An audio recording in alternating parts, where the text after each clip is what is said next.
Тоба-тоба. Как там?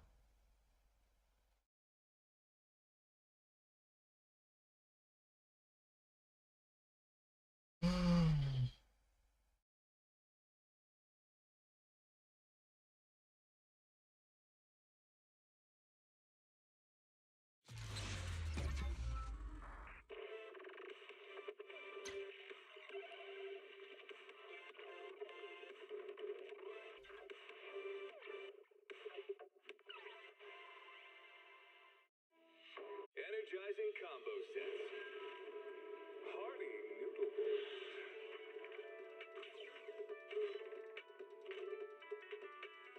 Здорово, идите нахуй.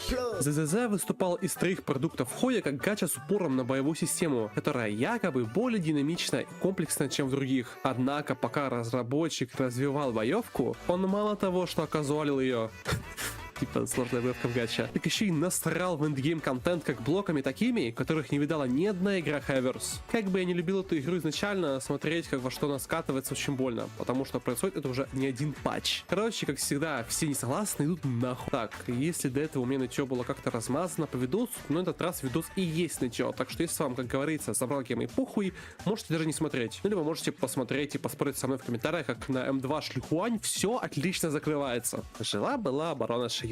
Никто ее особо не трогал. Кто хотел, спидранил на таймер, кто хотел, просто закрывал. Было весело. Да, разраб периодически срал как блочными бафами и мобами. Особенно под конец. Но даже так оставался простор для оптимизации спидрана. Турниры проводились каждую Шиюй. Режим реально жил. С каждым обновлением, правда, становилось все хуже и хуже. И надежды почти не оставалось. Но тут разработчик решил зарезать ее окончательно. Он превратил оборону в ебучий штурм Шиюй, уничтожив саму суть режима. Таймер как таковой убрали. Не надо мне говорить, что он есть. Он считается как в штурме с начала боя. А вместо него засунули в вонючую кривую систему очков. Работает она так. Первую минуту ты получаешь 5х мультипликатор очков, а вторую 4,2х. И дальше по наклонной. Система якобы поощряет спидран. Но по факту все упирается строго в первую минуту. Если ты за нее не выдал весь свой урон, ты проебываешь огромное количество очков. Доходит до абсурда. Ты можешь снести 90% босса за первую минуту, а оставшиеся 10% ковырять еще 4 и все равно получить 40 тысяч очков. А можешь снести руму за 10 секунд и получить столько же, сколько за 60. Зато разница между 60 и 65 секундами это уже минус около 3000 очков. Логика?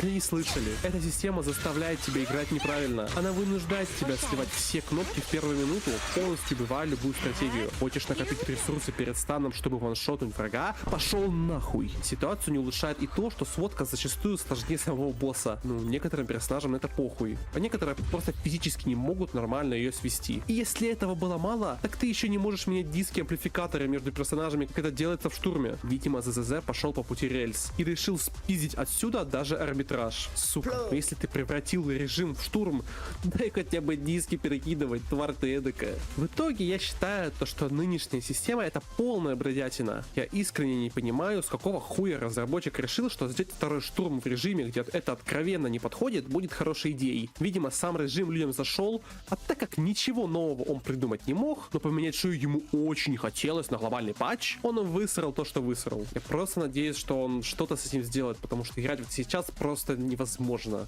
Все это началось еще с Брингера в 1.4, который появился вместе с релизом штурма и первым крупным патчем игры, тем самым со всеми любимой Мияби. И собственно этот босс был идеально заточен именно под нее. Казалось бы, механика получить пизды от хаоса. Как бы, блять, не так, его механика получать пизды от хаоса от Мияби, потому что баф раздавался в виде крит-шанса от наложения аномалии. Да, вы не слышались? Крит-шанс. Не любой другой полезный стат для аномалистов. Не урон, не билдап, а именно крит. А, стоп, Мияби же аномалист. Ну да, все сходится. В целом-то все же крутили нового крутого Вайтхантера, правильно? Вот поэтому этого шедевра босса особо никто и не жаловался, что я считаю полнейшей несправедливостью. Благо длилось это счастье первые две ротации штурма, и потом Бригер стал давать атаку вместо просто крыть шанса. До этого же мне приходилось закрывать эту парашу на ТД Сакаку, Лайтере и Люси. И я, если что, вообще не шучу, еле-еле наскребает 20 тысяч ков. Ну что, на гемы же закрыл, хули ты жалуешься, утырок? Этот хуесос в итоге был минимум в половине штурмов вплоть до релиза 2.0, после чего он один раз появился и не появлялся 7 штурмов подряд, пока недавно не получил свое новое камео. Почему? Потому что, извините, нам же нужно продавать нового персонажа. И нет, это точно не будет Хантер, а кунг-фу мастересса. Ну а с релизом нового, сильного, хайпового юнита, да еще и нового класса, еще и новой версии, конечно же, пора завести отдельного босса. Миварах стал попыткой разработчика сделать босса под разрушение. Наверное, он думал то, что миазма щиты, повышающие базовый деф, как-то, блять, помогут разрухе оторваться от других классов. Если честно, я нихуя не понял, хотя, возможно, в тот момент у него были какие-то проблемы адекватности. По факту там разве что сияла и Сюань, да и то потому, что там был Уяз и сама была по себе сильной в тот момент, а не потому, что этот босс реально лучше убивался разрухой. Его вполне могли закрывать и другие персонажи, пусть и с заметно большим инвестом, даже соревноваться с этой сисястой блядью. Знаете, кто не мог соревноваться? Мияби 40% сопротивления. После релиза 2.x разработчик начал плотно и системно пытаться убить эту шлюху, раздавая сопротивление буквально каждому, сука, боссу, параллельно снижая урон по нему от аномалий и ее билдап. Правда, креативность у разработчика, по ощущениям, умерла еще тогда. Да, вся механика босса свелась к спаму одной кнопкой пробела. Лично мне он никогда не нравился, но сейчас даже немного жаль, что этим не дорожил, потому что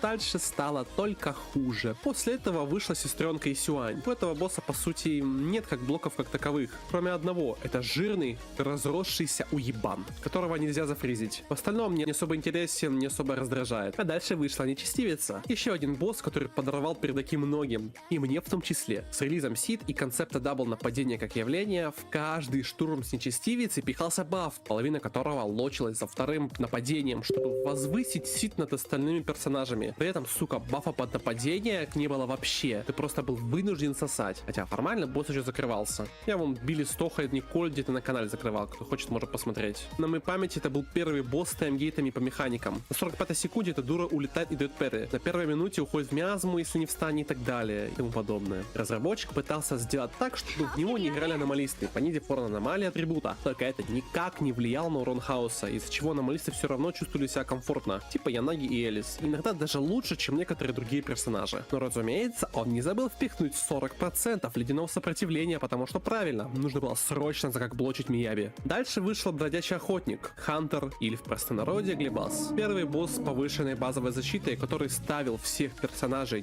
не из разрухи раком. Разработчик, видимо, понял, что миазма щиты нихуя не помогают разрухе и внезапно вспомнил, что они вообще-то игнорируют защиту. Эврика. И так и появилось это чудище. Отставание других персонажей от любой разрухи на нем стало уже значительно сильнее, чем на Миварахе. Играть без разрухи в него крайне неприятно. Хотя все еще возможно. Кстати, босс снова не фризится. Интересно, почему же? Сам по себе он механически окей, довольно стабильный, что плюс. Но соревноваться с разрухой стало практически невозможно. И наконец, после него вышел Еши Юань. Я даже не знаю, как описать это мерзотное уебище. Попытки в кинематографичность разработчик полностью забыл геймплея. Я уже не говорю о том, что в миазме снова нужно спамить пробел. Это мы уже проходили. По-другому разраб не умеет. Проблема в том, что полбоя этот уебан стоит вне поля, и ты просто не можешь его атаковать. Мало того, по моему опыту, это самый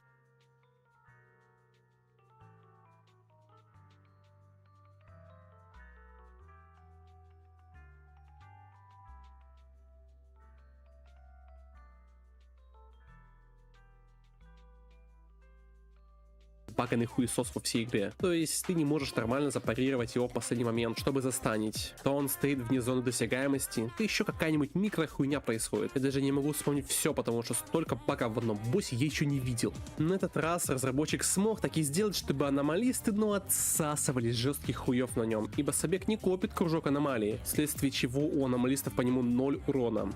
Правда, есть один побочный эффект, на который всем похуй. Влад полгода пробивает собаку. Анлаки, дружище. Как-нибудь в другой раз. Наверное, выйдет в босс, которого ты сможешь поиграть.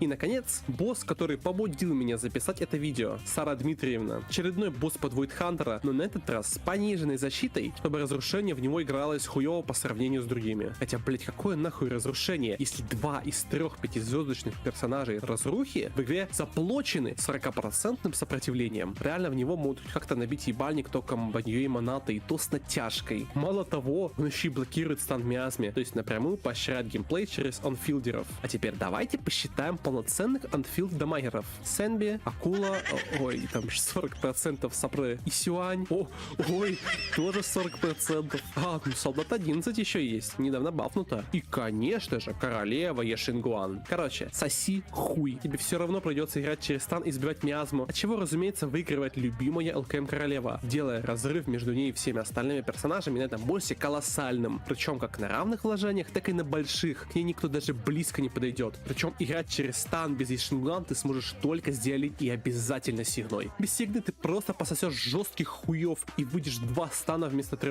В итоге у тебя есть ровно 2 выбора. Первый — королева Шлихуань. Второй — Диалинь Сигной. Причем, выбрав второй вариант, ты проигрываешь 1020 очков минимум при равных вложениях. И Шуаня, к слову, можно было хотя бы ФТП отрядами закрыть на 20к. Били Пульхара Николь. А вот это чудище, ну сука, никак. Особенно учитывая, что Николь здесь не так сильна из-за того, что базовая защита у боссов в 2 раза меньше. Короче, к чему вся эта длиннющая паста? А к тому, что разработчик сначала форсил тебя в определенные архетипы, а теперь он форсит тебя, сука, в конкретного персонажа. Ровно так же, как это было с Мияби. Как блоки убивают разнообразие и веселье в игре. Паверкрип не такая большая проблема, как блоки. А как блоки он, сука, пихать везде. Как блоки в штурме, как блоки в шиюй, как блоки в как блоках. Сука, убери отсюда слово блок, и получится то, что я сувал разрабу в его ротище. И, собственно, да, высрал ты огромную пасту. Но, как говорится, критикуешь, предлагай. Да не вопрос, это вообще-то легко исправляется. Просто перестаньте срать как блоками. У вас есть куча боссов, в которых все, сука, классы играются хорошо. Есть Тифон, есть марионетки, есть боссы, против которого реально хорошие аномалисты, типа мясника, а не только, блядь, Мияби. Был босс, против которого отлично заходило нападение, еще один мясник, который был под нападение само. Но почему-то именно его не реранили дольше Брингера. Какой-то абсолютно непонятной мне причине. К тому же бафы, которые разработчик прописывает в штурме, это просто полная дресня. Выходит новый персонаж разрушения, и ему обязательно нужно прописать баф только под него, чтобы другая разруха на его фоне казались слабее. Это же полный бред. Такое было не раз. С выходом Люси без эфирной завесы ты терял около 75% бафа, чтобы просто создать иллюзию, что она конченая имбища, без которой контент якобы не проходится. В Шии была ровно такая же херня. Эти выборские бафы руинили все веселье. А ведь когда у тебя есть выбор, играть в игру реально веселее. И этот выбор разработчики не должны убивать. И, если честно, заебался играть одними и теми же, сука, пачками в одних и тех же боссов. Ничего не меняется от ротации к ротации. Можете мне сколько угодно доказывать в комментариях, что это гача, что ты жалуешься? Мол, я выкрутил всех своих новых файфов и закрываю на гемы. А я вам отвечу просто: пошел нахуй. Думаете, проблема в том, закрывается контент или нет? Это нихуя подобного. Того же Тифона убьет миллион разных пачек, и под каждую будет своя стратегия. Там невозможно найти одну объективно сильнейшую пачку. Зато сейчас на каждого босса есть объективно сильнейшие персонажи и пачки. И я считаю это неправильным. Ладно, ты был один, сука, босс на все 3, но когда их 3 нахуй, и каждый второй, а то и первый штурм, это уже превращается в какой-то цирк. В штурме ни одного нормального моба, где можно адекватно потестить пачку, которую ты хочешь. Так еще и бафы этому активно препятствуют. Для меня это еще и проблема потому, что я играю турниры по этой несчастной игре. Штурм вообще-то тоже мог стать таким режимом, но с такими боссами там просто нет и шанса. Про Шию, да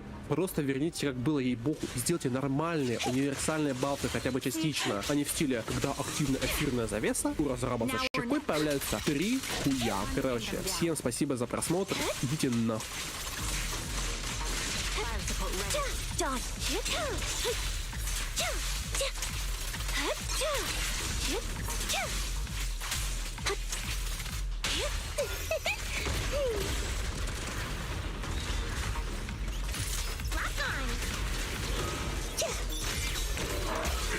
I'll take point.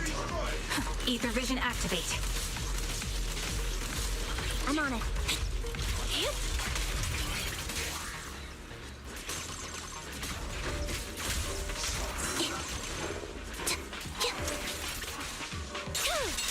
Now you pay. Count on me and Deep Increasing firepower output.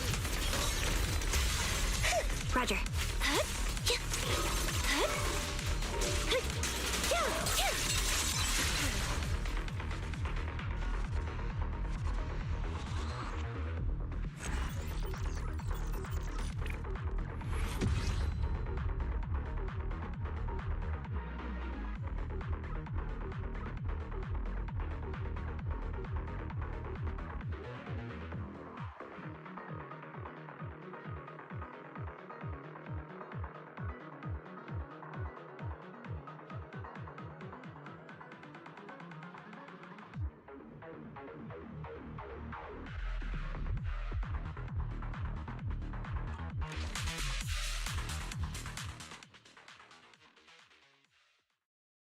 Здорово, идите нахуй. Кто такой разработчик?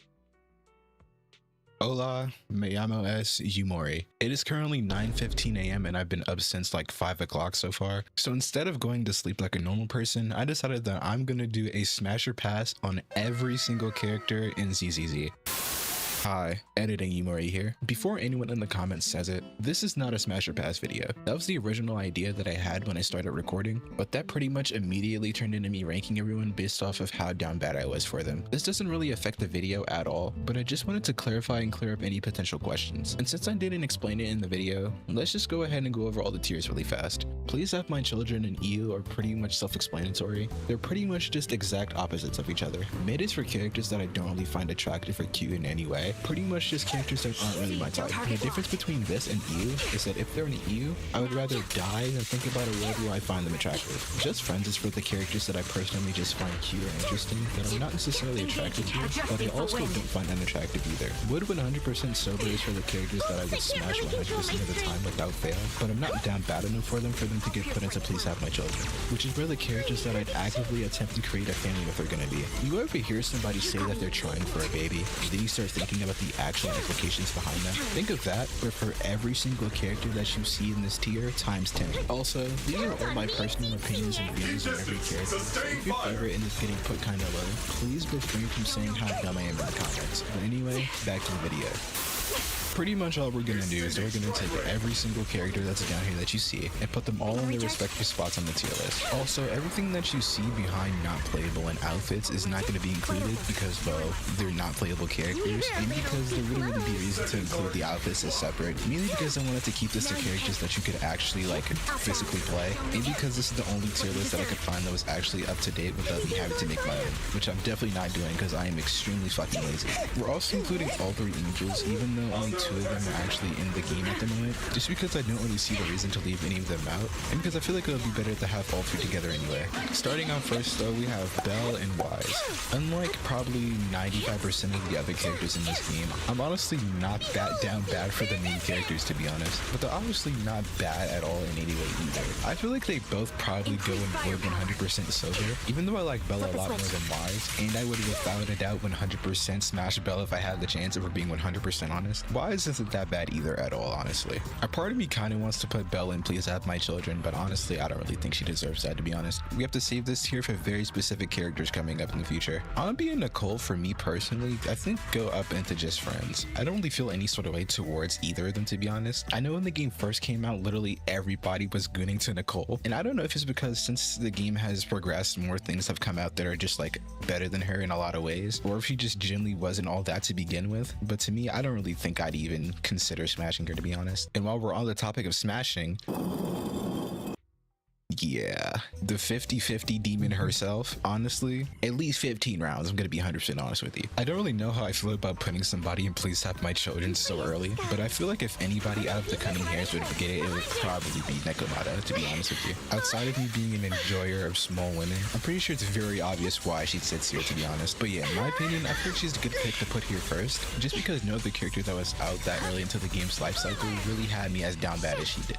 And Billy, well, he's just gonna go as fucking EU. I don't hate Billy at all, and he isn't a bad character, but this isn't about whether or not the character is good. It's whether I would fuck them or not. And even though Billy is a robot, and I would consider myself quite fond of clankers nowadays, I just don't think that he's for me, honestly. This is honestly so sad for like the 4 Billy fans. Moving on though to Soldier 11 and Grace. I think for me personally, Soldier 11 goes up to Just Friends, just because she isn't necessarily ugly or pretty in any sort of way to me, but she also isn't too terribly bad that I would completely outright run away and deny it if I had the chance. Grace, on the other hand, goes all the way up into Wood 100% sober. I don't even think I have to explain to you why she's there, to be honest with you. I think you could take one good look at the 2 basketballs on her chest and you could have a very good idea on why she's here. For me personally, she definitely belongs pretty high up on the list, but I am not a blue person at all, and if I was, she'd easily be up here with Nekomata, but for right now, this is probably a very good space for her. Bid and Anton honestly go into mid tier for me personally. I just personally do not find any of the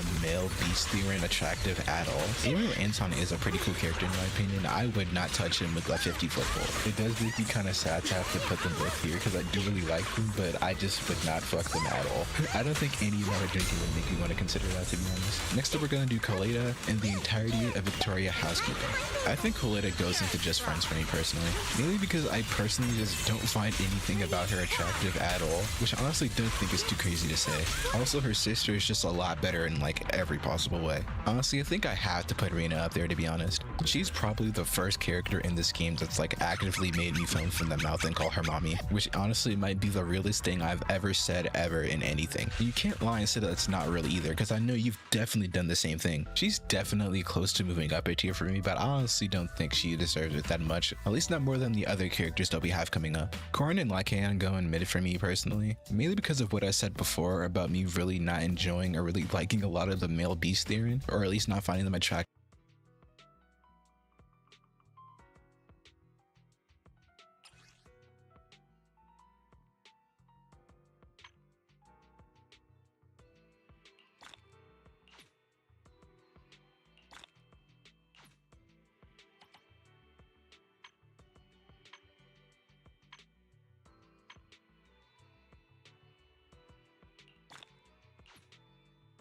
No days.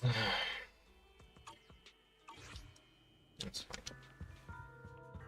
In like any way, and also because I'm not Bao and I won't bark excessively when I see him on screen. I also don't really care much for Corrin either, to be honest. Like very early on I did really like her, but as time went on she fell off for me extremely fast. Actually, while we're at it, she goes down with Billy, honestly. And to finish off Victoria, we have Ellen, and I'm gonna put her up into just friends, mainly because I've never actually wanted to do anything to her at all. Like I've always thought that she was cute, obviously. I feel like that's like preposterous to say that she's not, but I've never been egregiously down bad over her like I have been for Rena, so I feel like that's not a crazy place to put her. Sukaku goes into EU, mainly because I find her cute more than anything, and yeah, really nothing else to say, to be honest. In a direct contrast to what we literally just did, Lucy all the way up into Please Have My Children. Actually, while we're at it, let's just go ahead and do the entirety of the Sons of Caledon. Piper also goes up here. Pulcher goes up here. Actually, I think Pulcher actually sits down here better for me personally. And Bernice and Caesar sit pretty well up here. And Lighter, he's cool. I think I'll put him at the top of just friends, honestly. Lucy is up here at the top for one very specific reason, which is because she's probably the person that made me realize that I have a thing for brats, and I feel like we probably just need to leave it at that, because if I go any more in depth about Lucy, then this video is going to get flagged, so we need to relax. But TLDR, when it comes to Lucy, would 100%, at least 15 rounds, 60 children. Moving on, Piper has been my favorite character in this game pretty much since I started playing, so I feel like her being up here is pretty much deserved and like was gonna happen one way or another. I've been preaching the word of Piper ever since I touched this game, and I'm so happy that people are finally realizing how peak she is.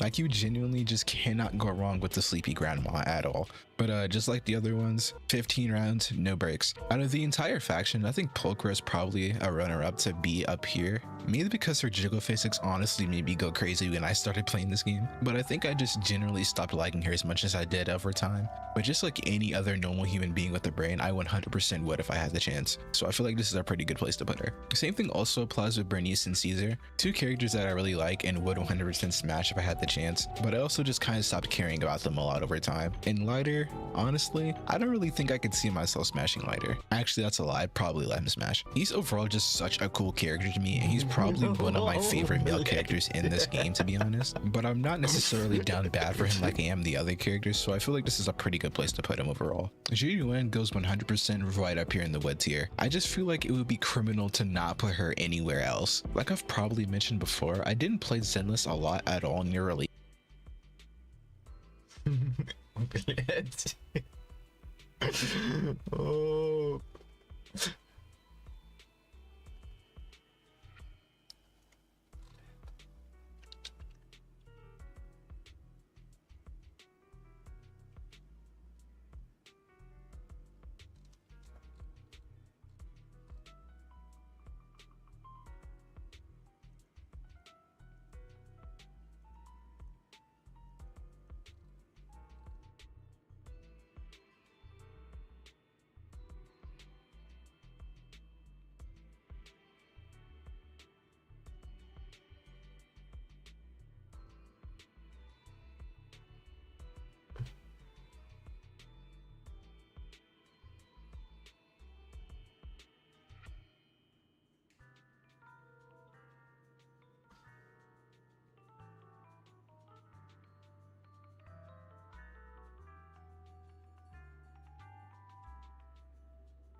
Ну.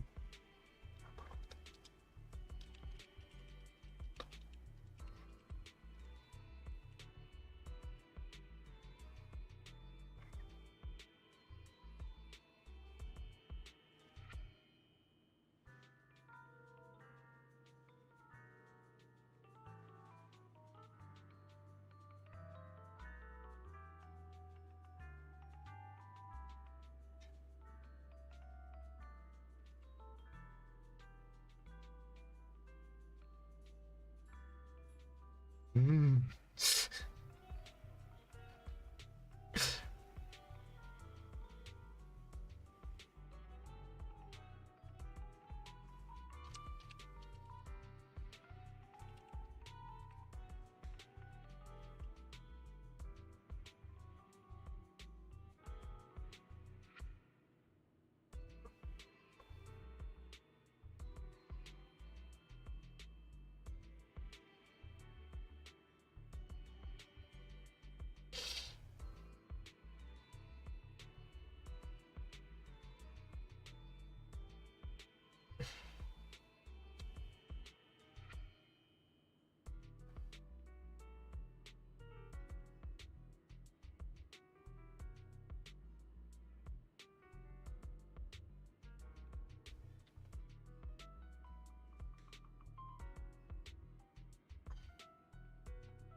Бля, ну.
Okay,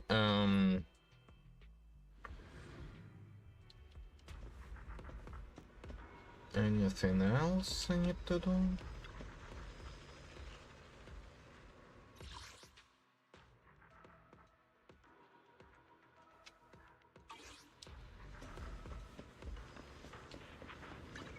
I'll show you my real value. I'll give you a hand.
Here are the stats.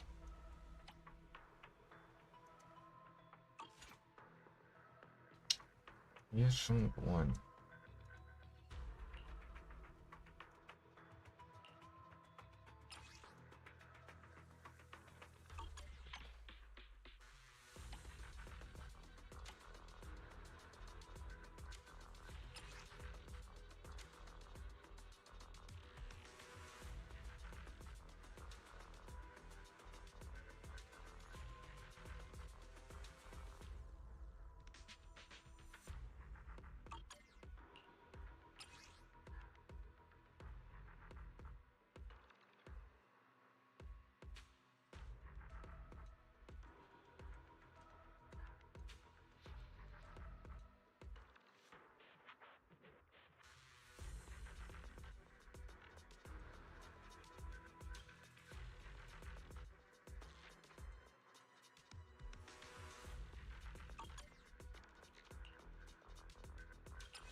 Well,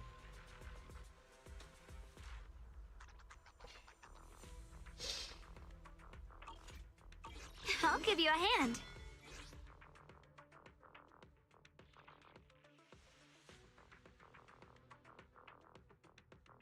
yeah.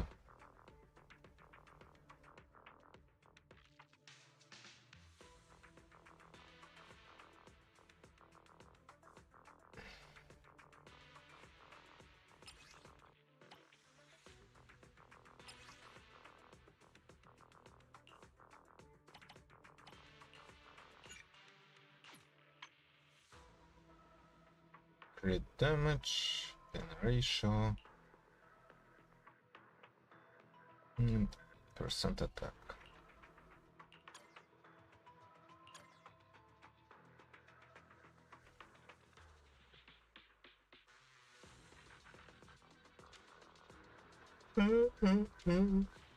Yeah.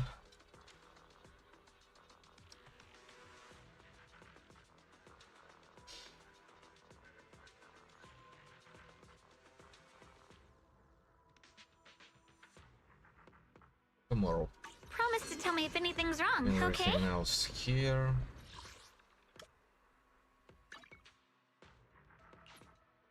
Is tomorrow.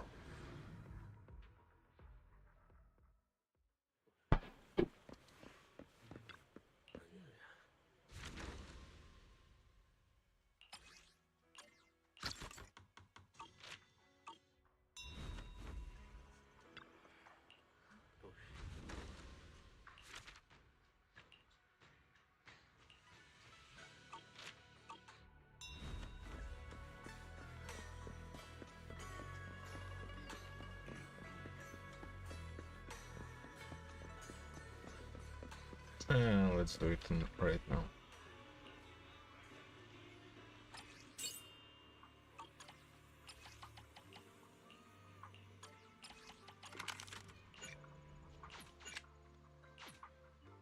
Maybe I should have used the mouse. Now, time to switch to Genshin.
I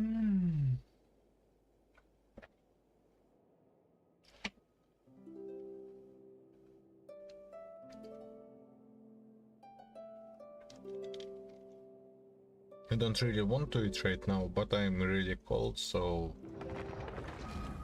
Which is pretty obvious because I didn't actually come back to the game until Jufufu got released. But the entire time I wasn't playing the game, the one thing that I consistently saw every single time I saw anything about this game was people talking about how fat her ass was. And after playing the game for as much as I have been over the past couple months, I 1000% see what people were being down bad over. Like, they actually just gave her a wagon for literally no reason. Even though she's not necessarily wife tier enough for me to put her up another tier, I feel like it would be criminal to put her any lower than where she is now. Seth, on the other hand, is also going right into the mid tier, pretty much for the same reasons that everybody else is there. I really just don't find the male Therians attractive at all in like almost any way, with the exception of probably Monato, but I don't necessarily find him attractive more than I just think he's a lot cooler than the other ones. So yeah, not really much else to say. Qingyi and Jane No are both going directly into please have my children. Before Fufu, Qingyi was actually originally the main reason I wanted to reinstall the game, mainly because I saw her jiggle physics and it quite literally went feral immediately. If she for some reason gets a rerun anytime in the future, I'm probably gonna pull for her just so I can look at her walk animation. Jane, on the other hand, I feel like is pretty much a no-brainer. All of her trailers and her release in general pretty much had the entire fucking internet going crazy, me included.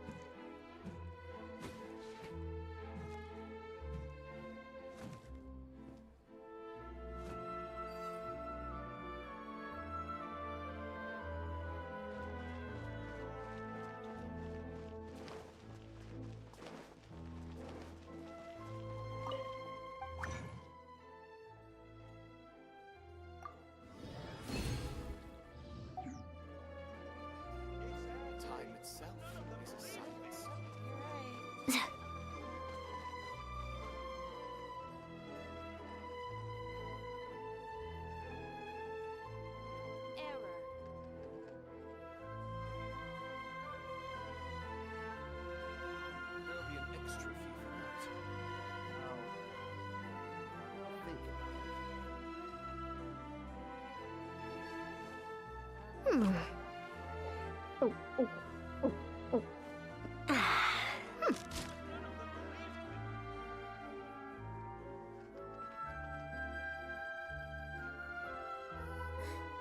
we play banker next time? There'll be an extra fee for that.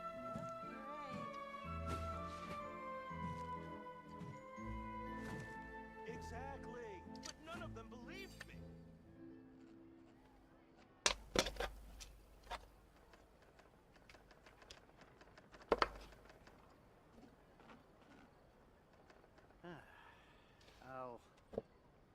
I'll think about it.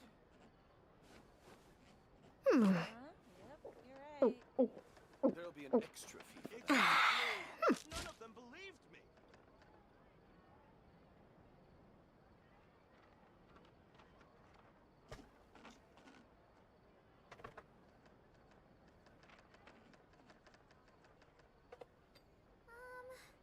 Can we play banker next time? Rebooting. Yep, you're right. There'll be an I'll extra think fee for that. about Exactly, but none of them believed me.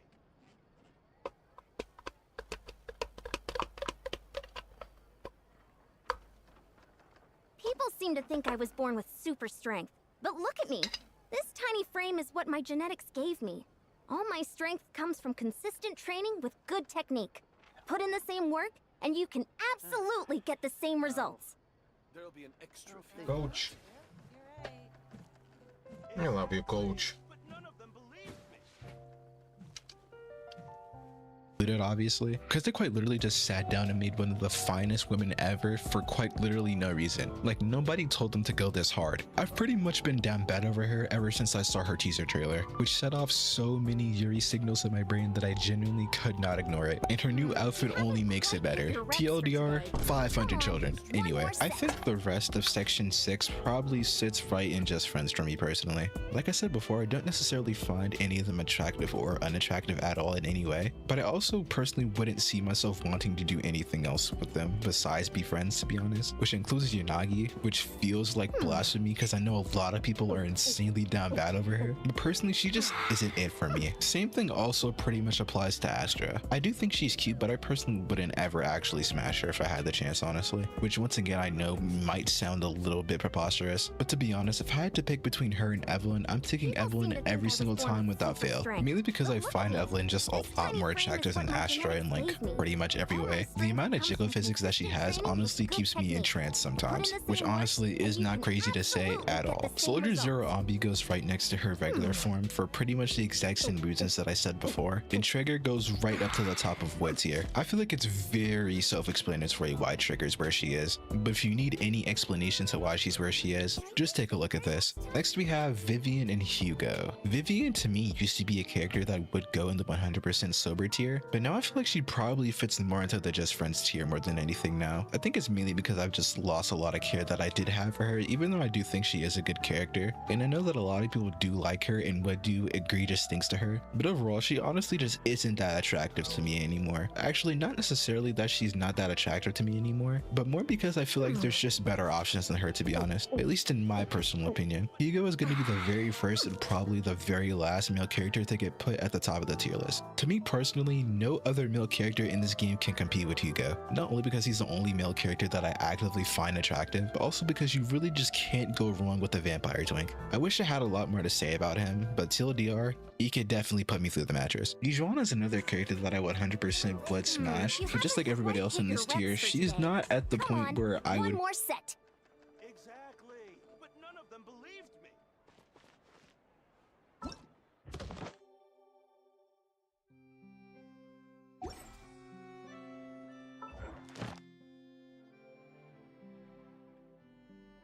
Yep.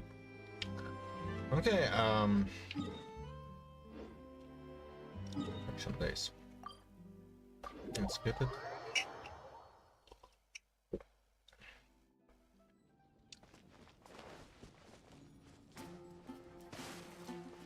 Controlled breathing. Keep pushing.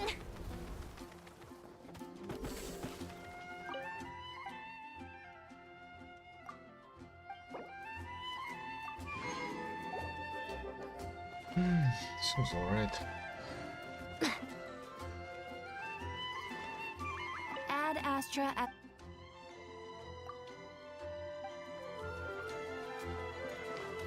Quick as a flash.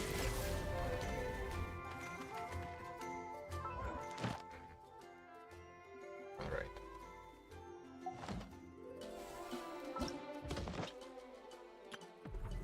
Day 13 hours, so... Well... One more dust. Should I even try?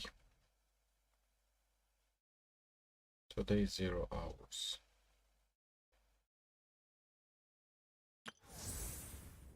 Today 0 hours. I see. So that's how it is. Well,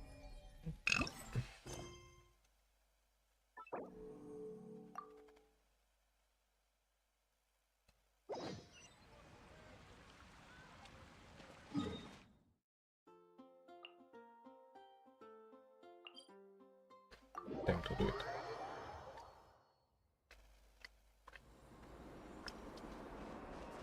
Controlled breathing.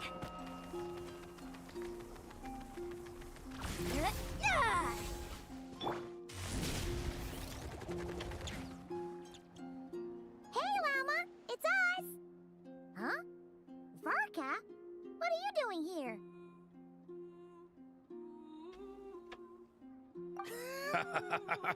Beats me. I had a bit too much to drink last night, and when I woke up, I was on Hisi Island. Mr. Varka is helping to oversee Nasha Town's preparations for Moon Prayer Night. He is here to go over some details regarding the decorations and custom cloth designs. Right, yeah, that too. What do you mean, that too?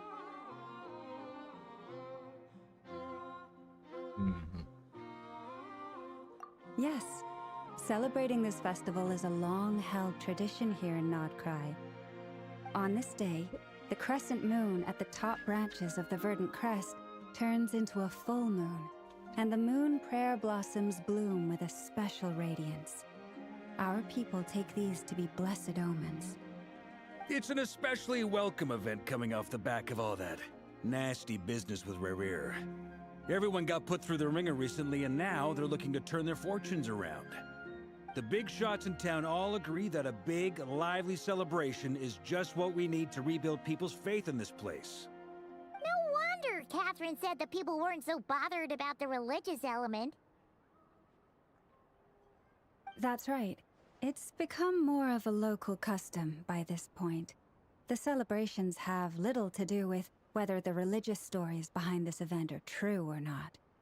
Even the Frost Moon Scions are eagerly awaiting the coming of Moon Prayer Night, despite now knowing that their past beliefs were founded on a falsehood. That's fair. It's a bit like the lantern ride in Liyue. It's a chance for people to enjoy themselves, not debate the existence of the Adepti. Wow. Oh, one other thing. We just went to see Columbina. We went ahead and invited her to take part in the festival this time. Hope it's okay. Wait, so... you mean she agreed to it? Huh. That's quite a surprise. Then, I suppose that she intends to return to the moon on that day. Oh, yeah. It's kind of a complicated process, but basically, it's like a slingshot. I understand. In truth, I had a feeling that she might make such a decision. Well, if Kuthar has decided to participate in the festival, we should prepare accordingly. Yeah, exactly. She was saying how it could be risky for her to show her face in public.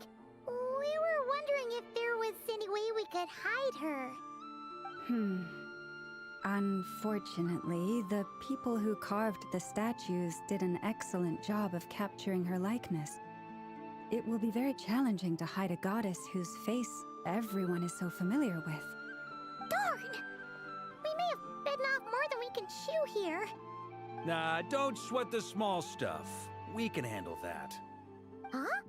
Are you saying you have a plan? Not as such, no, but the most important thing with a festival is to keep the mood light and your spirits up. You can't go preparing for a festival with those long faces. You'll never convince anyone to enjoy themselves. The Mondstatter spirit is strong with this one. As it happens, I agree with Mr. Varka. Let's start by making our appreciation for Kuthar the beating heart of the festive atmosphere. And who knows? Once we get the ball rolling, perhaps everything will just fall into place. Hey! Did you catch that? Llama said the thing! Or close enough, at least. I'm looking forward to the Moon Prayer Night already. We have a festival in Mondstadt called Windbloom, and you can always tell which couples are celebrating it for their first time by the smiles on their faces. Big, beaming smiles like their whole face is glowing. And I have a feeling we'll get to see that same smile on the Moon Goddess's face at this festival. Not quite the same, surely. Anyway, I'll take care of business in the city, but I'll have to leave the decor up to you and the Frost Moon Scions. No one else can capture that traditional aesthetic quite like you guys. But lastly, there's the final key element that brings the festival to life. Companionship. Before you leave, let me show you something that we've been preparing. Mr. Varka had asked to see it already, so you may as well tag along. Also, I have some further questions about Kuthar's decision.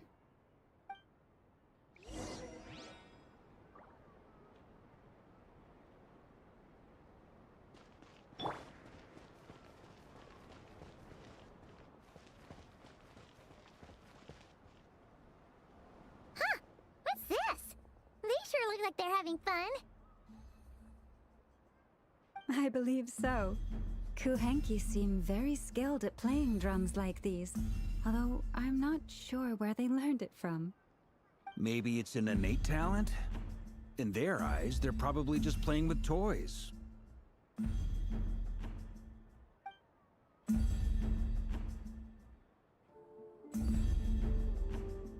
Wanatar! You want to play too?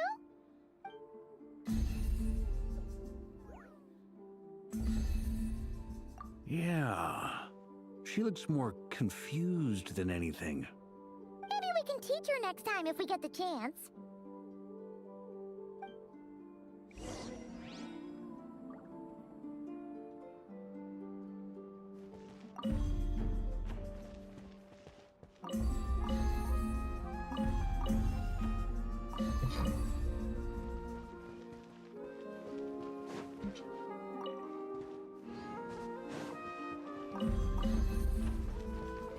What are these floaty things?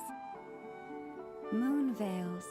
We hang them from buildings in the city during the festival. When you look at the sky through them, it creates a lovely misty effect.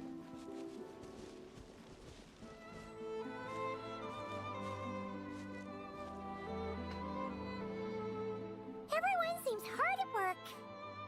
They are preparing items for Moon Prayer Night. For instance, the sculpture being made over here, Mr. Varka and I were just finalizing the details of where it will be placed. Ah, there she is. I didn't know the finished article would be so large. Not to worry, though. All the necessary arrangements have been made. Just let me know once it's ready, and I'll get some people to ship it over. You have my thanks. And over here, we are preparing a very traditional confection.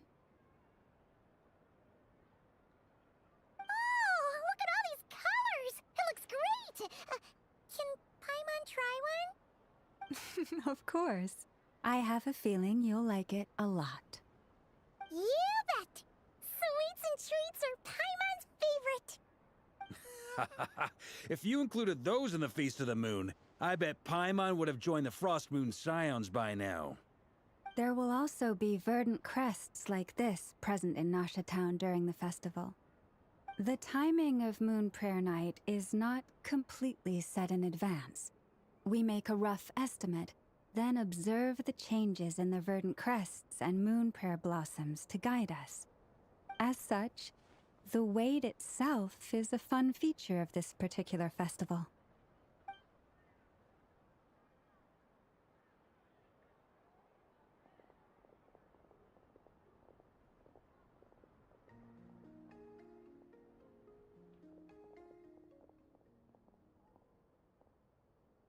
Let's talk here. To tell the truth, I am very surprised to hear that Kutar is willing to participate in the festival. I once asked her if she'd be willing to stay with the Frost Moon Scions. I could introduce her to everyone, and we could be a family to one another. She did not answer, but she has not appeared here since.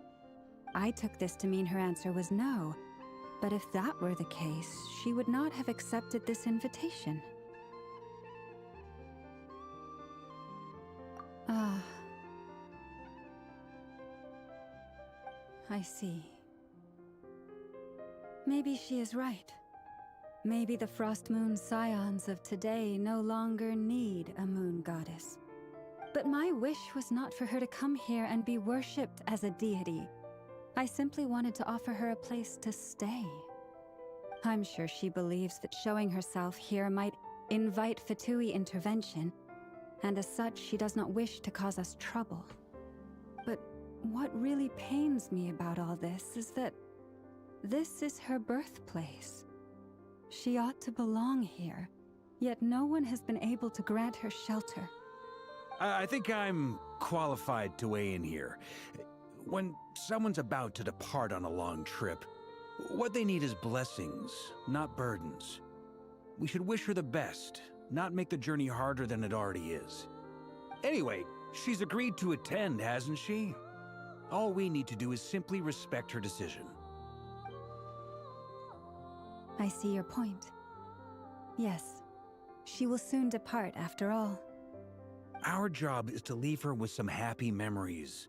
Besides, who's to say her journey to the moon is a one-way trip? It's not like she can't come back and visit if she wants, right? Paimon agrees wholeheartedly. Festivals are all about having fun, so let's keep it simple. All right, I'm gonna head back to Nausea Town soon. Want to come with? I'm guessing you have some other folks to visit there. Sure thing, let's go! Bye for now, Wilma! Thank you all. Goodbye.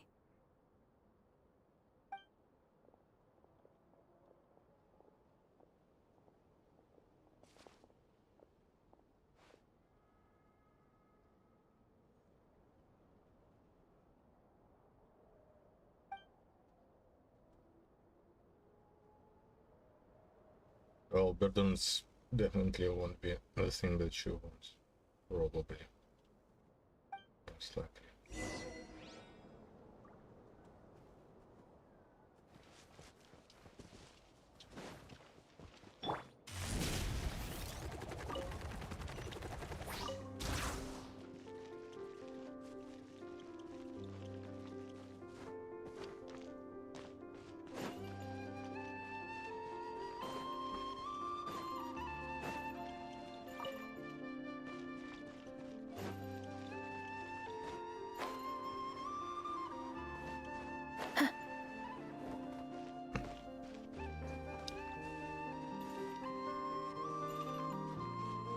Running late again.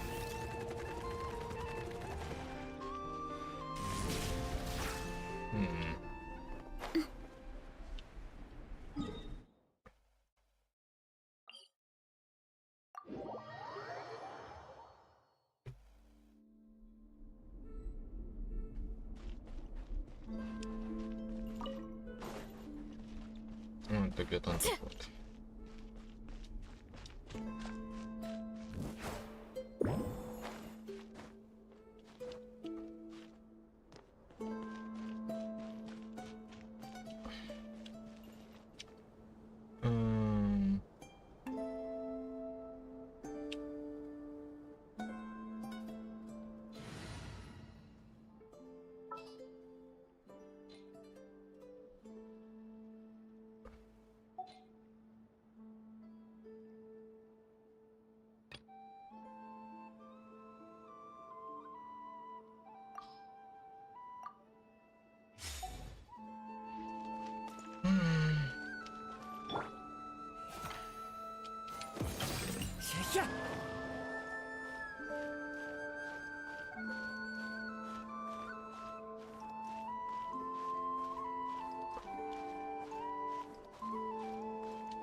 Yep.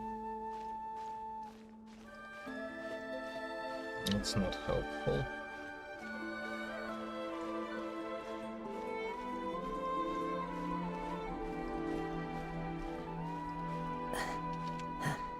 Yeah.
Rev the engines!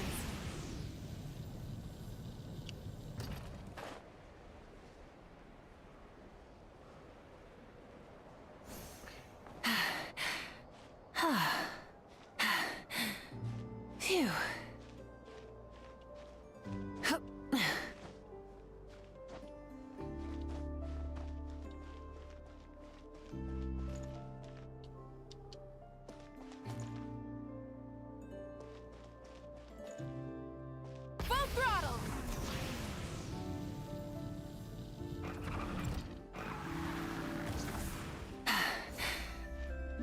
Hip.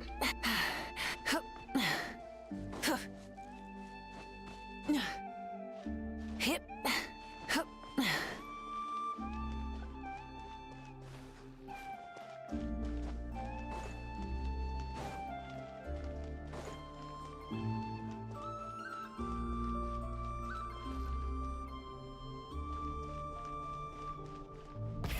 Rev the engines! Oh.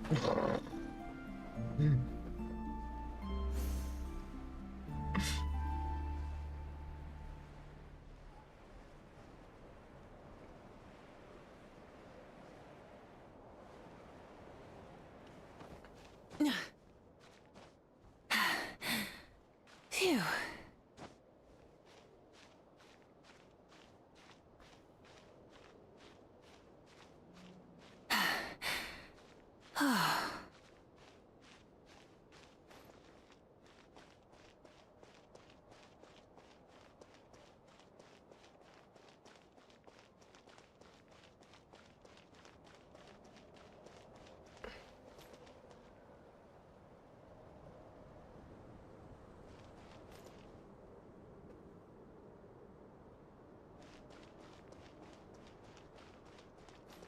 Try and stop me!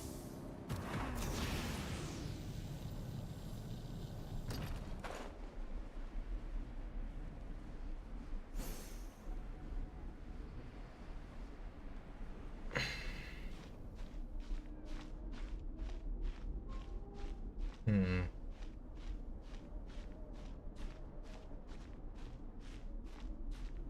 So I can't climb those things.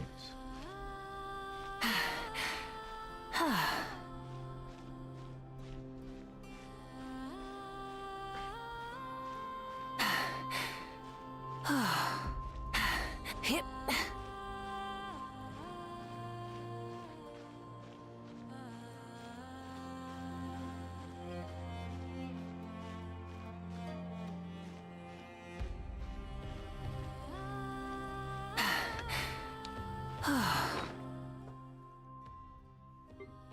Climbing.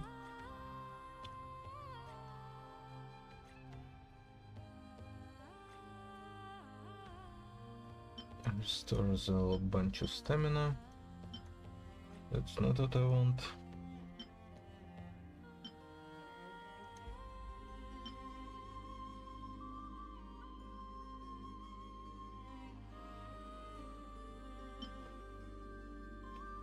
Sure, what's speciality? Whiskey speciality. Filament speciality.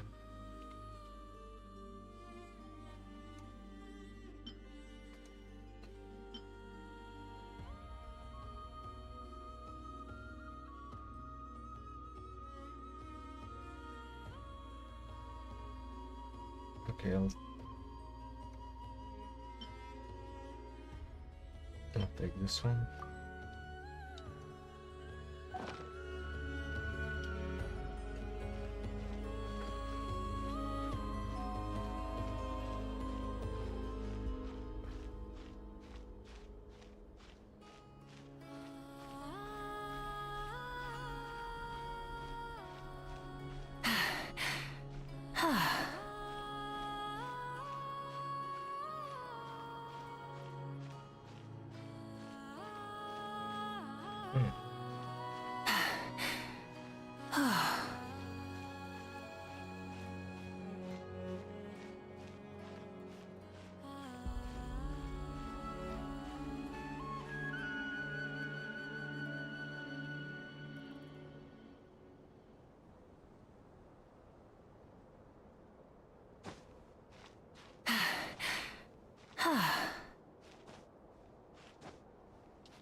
Hmm.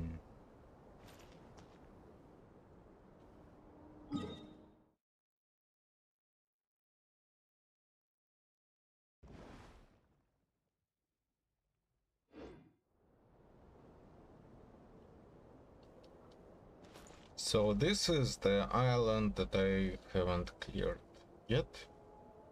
This is the... You know what?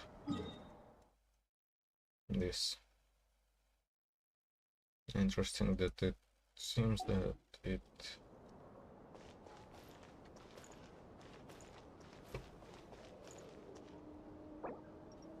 Uh-huh.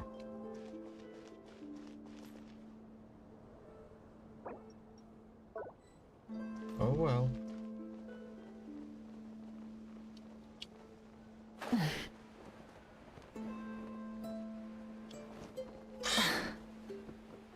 This is really annoying.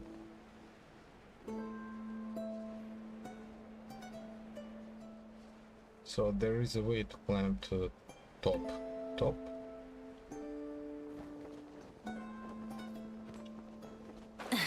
But it's not accessible enough. Go there.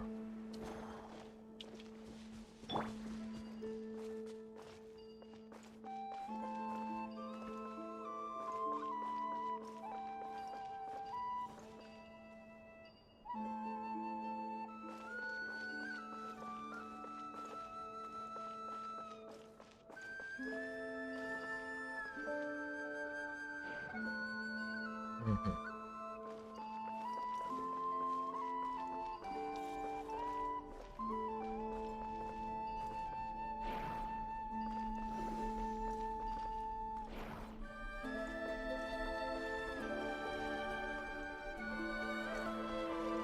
Mhm.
Oh.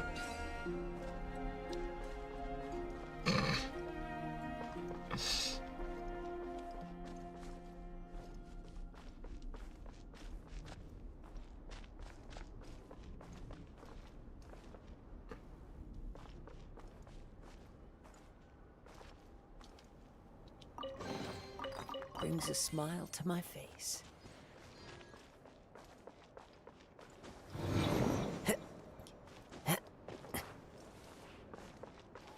What?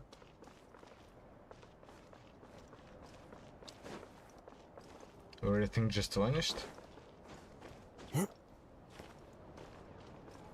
Time to go. That's weird.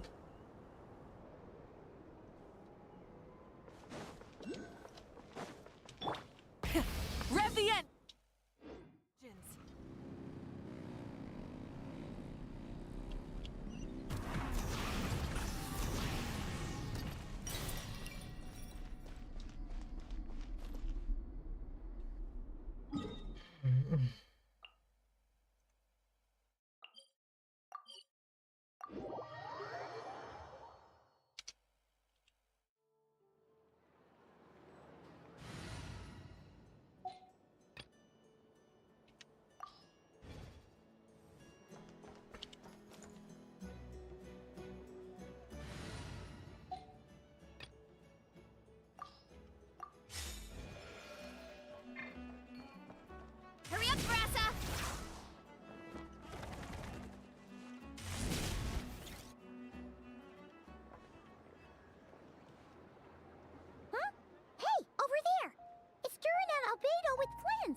chatting about?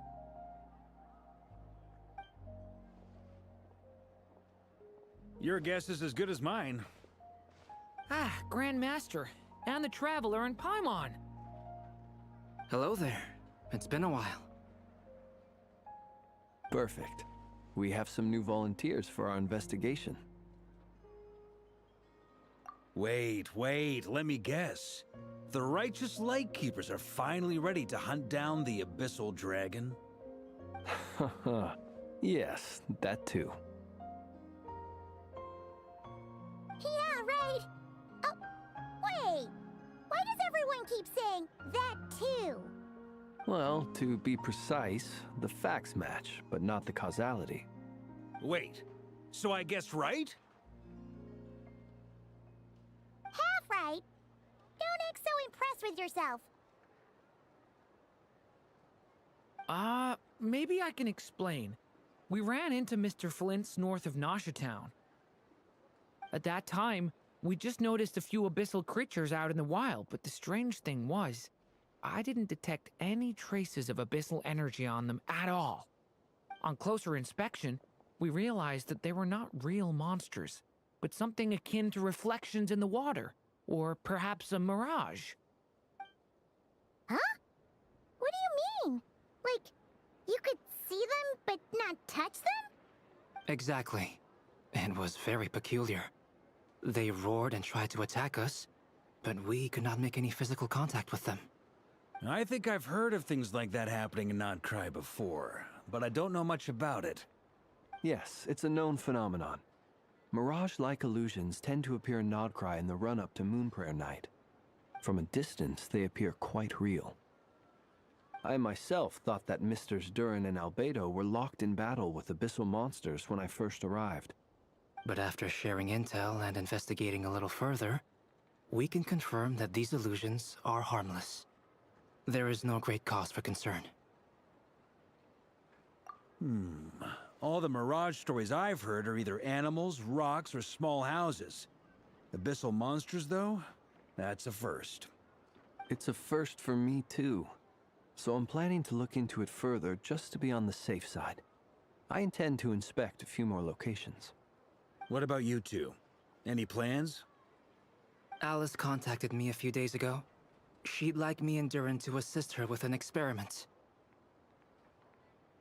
But we lost contact shortly after receiving the message. I'm sure that comes as no surprise to anyone familiar with her. We don't know when the wind will blow, yet when the wind blows, we will know. That, in a nutshell, describes how Alice operates. Yeah, that tracks. Okay. Well, I suggest we investigate this Mirage business in the meantime. It's piqued my curiosity, and I'm pretty sure I know someone who will already be 10 steps ahead of us. Well said. Right? Whatever's happening in Nodcry, she always seems to be the first one to know. Let's go see what she knows. We can invite her and her staff to the festival while we're at it.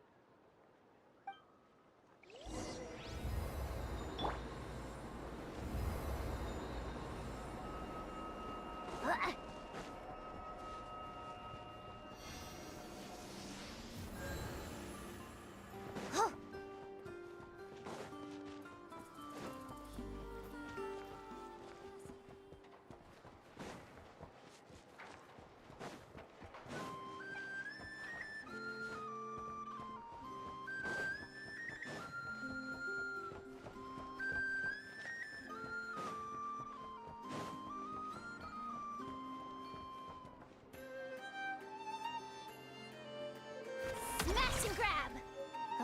Last time this guy came over to the curatorium, he asked us to find him a secret shortcut between Nodcry and Snezhnaya. Yeah, right. Like we'd ever shared that kind of intel with him. I better get me some.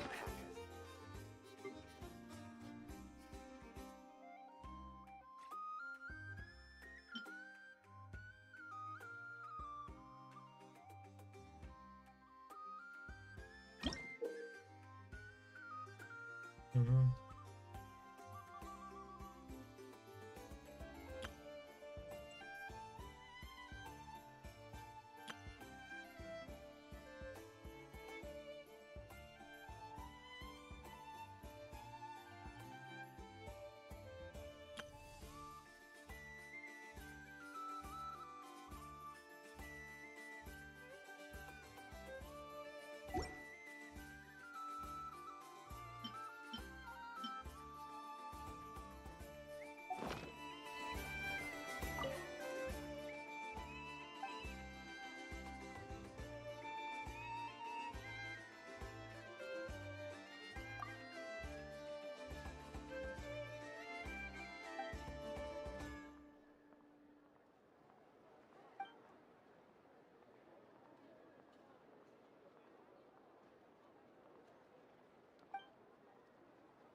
You're my target!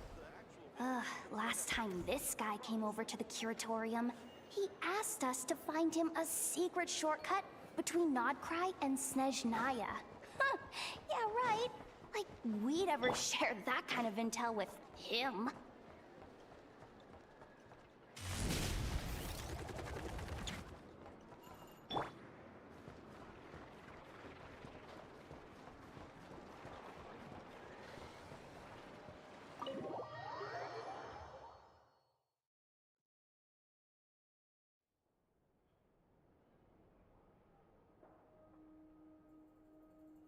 You're right, I have noticed.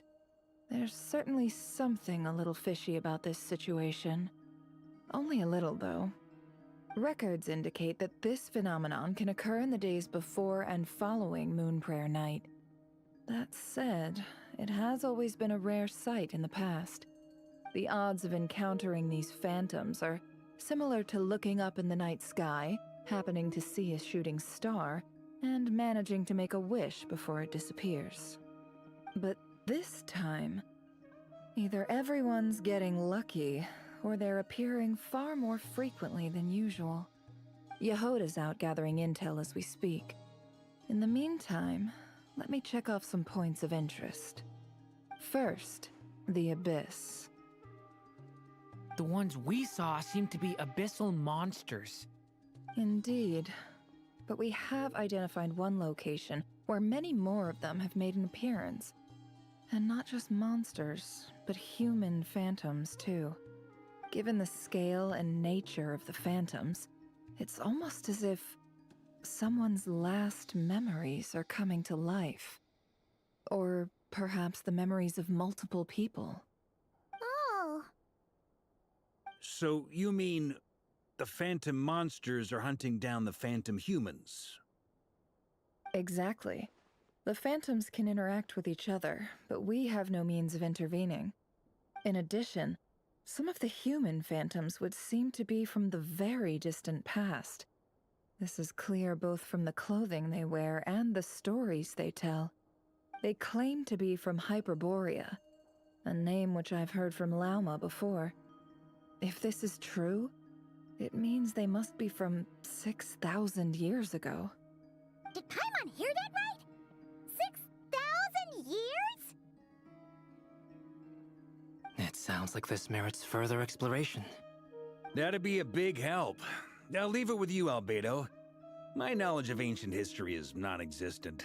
I used to doze off every time the pre-Knights of Favonius era came up in class. It's quite a miracle that you were able to understand these phantoms' speech, given how long ago they lived. I suppose you're right. But I'll leave the archaeologists to ruminate over that conundrum. As an intelligence broker, my sole interest is in the value of the information I gather. Which, in this case, hopefully means earning myself some good favor with our dear Lady Moonchanter. So calculating. Whew, this intel broker logic always catches Paimon by surprise. Sounds to me like we could split the work up. I think the abyssal phenomenon is best left to Albedo, Flint's, and me. Agreed. It coincides with my duty as a lightkeeper. For my part, I'd like to understand the Abyss better. Even a little knowledge would go a long way. This is certainly a rare opportunity to study the Abyss. But even rarer, perhaps, is the chance to make contact with the Ancients. The Curatorium will take the lead on investigating the Hyperboreans. We put in the work to learn what we know so far. It seems only fair that we get some quantity of exclusive intel. That just leaves our trusty team of 2 unassigned.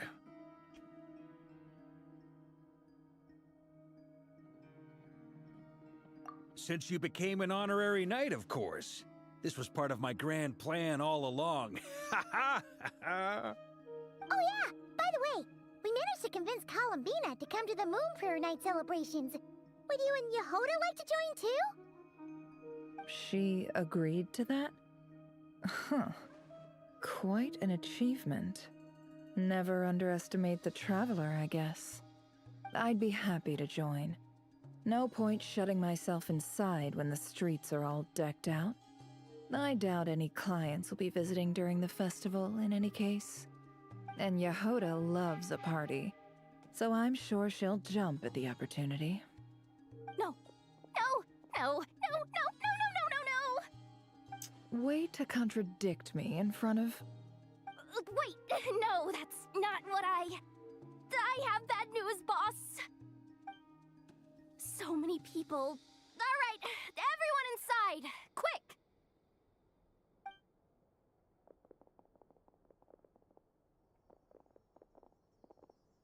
This is gonna sound crazy, but hear me out. I saw one of those phantoms at Star Sand Shoal, and it was some sort of flying ship. Like a spaceship?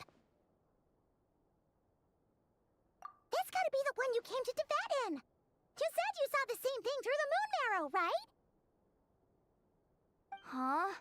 You already know about it? Ugh, I thought I was gonna blow people's minds. Turns out I'm the last to find out. Wait. Back up. You came here in a spaceship? Now my mind is blown! What's it like on the inside? Was it like flying through space? I want to know everything! Yep, exactly. Huge discovery.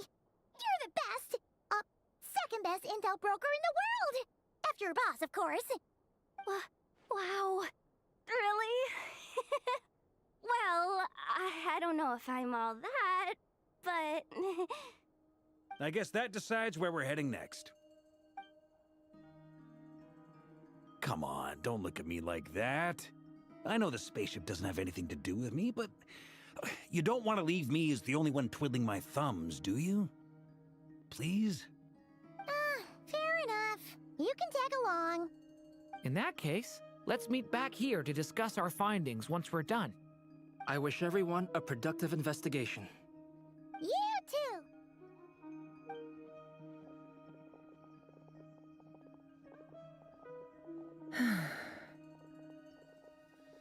What's up, boss? Aren't we gonna head out? Tell me, Yehoda, when did the Curatorium start giving out intel for free? Oh, sorry, boss.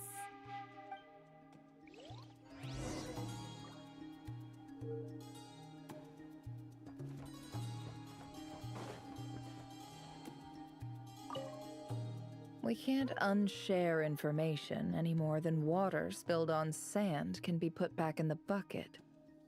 I'll just have to balance the books some other way. Please, boss. There's gotta be another way. Who knows? Depending on what they find, maybe this will work in our favor. Please don't find me. Please.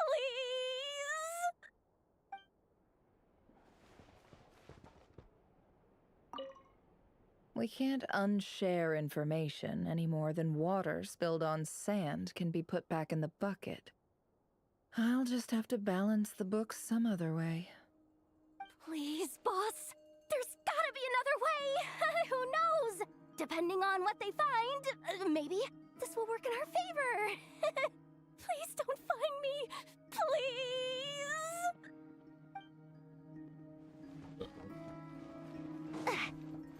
She could run that fast.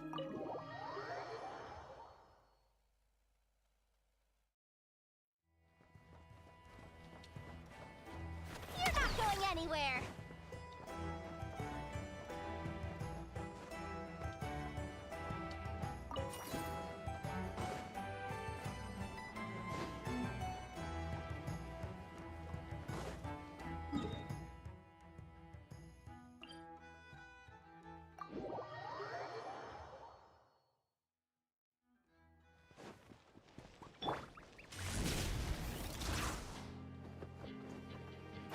Would you look at that?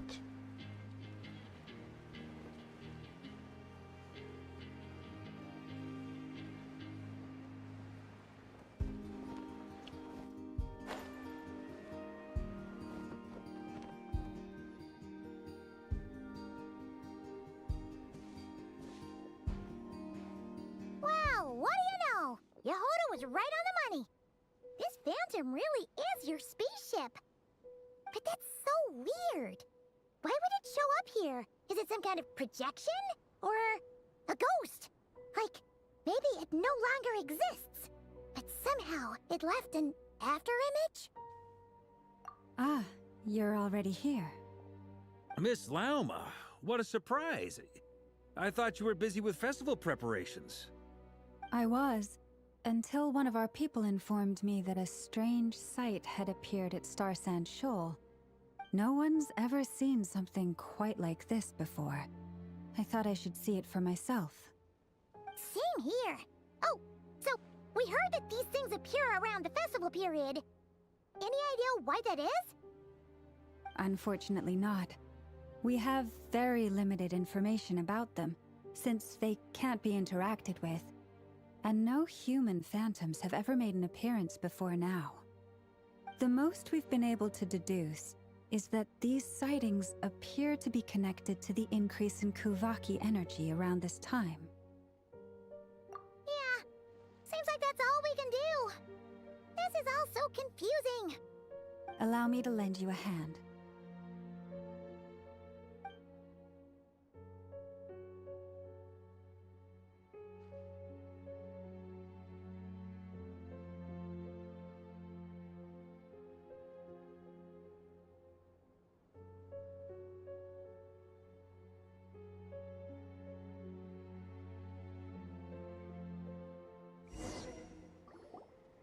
Everyone, our friend here should be able to provide us with some information.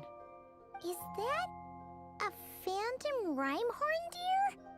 I've heard about how the Frost Moon Scions live in harmony with the animals and can even communicate with them. That's coming in handy now, for sure.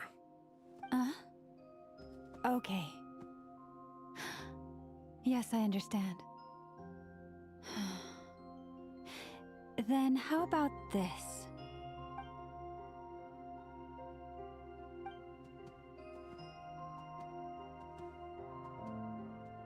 Oh, it's leaving. It appears to share our curiosity about this giant spaceship, so I asked it if it wouldn't mind investigating along with some friends. In return, I told it about some nearby spots where the wild fruit grows abundantly. We may live in a different era from these phantoms, but I trust that the terrain, climate, and ecology here are more resistant to the effects of time than some things are. Let's give them a moment and hope for the best.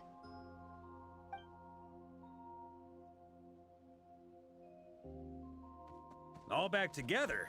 Must have been a lot of fruit. Indeed. Now let me ask them some questions.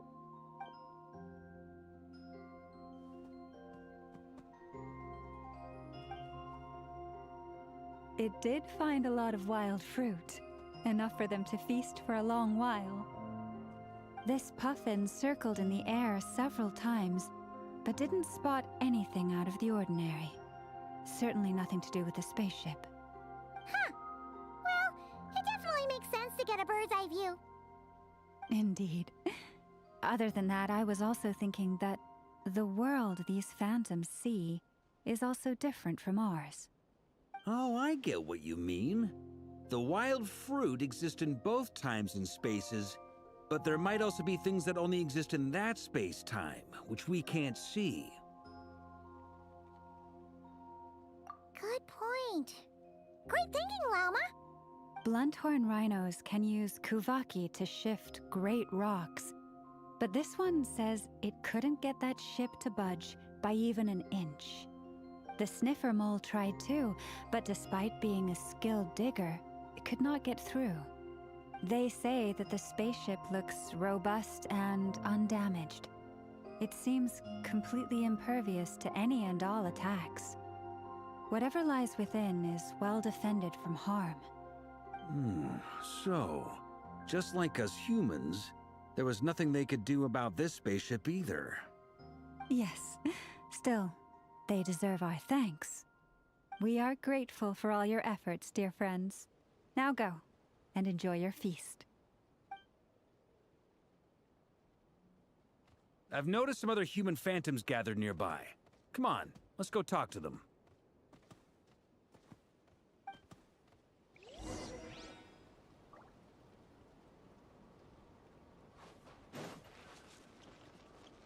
Hurry up, Grassa!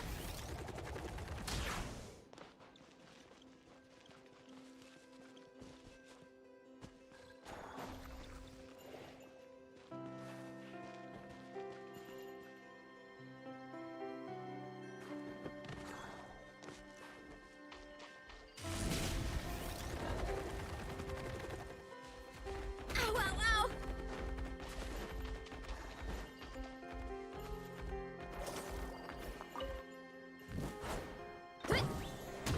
Ooh.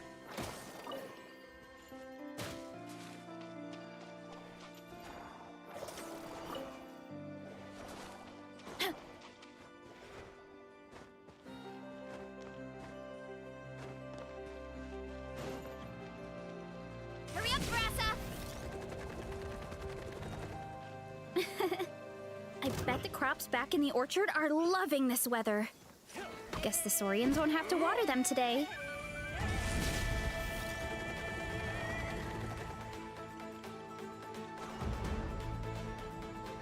Hurry up, Grassa! Gotta steer clear of other people.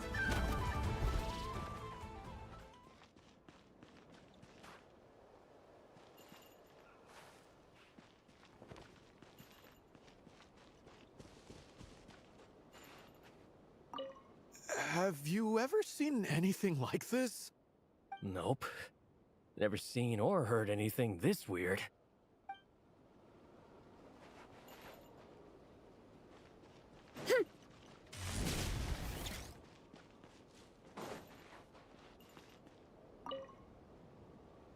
What is this thing? I've never seen it move, and there's no way to get inside. Goodness knows. My grandpa says it's been sitting here at least since his grandpa was still alive. What about his grandpa? Did he say anything to your grandpa's grandpa about it? Huh? I don't know. In all likelihood, it was here back then too. Hard to imagine something this huge could move. Guess that means that as far as they're concerned, this ship's been around a long time.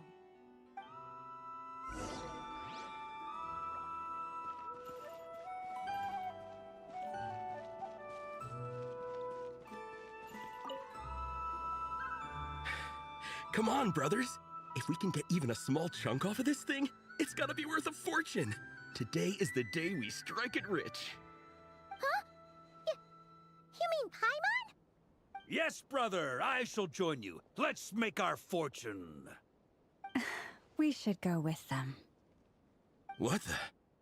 This thing is crazy tough. I can't even scratch it. What's it made of? Sorry, brother. Looks like we'll have to seek our fortunes elsewhere. Enjoying yourself?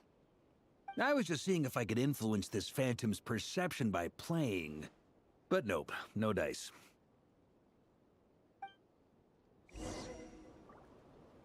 I'm sure we're all starting to build up an idea of what's going on here now that we've spoken to some of the people.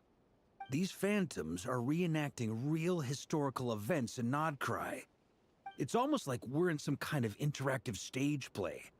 We can talk to the actors, but the plot is fixed, and we can't influence it. It makes sense. History is set in stone. The objective facts of the past cannot be changed. Paimon totally thought you were just goofing around earlier. But actually, you were doing some serious investigating. Of course I was. Anyway, at this point, I think we're forced to conclude that although the Phantom spaceship is right there in front of us, we aren't going to learn much about it from these people.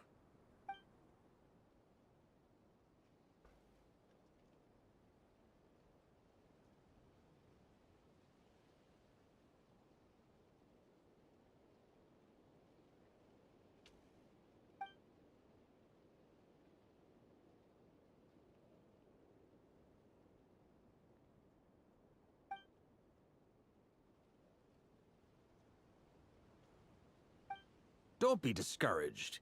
If nothing else, this is proof of the ship's existence. And think about it. So many people tried to hack their way inside, but no one could get the door open.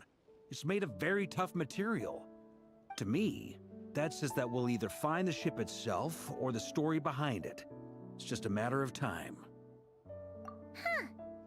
Every now and then, when Varka gets serious, he actually does seem like Grandmaster material for once. I wonder how the others are doing. Let's head back for now. Sounds good. Also, drinks are on me if Team Knights of Favonius is the first to finish. Wait, we have a team name now? Why not? Am I in Team Knights of Favonius as Sure. well? You're very welcome to join. We've even got a cathedral ready for you. Isn't that technically blasphemy? You wouldn't dare make a joke like that if Barbados was in earshot. Nah, I'm sure Barbados doesn't mind a little harmless blasphemy once in a while.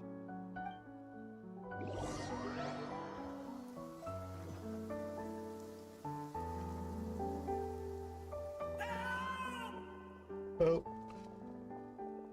Oh, no! Get away! Oh.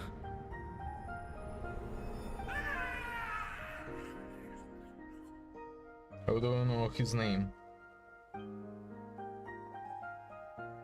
I know it's hard to stomach, Mr. Durin.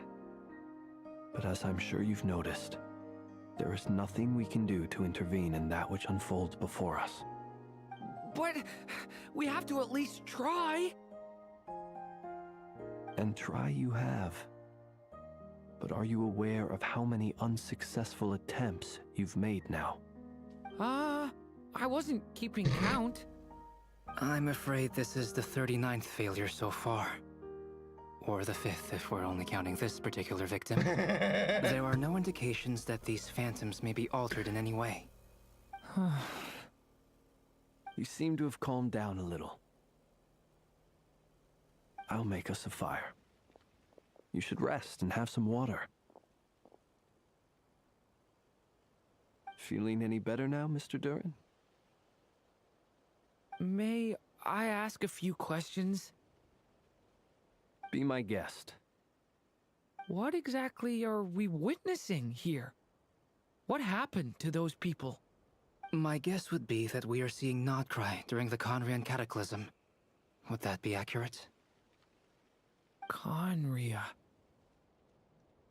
That is correct. As you know, once the Abyss senses even the tiniest crack, it floods in and spreads like wildfire. There was a time in the distant past when it permeated all of Nodcry, causing immeasurable harm. The people paid a terrible price to heal this land. Then, 500 years ago, the whole of Teyvat suffered an abyssal disaster.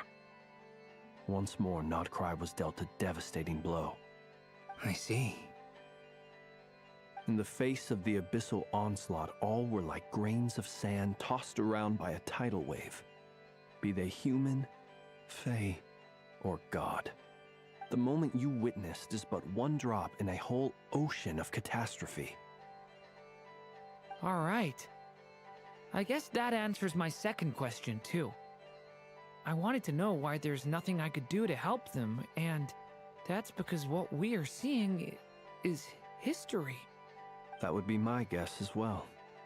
As I understand it, history and fate are not all that dissimilar. The latter may be unseen to us, but both are immutable. Yes. Fate was determined long, long ago. I still have a couple of other questions for you, Mr. Flint. You mentioned more than one abyssal disaster that has struck this land in the past. How can you be sure that what we're seeing is from the Conrian incident? And also, how are you able to stay so calm when you're talking about these events? From everything I know about you, you're not cold or ruthless, and you're not indifferent to the suffering of others. Alas, I am forced to show my age. I must be 600 or 700 years old by human measure. Wait, so you... One is not easily moved by history when one has witnessed the truth firsthand. I'm sorry. You needn't apologize. Your passion is a good thing to have. Treasure it, because someday you may find it in terribly short supply. Now, at the risk of offending you, I have a question in return. Your curiosity toward the abyss, is it born from hatred or because you sense its call? I only ask because I kept a fragment of Rerear's body in my lantern for a short time. Specifically, his heart. So I know what a burden it can be to carry the abyss with you. And I hear its power growling from somewhere within you. In my eyes, your mere existence is a miracle. My honest answer is... I don't know. I don't think I have the confidence to say for certain. What I will say is the abyss is not the only issue that haunts me. Even before I became who I am today, the question dogged me constantly. Should I even exist at all? My doubts remain unresolved. But when we fought Rerear, something became a little clearer to me. Sometimes it is the darkness within us that allows us to achieve the impossible. I certainly got the sense from your 39 attempts that you were trying to achieve the impossible. It sounds like you've resolved to see the truth for yourself. Absolutely. In that sense, he and I are quite similar. Then I wish you every success. I look forward to the day of your transcension. Well, if everyone's caught their breath, I suppose we should head back. Oh, and one last thing. I'd appreciate if you kept our discussion about history a secret.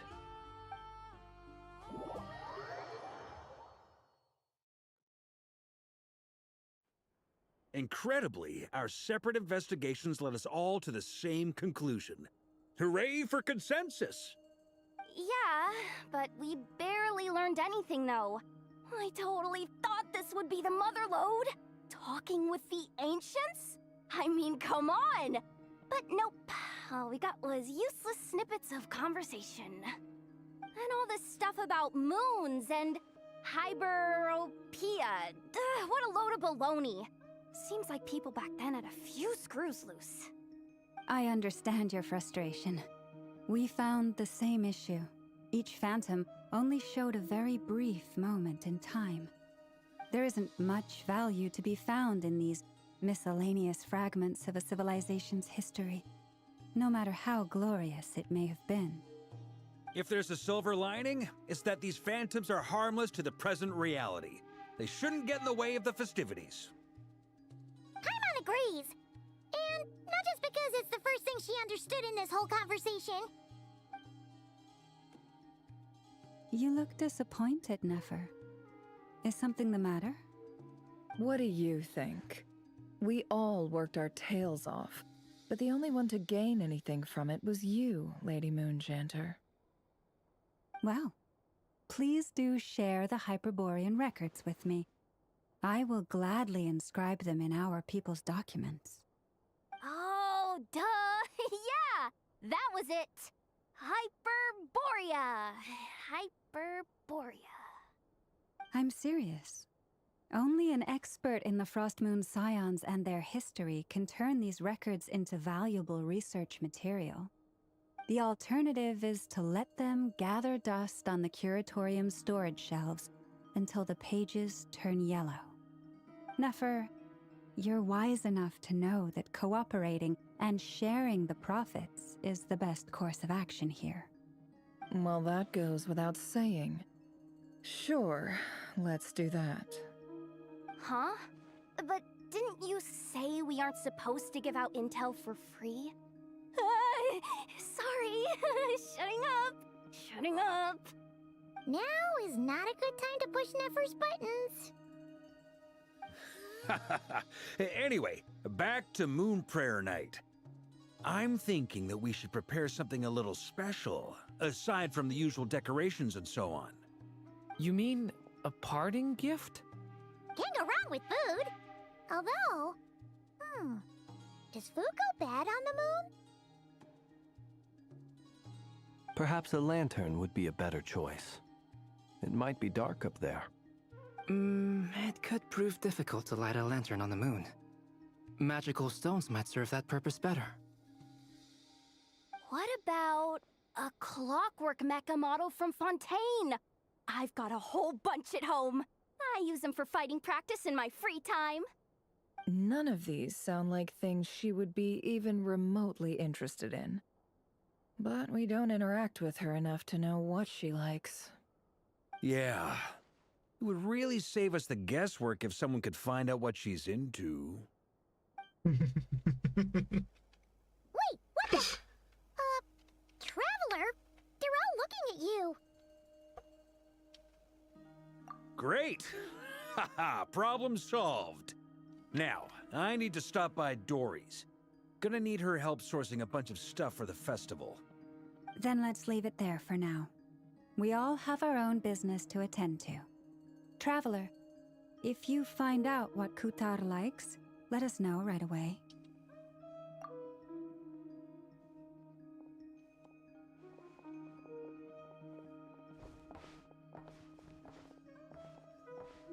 Is something the matter?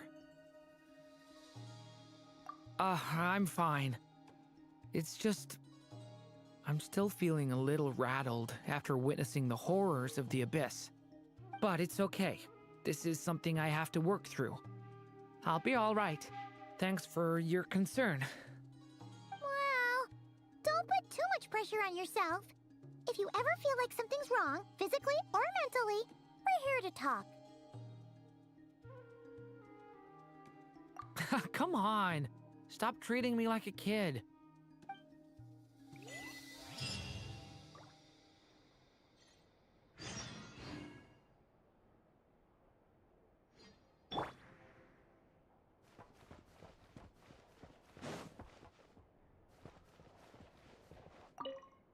You should get going.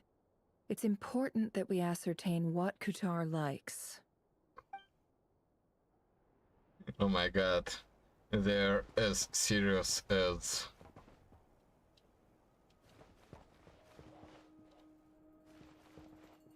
What the hell is with that thing? What the hell is that? Why do they need something like that? Why can't they see that? You should get going. Nefer's really serious here. Like it's something, some grand quest. Later on. Could you do me a solid and try to smooth things over with Boss Neff?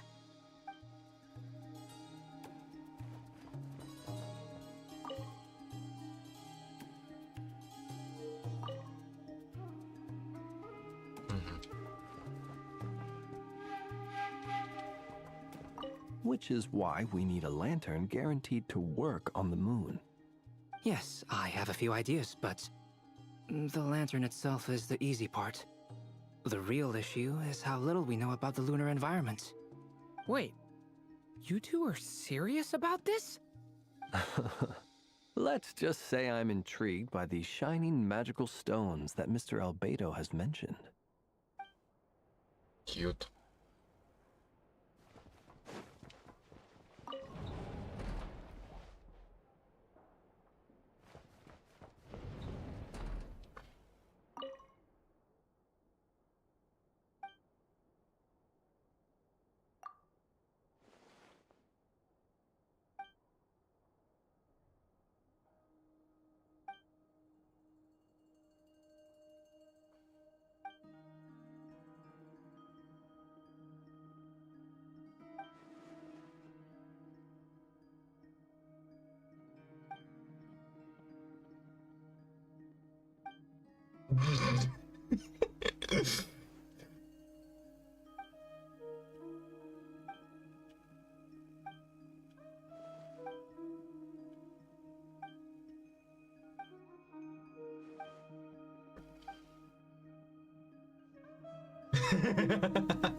Yeah.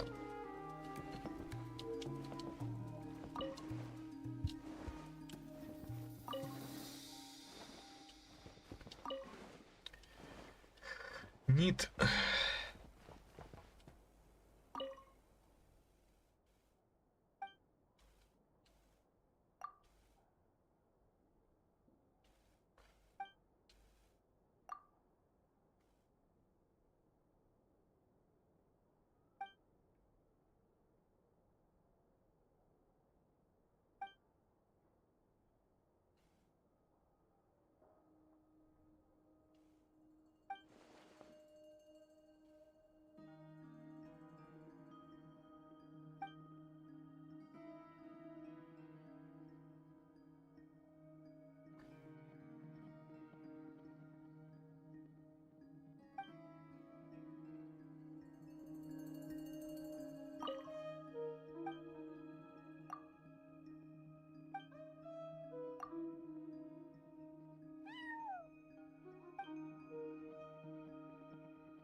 Okay, that's a repeat.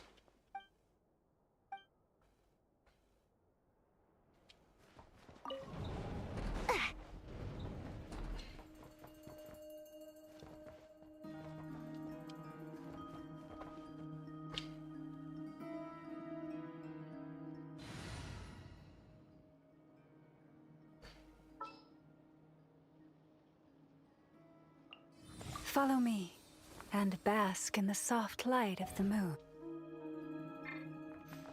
Could you do me a solid and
teach and learn.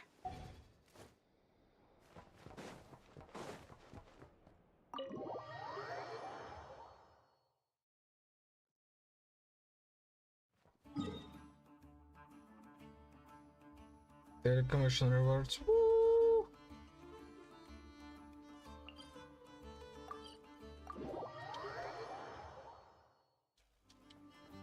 Add Astra. Thank you for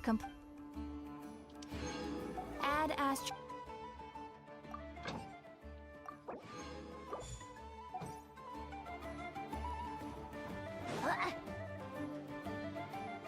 Wah!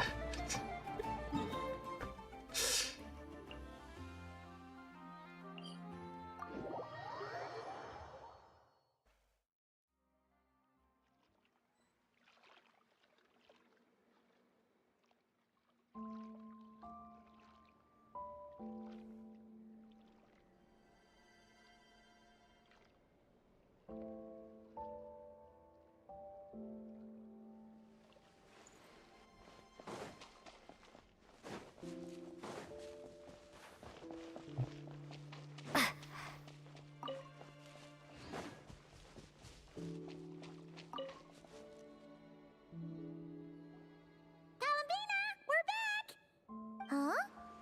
She's not here. Weren't there a few Kuhenki here last time too? Where did they all go? Walkies? For Kuhenki? You're not pets, you know. Oh, well. Looks like we just came at a bad time. Let's try again tomorrow. There's still a few days until Moon Prayer Night, so we're in no rush. Besides, she needs time to rest anyway.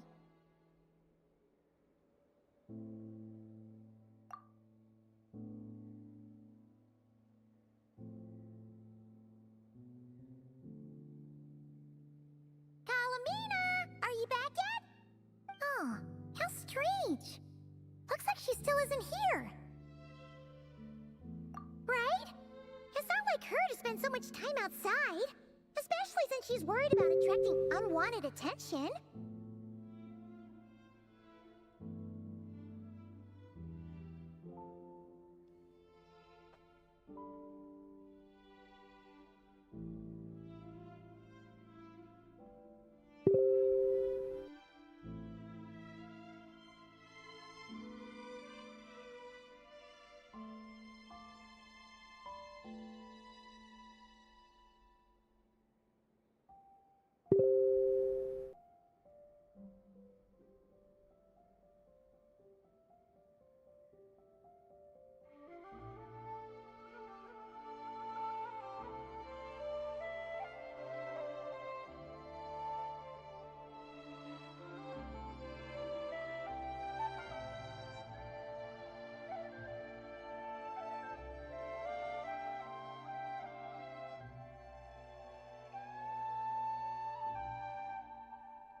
strange. Looks like she still isn't here. Right? It's not like her to spend so much time outside. Especially since she's worried about attracting unwanted attention. What about Luonatar? Luonatar, you there?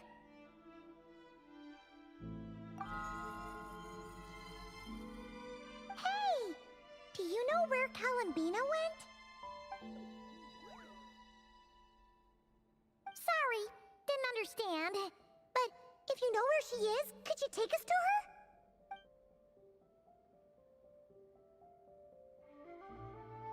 Yeah, that's even stranger. What about him? Oh, that's not good news. They change color when Columbina gets weaker, right? And they look super pale right now. Good idea. She might know what's happening.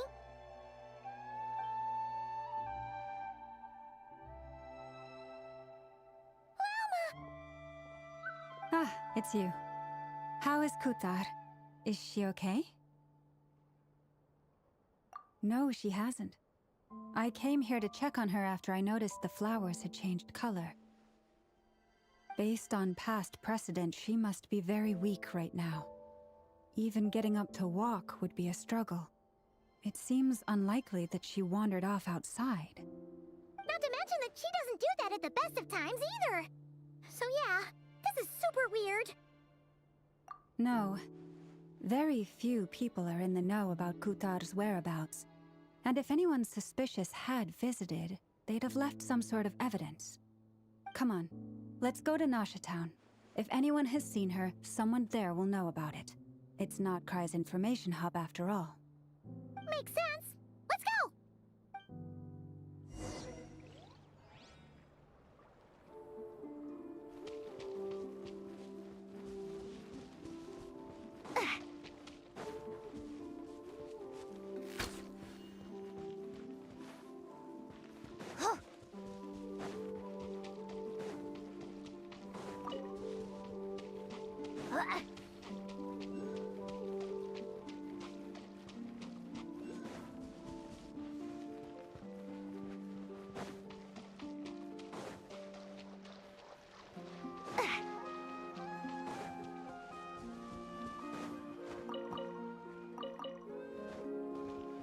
How the sounds are on various.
Moment.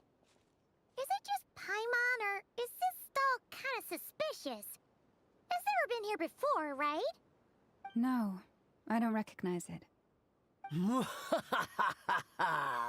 Alas, your free and easy adventure time is over. Now, prepare to face the final boss of Nod Cry. Whoa! Where'd that voice come from? Not sure, but it's definitely hostile. No, not that way. The final boss is right here. The sniffer mole? That's the final boss? Surely not. Also... Okay, the jig is up. I'll stop teasing you. Turn around. I'm right behind you. It seems I've managed to leave quite an indelible impression, even though you've never seen my face. Oh, nothing could make a great mage more pleased with herself.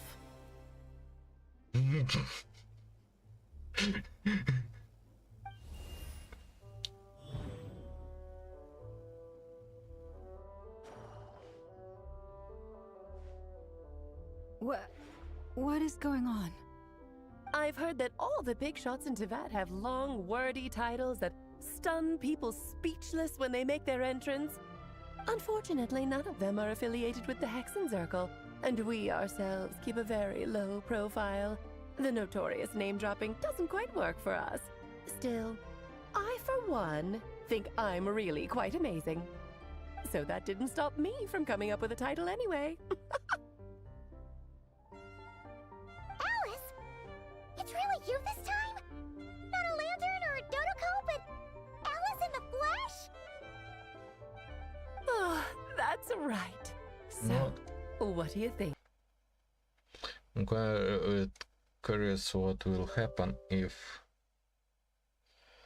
I hide the thing when it appears.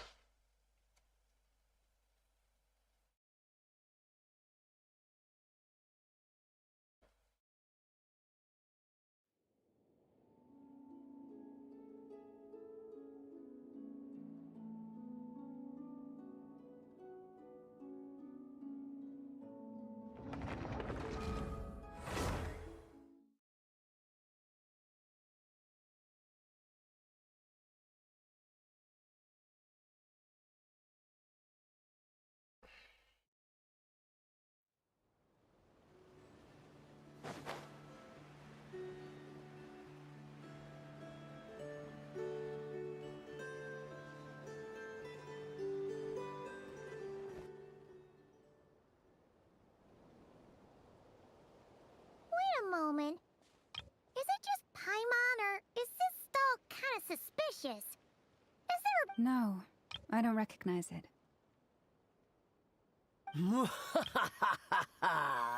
Alas, your free and easy adventure time is over. Now, prepare to face the final boss of Nod Cry. Whoa! Where'd that voice come from? Not sure, but it's definitely hostile. No, no, no, not that way. The final boss is right here. The sniffer mole? That's the final boss? Surely not. Also,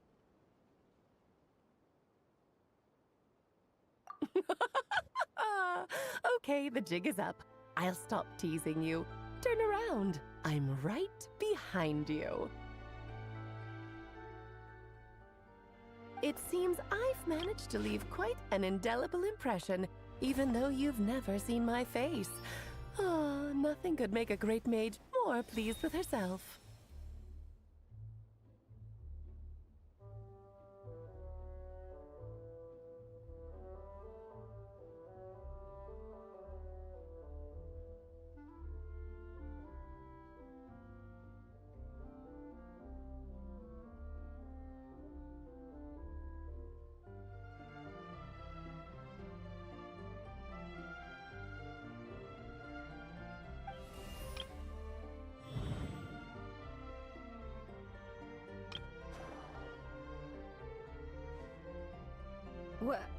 What is going on? I've heard that all the big shots in Tevat have long, wordy titles that stun people speechless when they make their entrance.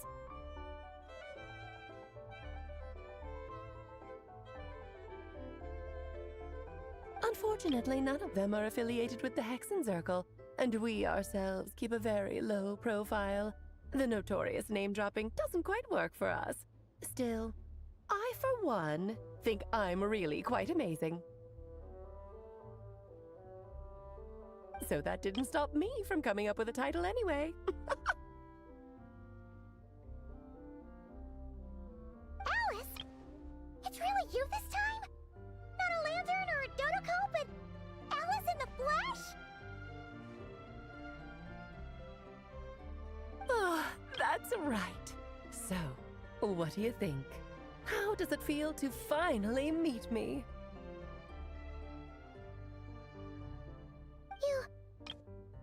You look like...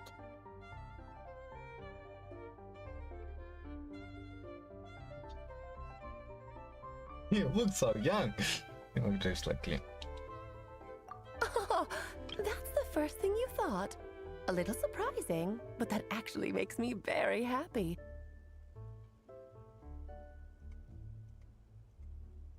Because that means that when Klee grows up, she'll be just as stunningly beautiful as her mother. Look at this smile.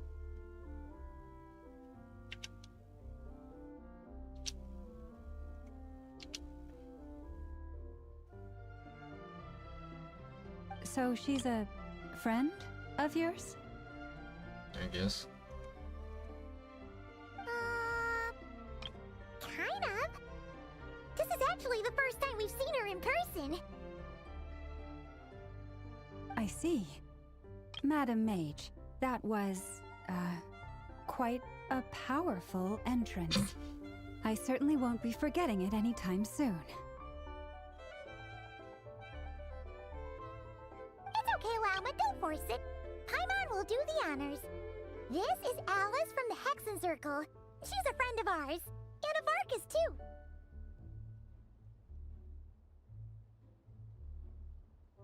That's right. She's a good person, just kinda unpredictable. Chaotic. Well, what is the human heart if not unpredictable? Hmm? If we could not do as we please, how would we differ from machines? I am Lauma, Moon Chanter of the Frost Moon Scions. It is a pleasure to meet you. Oh, I know. Before you got here, I spent a good, 15 minutes getting up to speed on Nodcry's present situation. Before you got here, spent a good 15 minutes getting up to speed on Notcry's present situation. Interesting. In other words, I've read the whole in the last episode part, so we can skip the pleasantries.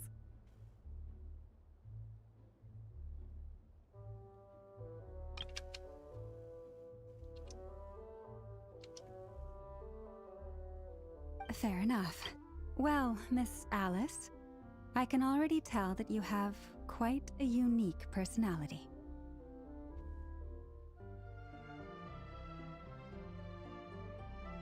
You'll get used to it. Paimon sure is.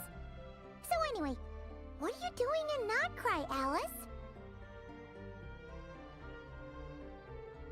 Oh, I thought I told you already.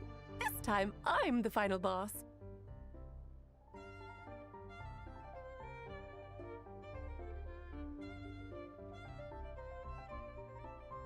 And what a formidable foe I shall be.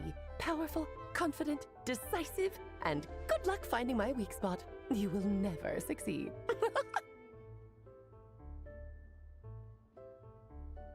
Powerful, confident, decisive.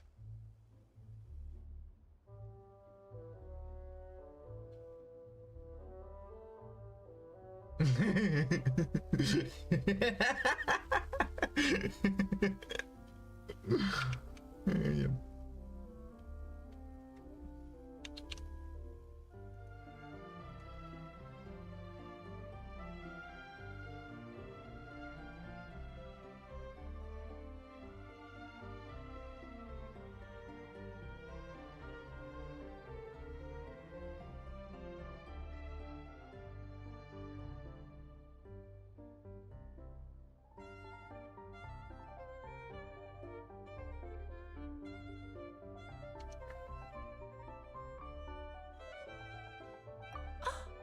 Oh, drat!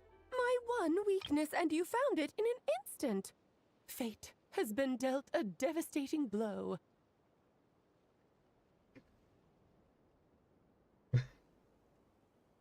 Thus falls the great Dodo King. Why are you playing along with this nonsense?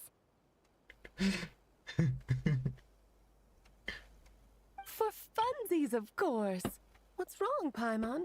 Are you disappointed in me? Am I a gigantic letdown?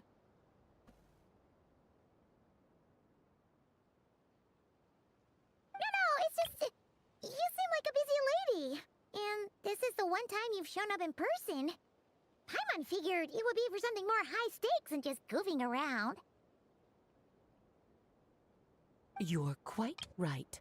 I'm here in Not Cry because something big happened. Something big enough it caught the attention of the Hexen Circle. It concerns the 3 moons, Tevat's borders, and of course, the moon goddess you are currently searching for.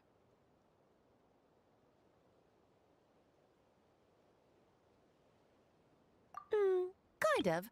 Why don't we discuss this over a pot of tea? My main reason for coming on this trip to Tevat was, of course, to have some fun. But I do technically have a job to do as well, namely, maintaining the stability of Tevat's borders. Tevat's borders. So that Klee doesn't blow up some of the borders? I'll skip over the complicated parts, but to sum it up, abyssal energies are all that lie beyond Tevat's border. We'd find ourselves in a real pickle if they ever made it through. Uh-huh. Oh.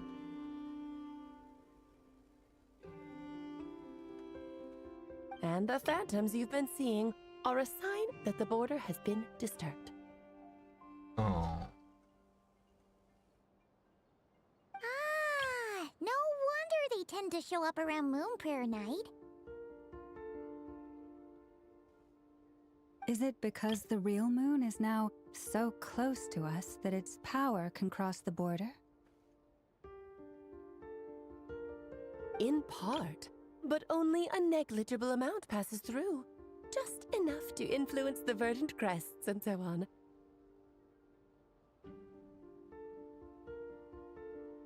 And as you've noticed, there has been an unprecedented number of phantoms appearing this year. The influence of the moon beyond the border cannot explain this. No, there is another far greater factor at play.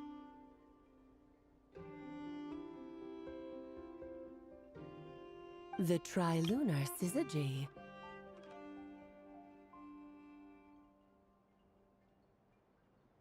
Easy. A trilunar syzygy. Eons ago, before the heavenly principles came to Tevat, it was the then 3 moon goddesses who controlled the laws of this world.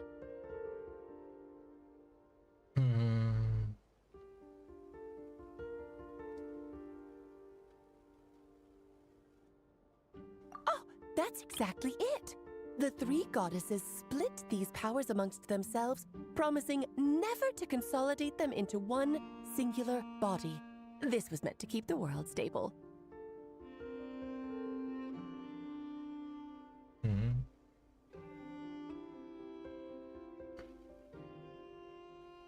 But, fast-forwarding to the present, the eternal moon's marrow is with you, while the iridescent moon's marrow, which should never have appeared in this world, has been retrieved. Add that to the presence of a moon goddess in the flesh and...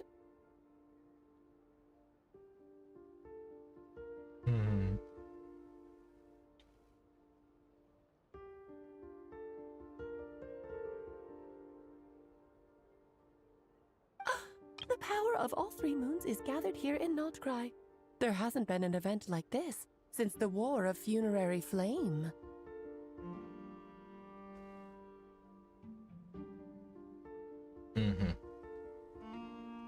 And it's having a noticeable effect on Tevat's borders.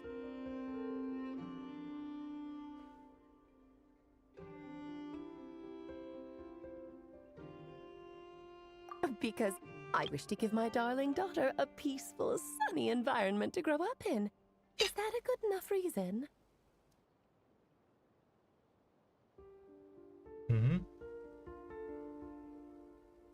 That's a good reason. Kinda sounds like you're dodging the question, but it does make sense. Well, that's one reason anyway, and the most important one. The others are a little complicated to explain. For instance, cleaning up after dearest Miss R.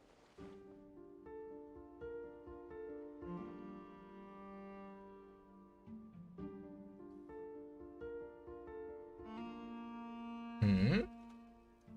Albedo could tell you more about that if you're curious, but right now, I have a more important question to ask you. Why are you collecting the moon marrows?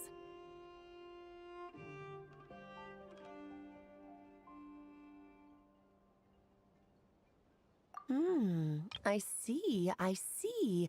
Nicole told me about that legend once.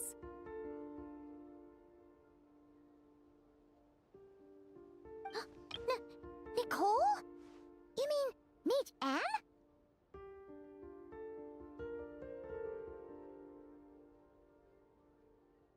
Oh, so you remember.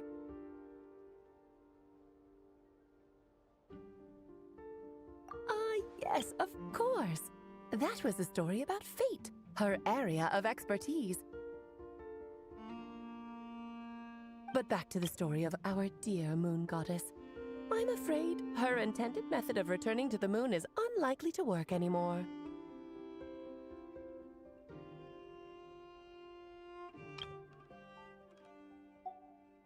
What does that mean?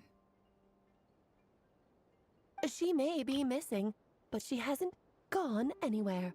She has disappeared.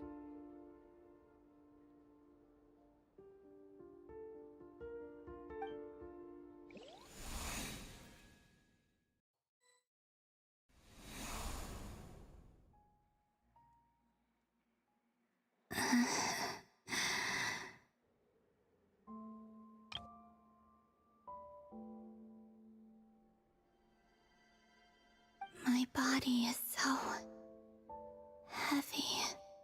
Wait, no. It's my mind that's heavy. My arms and legs are as light as a feather. What's happening to me? I feel drowsy, like I've been asleep for too long. Is it daytime or nighttime? Is the moon out? I think I'll go for a walk.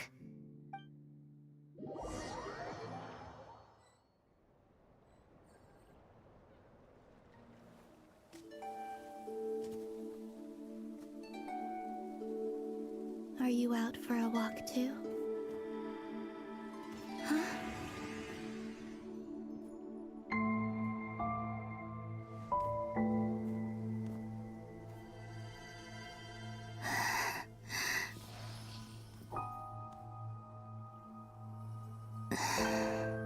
The day has come at last.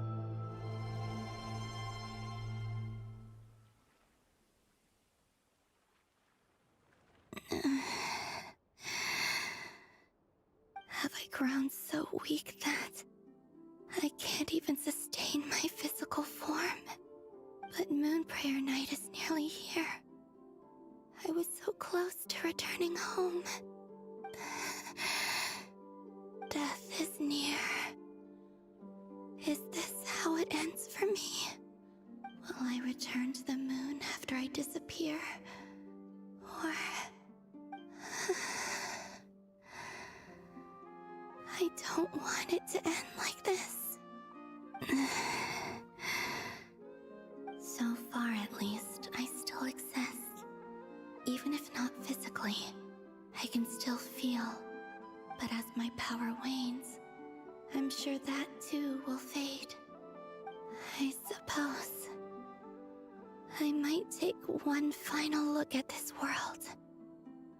The world where I was born.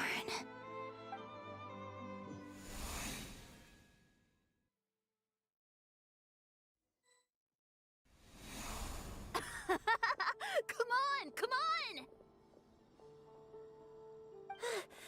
Wait for me! The Frost Moon Enclave. How much it has changed since I was born. These decorations decorations, they're so heavy. It's times like this when you kind of wish men could be priestesses and acolytes. How fascinating. I've never had the chance to be privy to people's private lives in this way. In the past, people would get so solemn and serious the moment I showed my face, like they were frozen stiff. Karina, Lametti, it's time to eat. Coming. I want to watch them a little longer.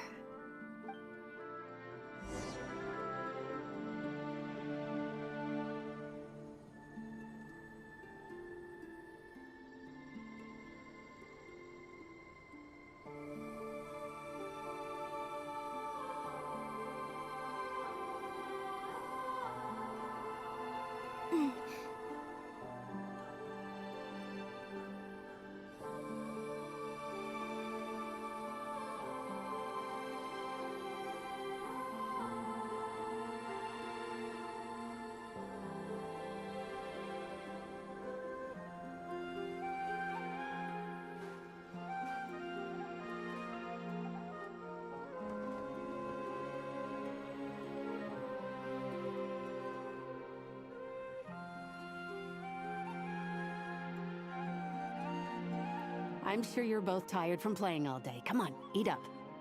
A plain, humble meal. That has always been the way of the Frost Moon Scions. Huh? How come Lametti got a midsummer berry dessert? I always get Lockaberry. I don't mind sharing. You can have a bite of mine if I get to have a bite of yours. They're sharing food? I've never shared food with anyone before. Even at the Harbinger tea parties, everyone just ate off their own plate. And when I couldn't finish my food offerings from the Frost Moon Scions, they'd leave the leftovers out under the moonlight for the animals to claim. Hey! That was 2 bites! Oh, then you can have another bite of mine. Oh, you too. Oh, don't fret now. Here, have some of Granny's too. So this is what it means to be family.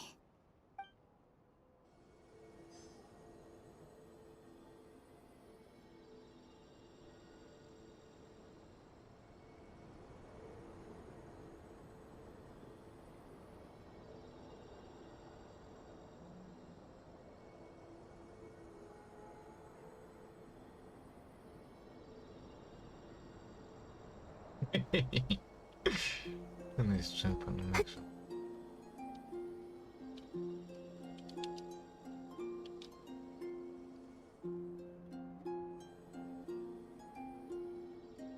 So just fill these balloons with air, right? Yep.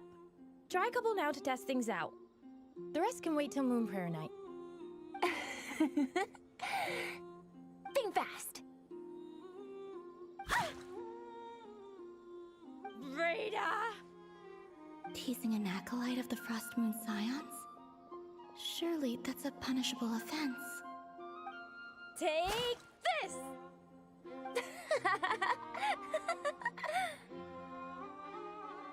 Huh? Alright, enough horsing around. Lady Lauma gave us a task. We should get back to it. The task is just to check that the balloons don't leak, right? Doesn't matter if we fill them with air or water. Yeah. Okay, you got me there. And you got me there. But still, we can't use all the balloons before the festival even starts. We won't use all of them. And as long as Lady Lauma's trusted acolyte doesn't snitch, this can stay as a little secret between friends. A couple more can't do any harm, right? Oh, you menace. Then, think fast! Is pumping a balloon full of water really so much fun?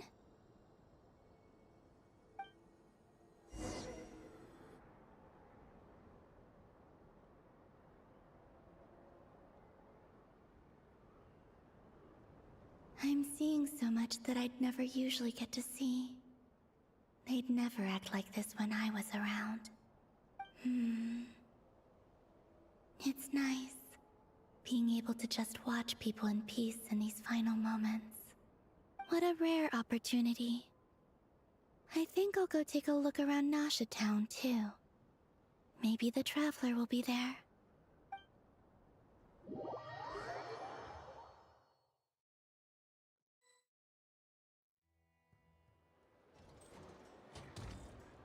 After the War of Funerary Flame, the Moon Goddesses were no longer recognized by Tevat.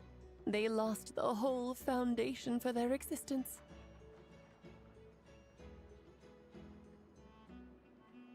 That's why the Moon Goddess's strength is fading. She cannot withstand the world's rejection of her.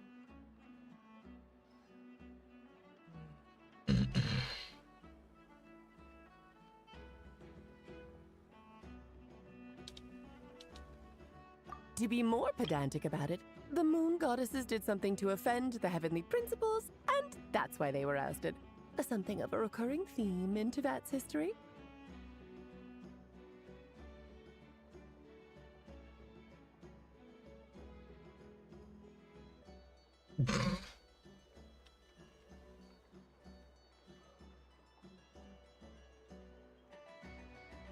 Okay.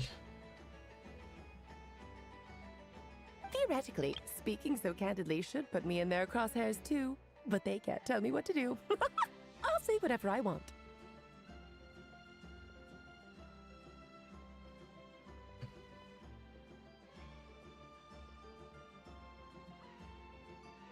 Anywho, the Moon Marrow energies were but a drop in the bucket for her, and that battle against the Ray Hair of Solnari only weakened her further.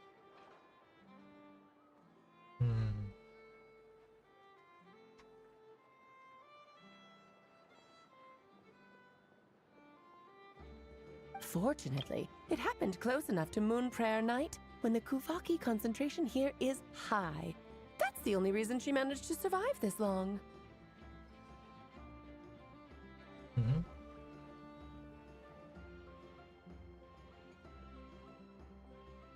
What do you mean, fortunately? You said she disappeared. We're too late.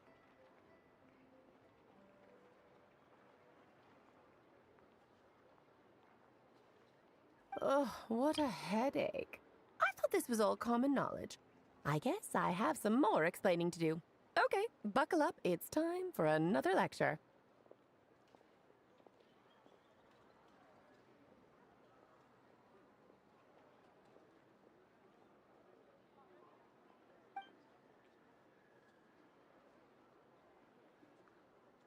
Now, I said earlier that the Moon Goddesses lost the foundation for their existence.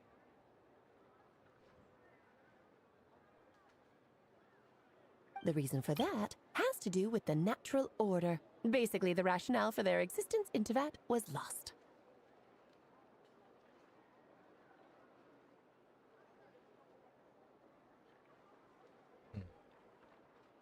The same logic applies to the present Moon Goddess, too. Consider her existence so far. Her comrades in the Fatui called her Damselette.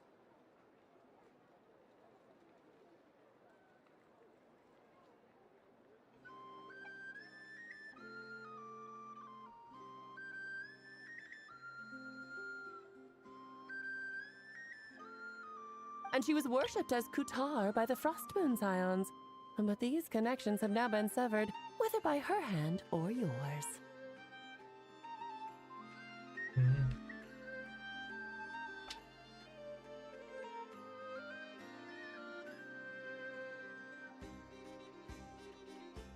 So, the rationale that once sustained her existence is now gone.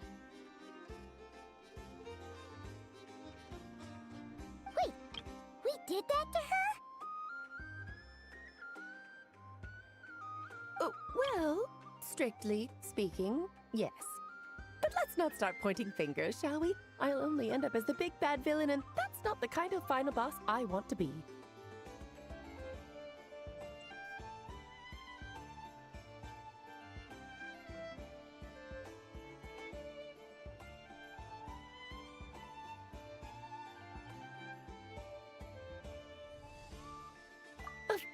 I do. I'm only the greatest mage in the whole entire world.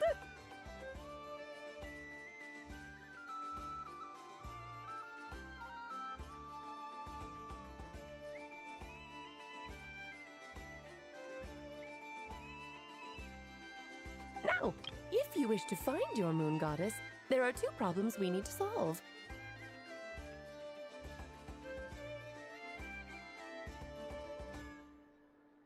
Firstly, we'll need to strengthen the connection between her and Tevat, at least enough to sustain her until Moon Prayer Night.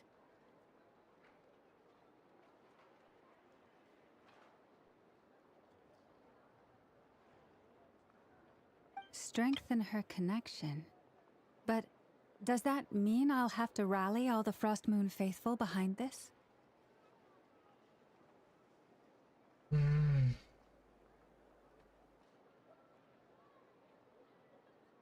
I'm afraid a bygone faith and a former home won't be of any help to her now.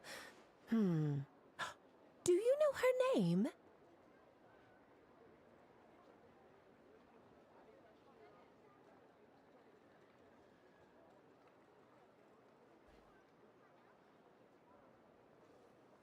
Her name? Oh, yes. Names are very important things. A name is a fundamental concept that anchors one's entire existence.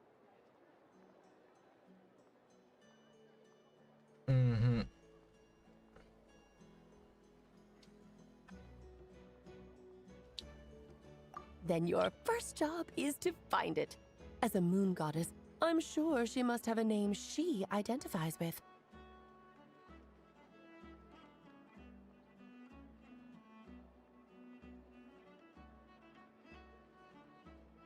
Neither Columbina nor Kutar is her true name, and she's never really accepted either of them.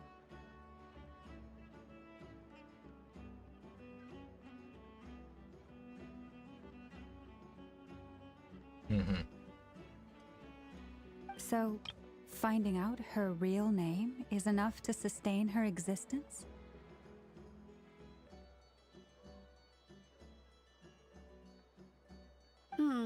Yes, I know it sounds like a small step, but every journey begins that way. So for now, that's all we need to focus on.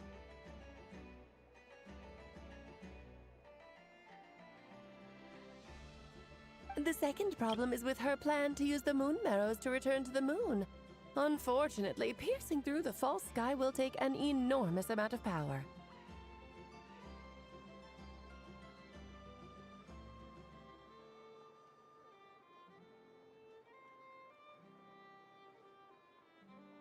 Given her current condition, she won't be able to provide anywhere near enough power, even if she recovers her physical form.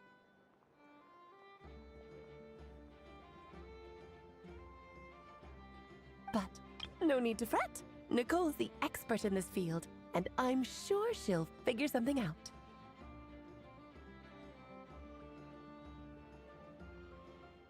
Wait, Mage N is going to help us out too? That means we've got 2 Hexacircle mages on the case. This is turning into a pretty big deal.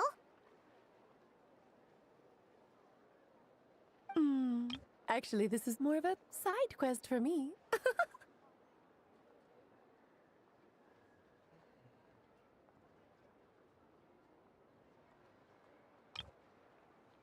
Just like her smile.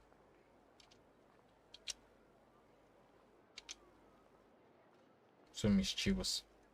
Like you said, I'm a busy lady, so I can't stay for too long. I'll have to return to Tevat's border soon.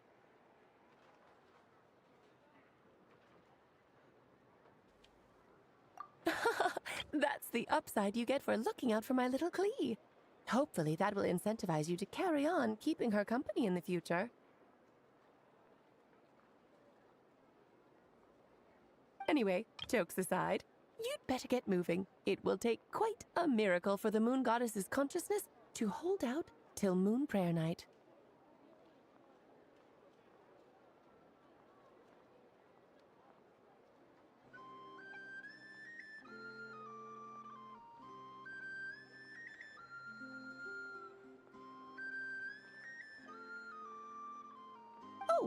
I suppose I might as well tell you where Nicole is before I leave.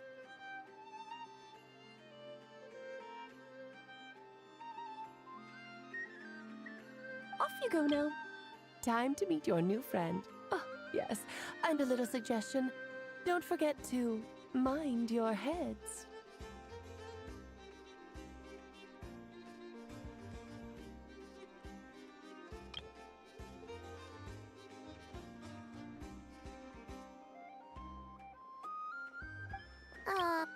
What?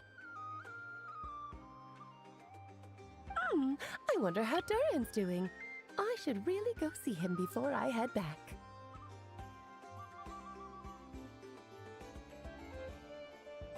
You really are super busy.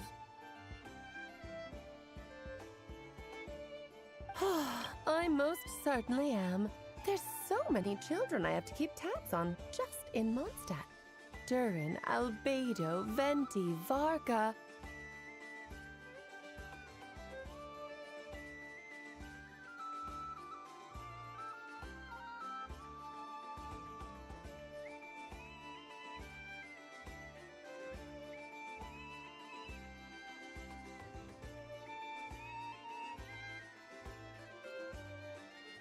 Clay didn't make the list, huh?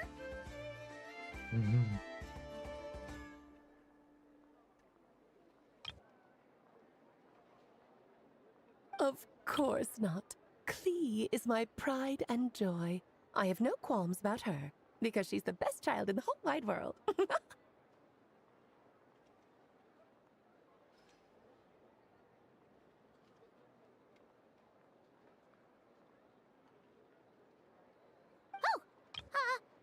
Yep. Clee's a little angel.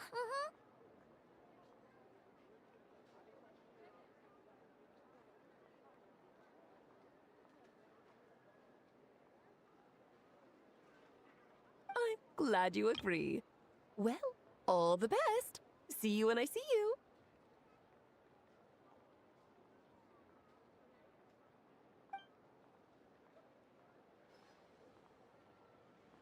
She left in a hurry. Absent mom.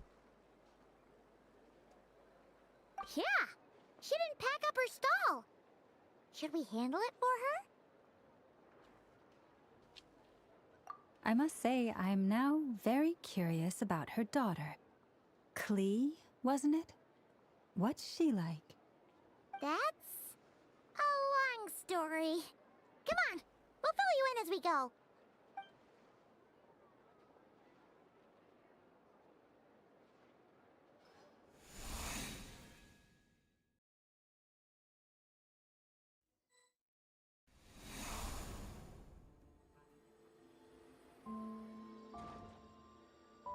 What a lively place.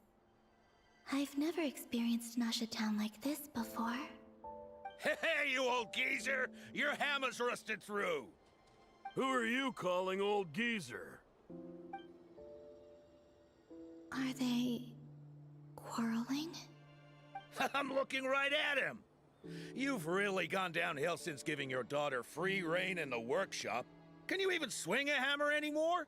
It shouldn't take you days just to fix a single chair. You might as well use that hammer to massage my back for all the good it's doing. Don't run your mouth, or you'll get a back massage that'll put you in bed for the rest of your life. Look, the materials haven't arrived yet, all right? You know how busy it gets in the days before Moon Prayer Night.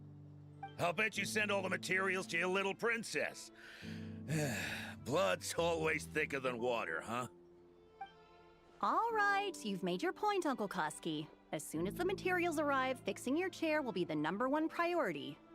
And Dad, if you've got time to chat, why don't you lend me a hand, See? Lolka knows what the score is. I guess they're friends. But the way they spoke to each other was so ugly. Then again, it wouldn't be the first time I've seen something like this. Columbina! Sing outside my door in the middle of the night one more time, and I'll unscrew your vocal cords. You hear me?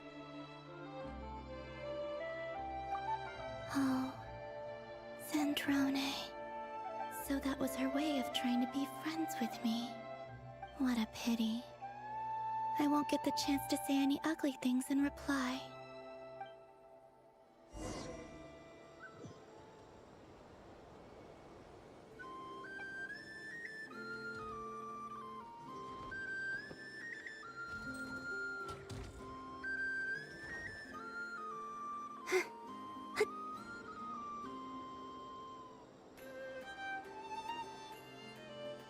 Hey, have you decided what to give her for Moon Prayer Night? I sure have. She's gonna get the surprise of her life when she's least expecting it. Then I'll whip out the ring and pop the question. The surprise of her life. What a fun turn of phrase. Cool, I get the picture. You can spare me the gushy details. Ooh, looks like we have a customer. Hello there, ma'am. Would you like some Moon Prayer Night candy? Huh? Is he talking to me? Can he see me? Here you go.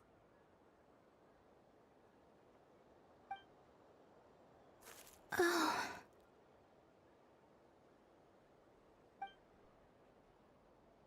Come back anytime. Right. Now, where were we?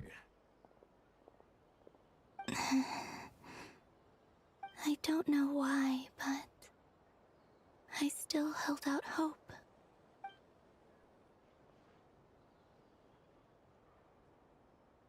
The most important thing right now is to find that mage. This name thing seems super important too, but where do we even start looking? I'd better go pay the Fatui a visit.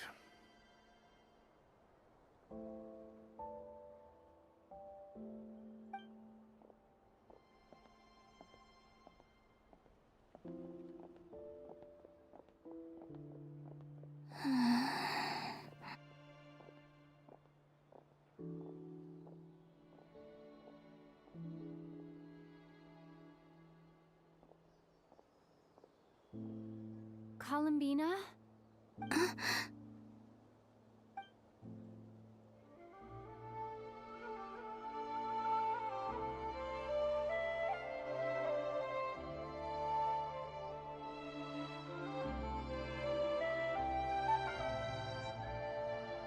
Traveler? Let's go! This is no time to be spacing out!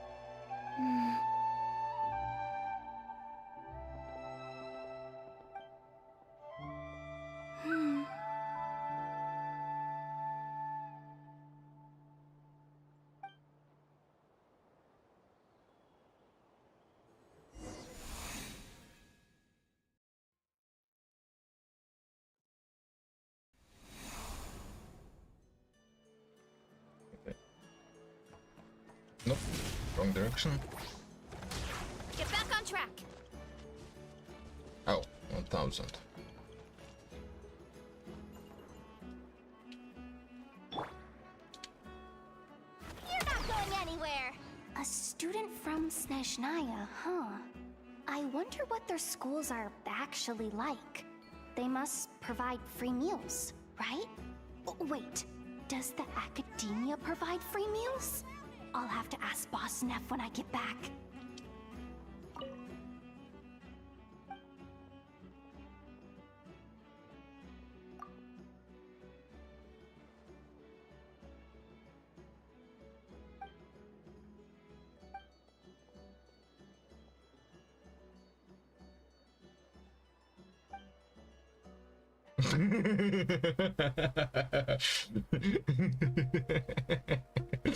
See?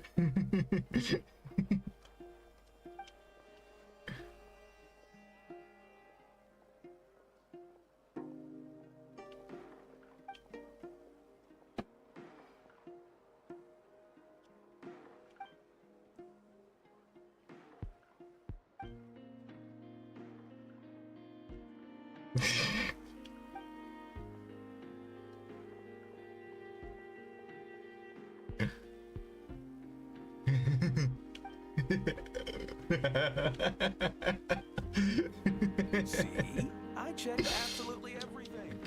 Turns out I was right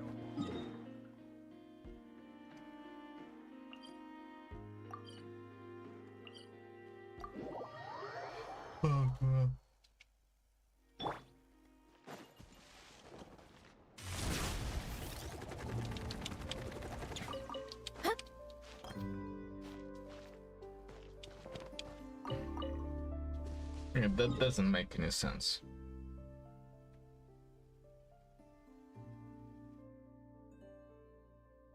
Name. So he's going to for Fatui and just wait, should we visit Fatui also? What's the quest called? A place that will never reach.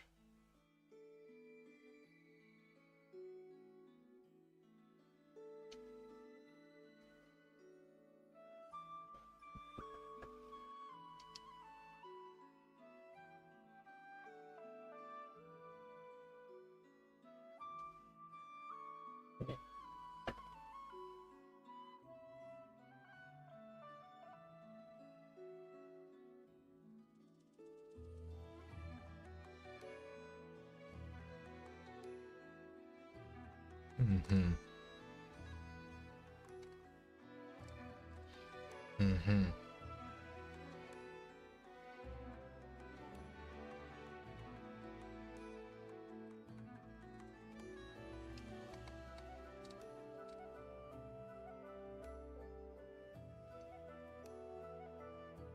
Mm-hmm.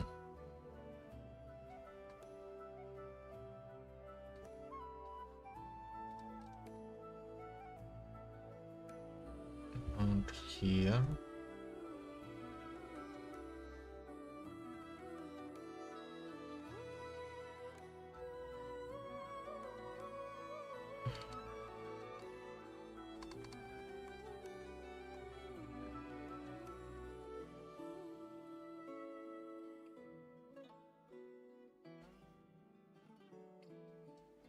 Mm.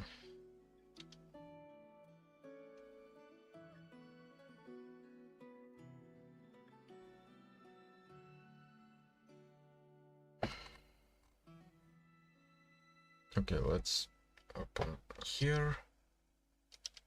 What's this called once again? Ripples that will never reach.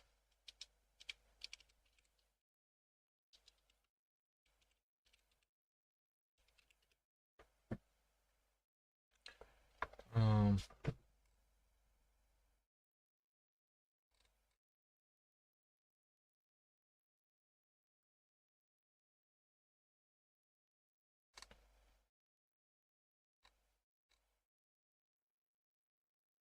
Random, unfortunately.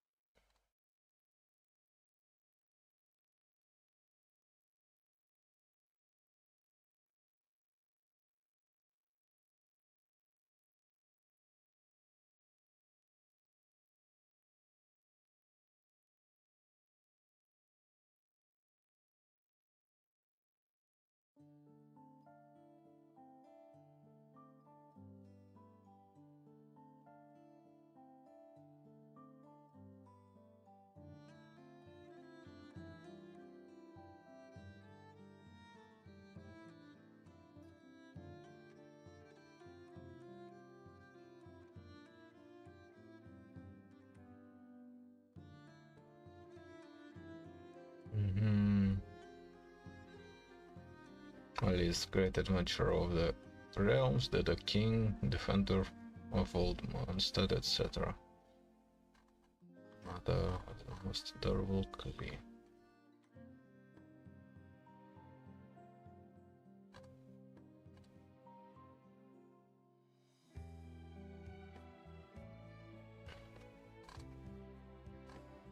Mm-hmm.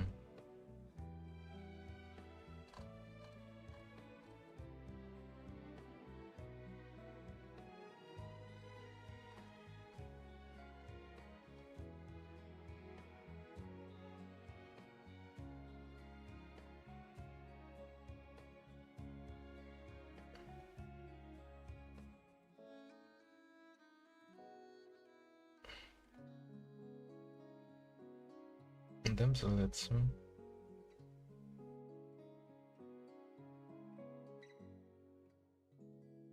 Mm-hmm.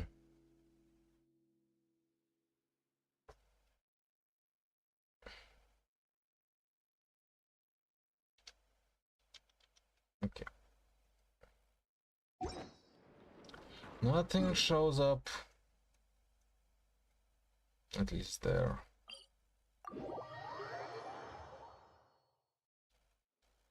Hurry up, Brassa!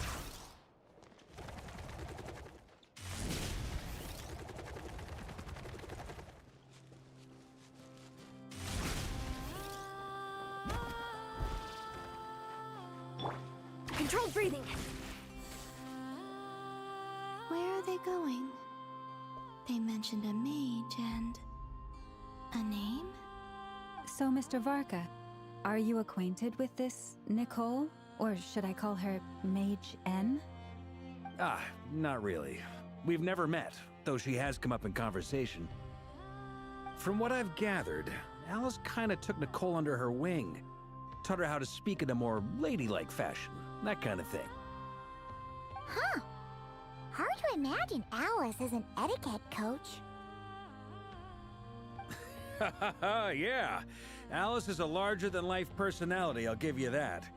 But then again, that's why she's able to draw such an eclectic mix of people into her inner circle. If I remember correctly, being an interesting person is actually one of her main entry requirements. So, if you ever wanted to join the Hexencircle, I'm sure you'd both be eligible to apply. Hey! Don't go around making promises on Alice's behalf. I wouldn't dare. I'm just trying to paint a picture of the Hexencircle for you. Okay, sure. Anyway, since none of us have ever met Nicole, how are we supposed to find her?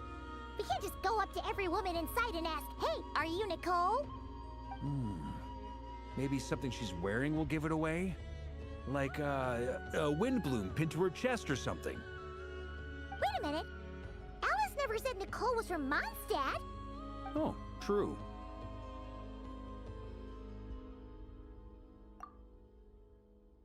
That would be... this young lady, then?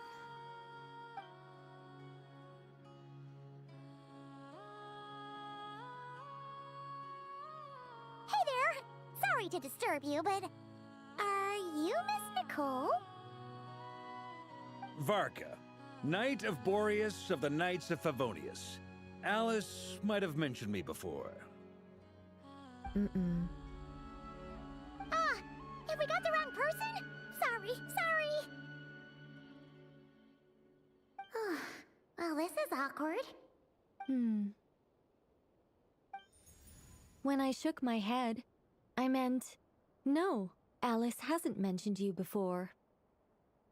Huh? Where is this voice coming from?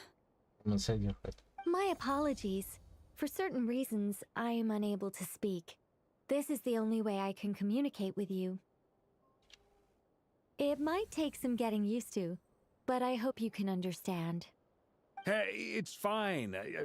I'm more shocked by the fact that Alice never speaks about me. I mean, As for you two, we have crossed paths twice before, but it is nonetheless a pleasure to finally meet you. It's really you! Thanks for all your guidance in the past! You're quite welcome. This time, things are different. We have reached the unwritten pages of the story. You might say that we stand at the crossroads of fate.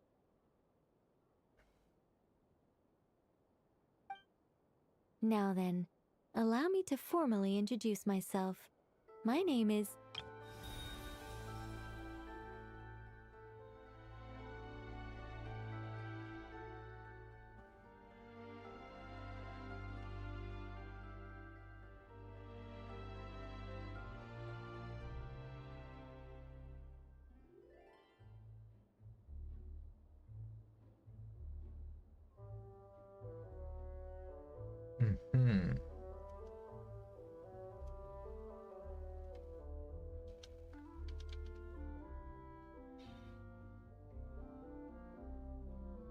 No, stop! Alice! I can't believe it!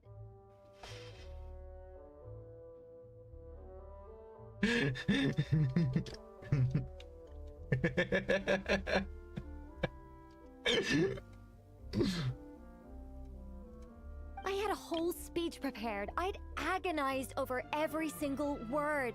She always picks the worst moments to ruin other people's plans. I'm so sorry about that. Alice took the liberty of devising some bespoke self-introduction magic for each member of the Hexen Circle.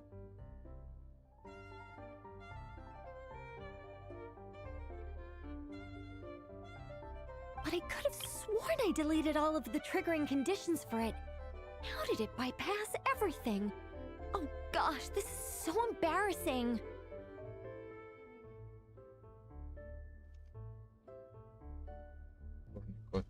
This is a very different side of Nicole than what we're used to. Is she not used to face-to-face interactions?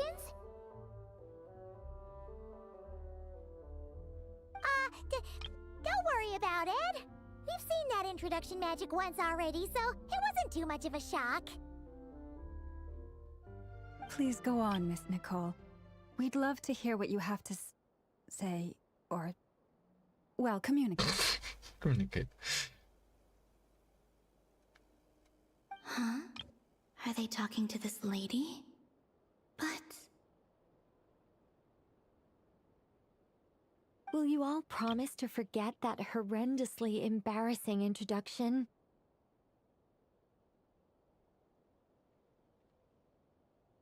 Sorry? Embarrassing? When?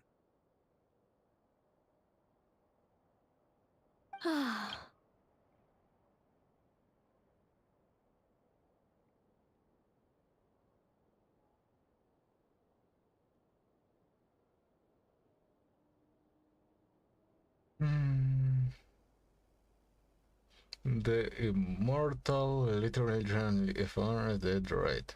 And the silent agent, yet also the orator, the instant they utter a word, etc., etc.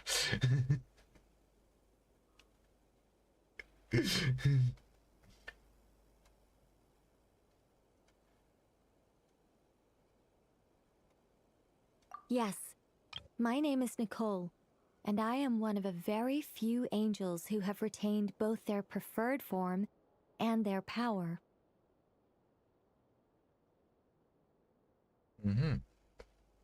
That's cool.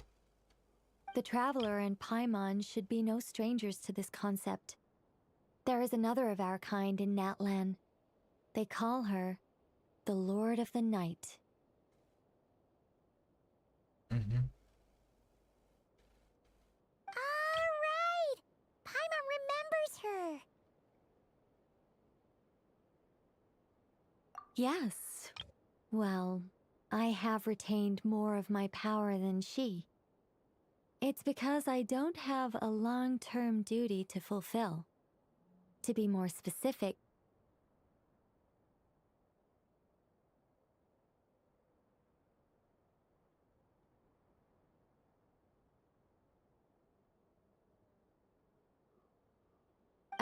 no.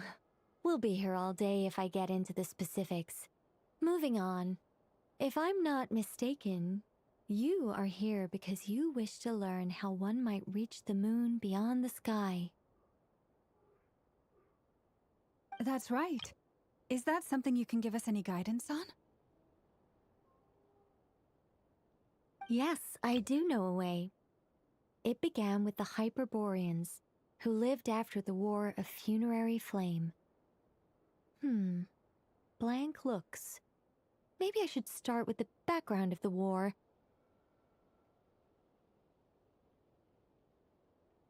Looks like Columbina found herself bored by not hearing half the conversation.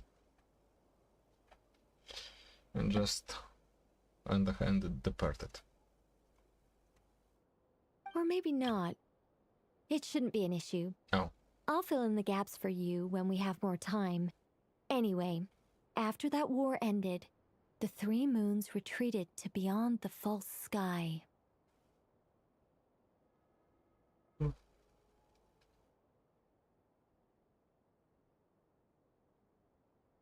The Hyperboreans were humans I once aided.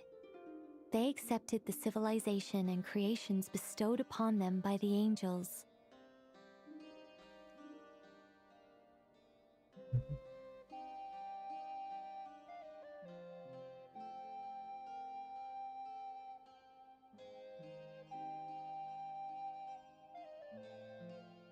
But despite accepting many blessings of the angels, many among them still held on to their faith in the moons. They were reluctant to accept the new order. Even after the War of Funerary Flame, they sought to contact the moon goddesses beyond the sky and receive their guidance. But all three had passed away by that point.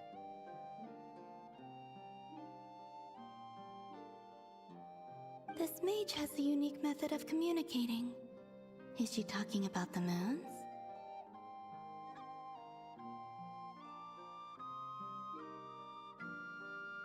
Yes, but they did not know. And so, still they prayed for the moon goddess's mercy.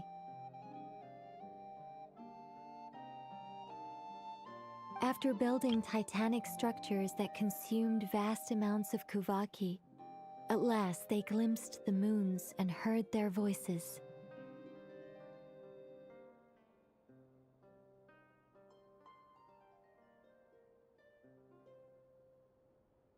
But of course, they were gravely disappointed, for it was then that they realized the three moon goddesses were dead. Oh, that's such a sad story. It is. Humanity was in a very sorry state at that time. The angels who had once aided them were gone, and the War of Funerary Flames had left them homeless and destitute.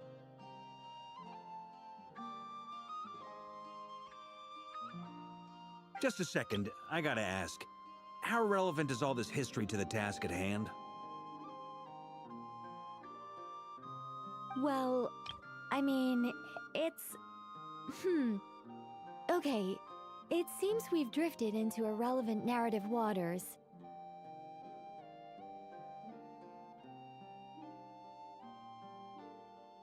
It's been a while since I've had the chance to speak inside someone's head. As soon as I got started, I lost control, and the words just flowed out like a waterfall. What I'm trying to say is... Right, yes, that's it. The relevant part is the ritual created by the Hyperboreans.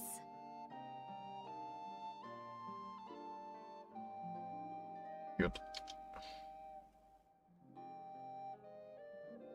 The fact that they bypassed the false sky and saw the true moons implies that they successfully built a connection between Tevat and the outside world.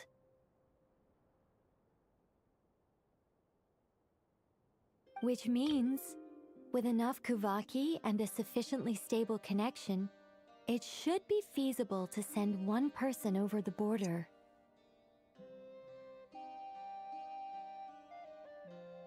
Okay, so they built some kind of portal? Oh, yes. A portal. Yes. Is something wrong? You sound disappointed. I just didn't expect you to summarize it so well. It turns out I could have said all that in one word, if only I'd managed to think of it. Poor Colombina. No, please, it's fine. This is invaluable knowledge. I'll be sure to record and preserve everything in writing. Oh, really? Well, in that case, I suppose I could backtrack and add some more detail. I did gloss over a few things so far. Whoa, whoa, whoa, time out. Let's summarize what we've got first. The Hyperboreans were the last ones to use this method, right? So we somehow need to find whatever structure they built and make sure there's enough Kuvaki to power it up. Luckily, we have the moon marrow of both the eternal and iridescent moons, so we're all good for Kuvaki. Which means the key issue we need to focus on is finding the place. Am I right so far?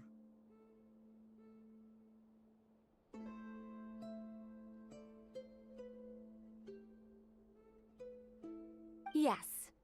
Although I expect the structure is long gone by now. That said, what if we could take advantage of the phantoms to travel back to a time when it still existed? Well, travel back isn't quite accurate. It's more like we'd be creating a handshake between 2 points in space-time.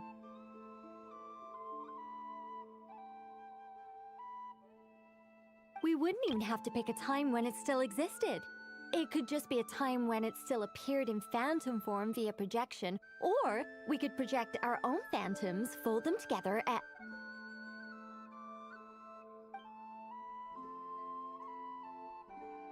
You look lost. Was that too hard to follow? We are all dum-dums. Like she's cute.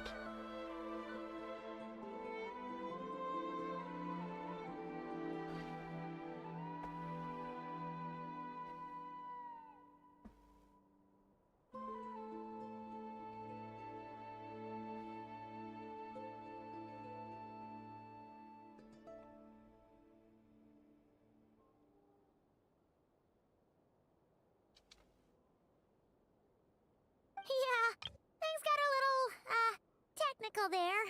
Paimon's brain is reaching capacity. All right. Let me think about how to put this more simply. Okay, got it. Over the next few days, I'll search for phantoms that we can use. Once I find one that meets the criteria, I'll let you know and we'll regroup. By completing certain rituals, specific individuals will be able to enter the phantom and make it to the Hyperborean structure. If everything checks out and it looks feasible, we'll just need to wait for Moon Prayer Night, and we can send the Moon Goddess back home. I'm really skimping on the detail here. Is this making any sense at all?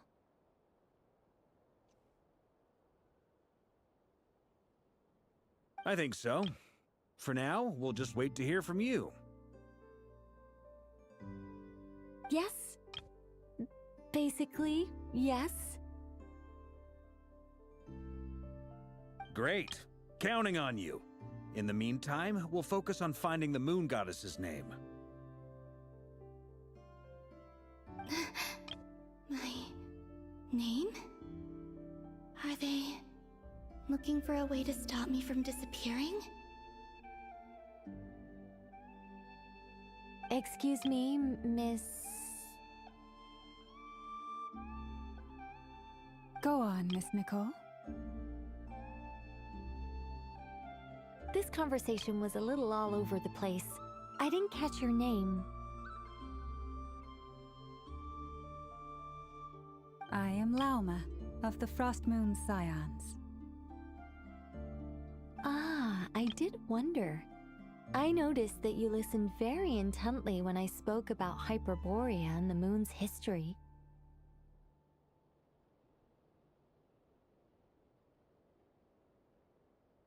If you'd be interested, I'd love to visit you this evening and go through it again in greater detail. Also, if you were serious about making a record, it would be too risky to simply write down the raw details as is. I would suggest some tweaks. Maybe rewrite the stories as fairy tales or fables, perhaps even prayers.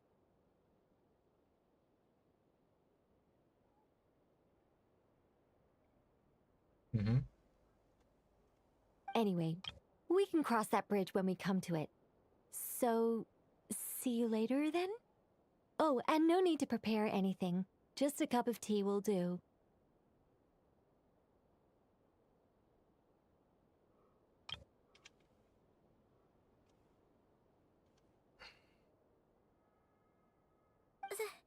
See ya!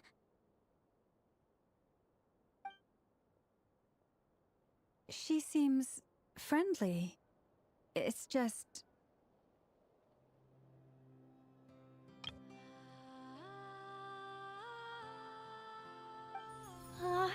so nice to find someone who's actually willing to listen. I've been dying for a chance to finally go through all this systematically from start to finish. Any longer and I'd probably start forgetting it. Now Paimon gets why Alice told us to mind our heads. What did I tell you? A lot of quirky people in Alice's orbit. Now then, the next order of business is, where do we start looking for the moon goddess's name? Maybe the rest of what Nicole has to say might give us some clues. Once I've heard her out, I'll summarize the salient points and share them with you all. I'm also inclined to review our other documents.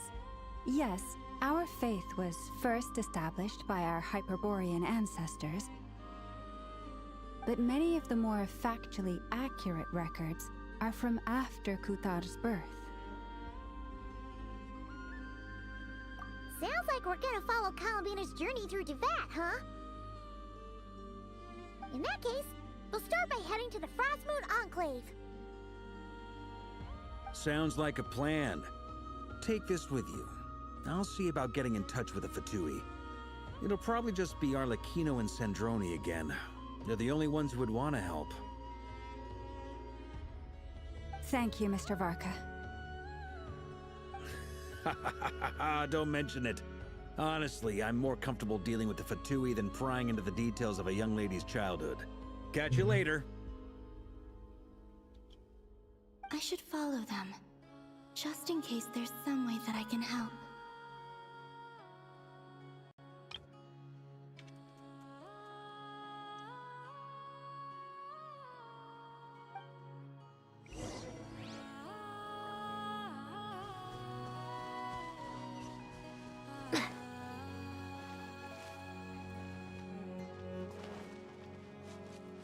Okay, let's check.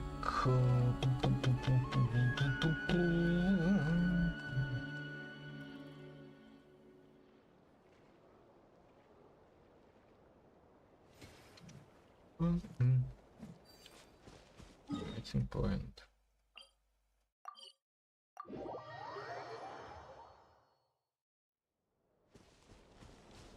Quick as a flash! A while ago, I took the time to organize all documents in our possession that pertain to Kutar. What you see here is the material I consider reliable.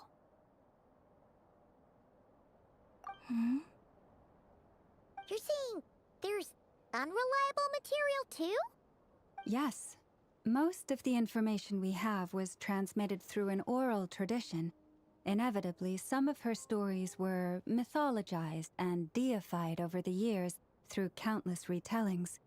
That's why I organized them into reliable and unreliable. There's no sense seeking answers in history unless we can ensure the veracity of the historical record. Makes sense. Alright, let's take a look through!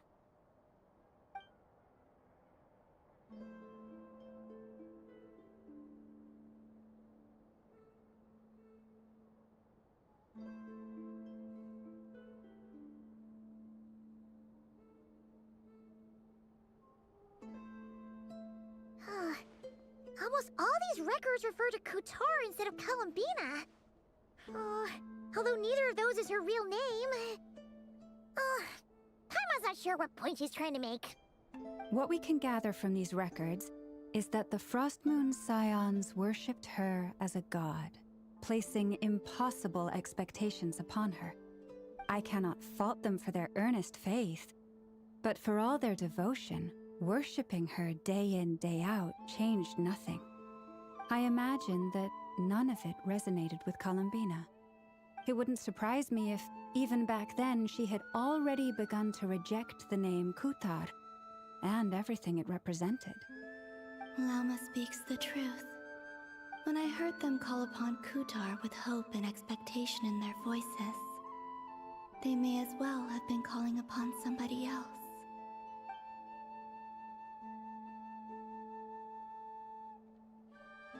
So Kotar is that name. Well, that's a bit complicated. I looked at the level of detail, perceived authenticity, prose style, and how realistic their portrayal of Kutar seemed to be. Amongst the Frostmoon scions of today, only I know of her existence, and I alone have spoken to her face to face. As such, I know that there are certain things she simply would never do.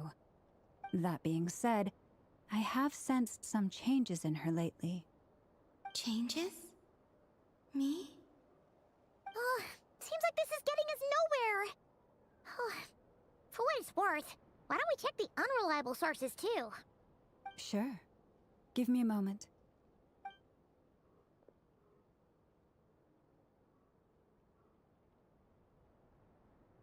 Exerting but a fraction of her divine might, Kutar sheared a great mass from the snow-capped mountain and cast it into the sea, upon whose surface shone the mirror image of the moon. Thus was formed the island of Hisi. Yeah, right. That doesn't even begin to pass the sniff test. The 3 moons are not but lies through and through. Only one moon has ever shone for us, and Kutar is her name.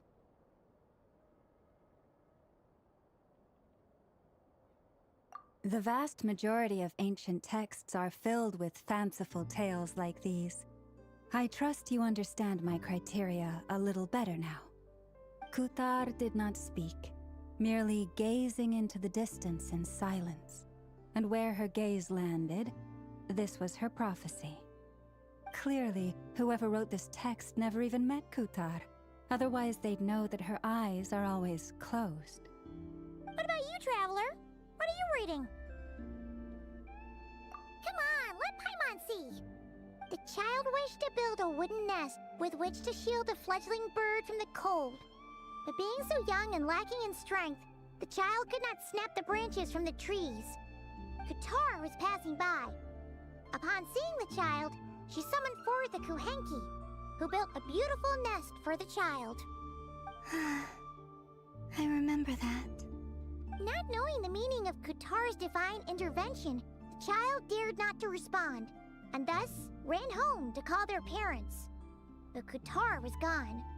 The Moonchanter declared the event a miracle and took the nest as a relic, placing it on high for all to see. The child was named as one favored by the goddess, and was greatly respected amongst the people. Yet, no further miracles were bestowed, and this matter was forgotten in but a few years. Huh. Any thoughts after reading that? Yeah.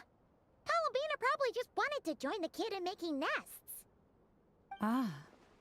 I'd originally considered this a fabrication, because Kutar did not perform any similar actions in subsequent records. But now that I think about it, it does seem like something Columbina would do. It's just that... She didn't know how other people would interpret her actions. She was probably worried about making things difficult for people. And so, she gradually stopped joining in. Yes. Oh, that's so sad.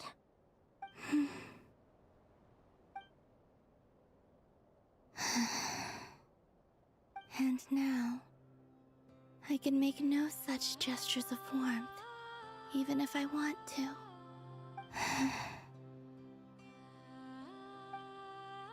Still no name. That's a bit of a shame. But we did learn some interesting stories. That's gotta count for something. Varka said he was gonna set up a meeting with Arlecchino and Sandrone, right? Let's go back to Nasha Town and see how he's doing.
one who uses those super pricey cosmetics? Huh.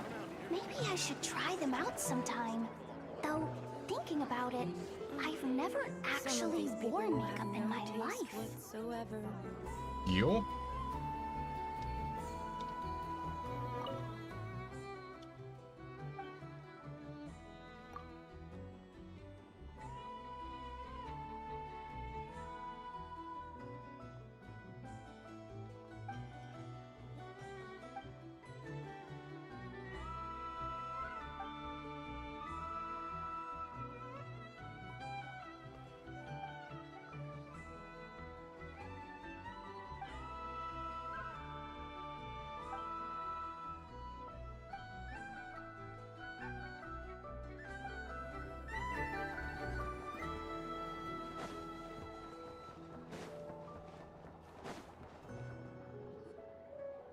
Let's see.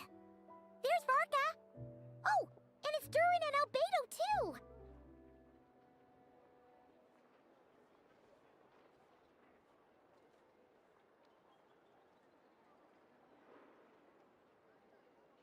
Yeah, this is pretty much the same place we bumped into each other last time. I convinced them to stick around a little longer. We were all waiting on people, so I figured having a little company would help pass the time. Ah, so you've been waiting for us? Does this mean that you've already arranged things with the Fatui? Sure does. Now you're back, we can go meet up with them together. How'd your investigation of the Frost Moon Enclave go? Well, we didn't find out Columbina's true name. But apart from that, it went pretty well. Aha, just as well that I didn't tag along then. I'm sure our moon goddess wouldn't want every man and his dog knowing all about her private life. Still, desperate times, desperate measures, I guess. Someone had to do it. So, Varka was waiting on us, but what about you two? Are you waiting for Alice? Oh, no. We already met with her. We discussed that experiment I mentioned to you last time. Oh, and she also handed me this communication device. Mm-hmm.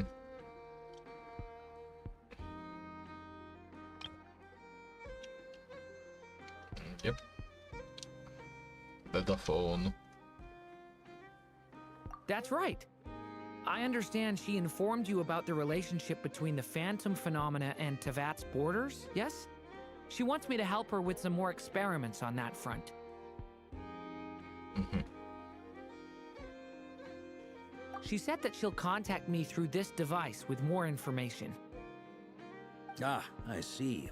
Following instructions and making observations. Pretty common research method. Takes me right back to Albedo's lab. Wait, then who exactly are you meeting? Someone you know. Albedo's met him too. But I don't think Miss Lauma or the Grand Master have been introduced. Introductions are overrated, especially in cases like this. It's you! So, it's not like the academia has prohibitions against going abroad. Also, I applied for leave. I've been writing to Hat Guy since obtaining a human form. I've already brought him up to speed on everything that's been going on in Nodcry. Hat Guy? Turns out, I actually have heard that name before. Oh? Then why did you react the same way I did? I only knew the name, not the fella. But since we're all here, let's do some introductions for what it's worth. I'm Varka, Grand Master of the Knights of Favonius. Lauma, Moon Chanter of the Frost Moon Scions. And I'm a Driosh from the Vahumana Darshan of the Sumero Academia. Hat Guy. Good to see you again, Mr. Guy. I believe we last saw each other on the boat ride here.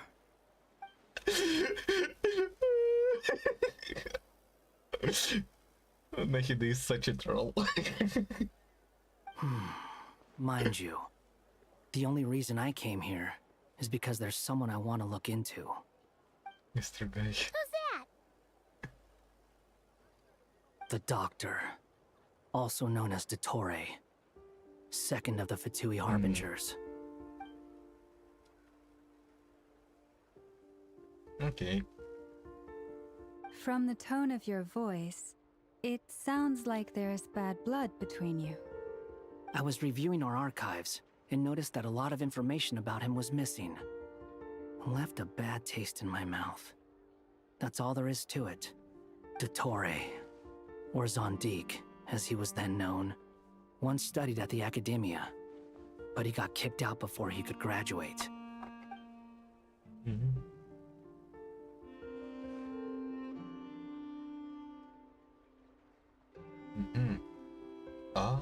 Yeah, makes sense. Makes sense. So the Harbinger's #2 man is a college dropout? How embarrassing for them. Last we heard, he was planning something. We actually heard that a few times before, even coming to Notcry. But we haven't seen a trace of him since we got here. He only appears when something interests him. For all we know, he might have left already. But the fact he did something here at all is worth noting. It'll fill a couple extra lines in his file. Why does it sound less like a file you're writing and more like a criminal record? Anyway, we were just about to meet 2 of the other Harbingers. Want to come along? You might learn a thing or two about him there. Sure. Even though they're Harbingers, well, they're old acquaintances of ours, so, you know, when you talk to them, try to be... I got it. The Frost Moon Scion's relations with the Fatui remain tense. Forgive me if I do not attend. In that case, we'll continue assisting Miss Alice with her experiments. Good stuff. Everyone's having a fruitful time. All right, we better get going. I'll lead the way.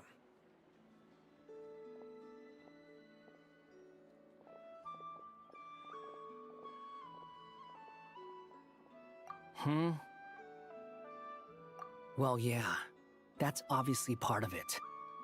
But I'm not the only one who has a score to settle with him. Neither you, nor Lesser Lord Kusanali, nor I want to see him meddling with things again.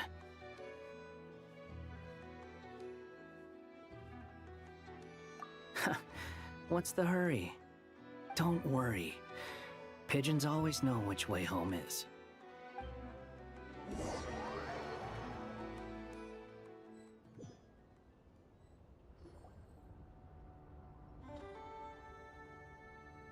You made it.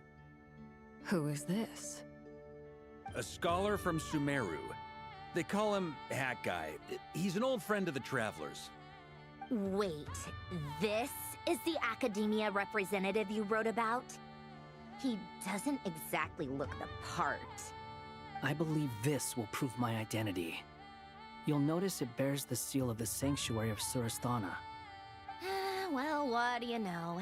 So it does. All right then. My mistake. It's fine. I expected as much. What?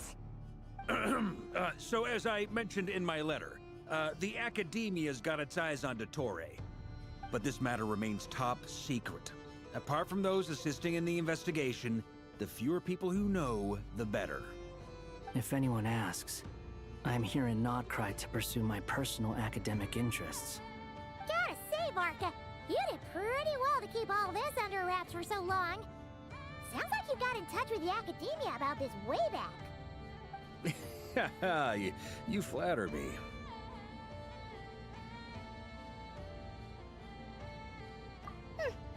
Where do I even start? Remember that time we fought Rerir at Star Sand Shoal? He sure let me have it then, didn't he? I'll bet Dottore had that all sketched out, with me as his convenient little pawn. He could not care less about us if he tried, but hey! The feeling's mutual. Does Dottore really strike you as the sort who values his relationships with his colleagues? Fair point. Definitely not. Which is why I always keep my guard up whenever he starts making suspicious moves. To that extent, our motivations align. On top of which, I consider you trustworthy people. Now, back on topic. In the wake of the Reikir of Solnari episode, Sandrone and I grew suspicious about Dottore's complete inaction during the entire affair. So we tried to find out what he'd been up to, but unfortunately to no avail. He never lets anyone in on his plans. The more he cares about something, the more secretive he gets. Indeed. Perhaps he believes that by keeping a low profile, he can avoid trouble. But that trick isn't going to work on his colleagues. Yeah, I mean, he's been researching the ancient moon's remnants. And he's been trying to get his paws on the moon marrows. Only an idiot would believe he doesn't have something more planned.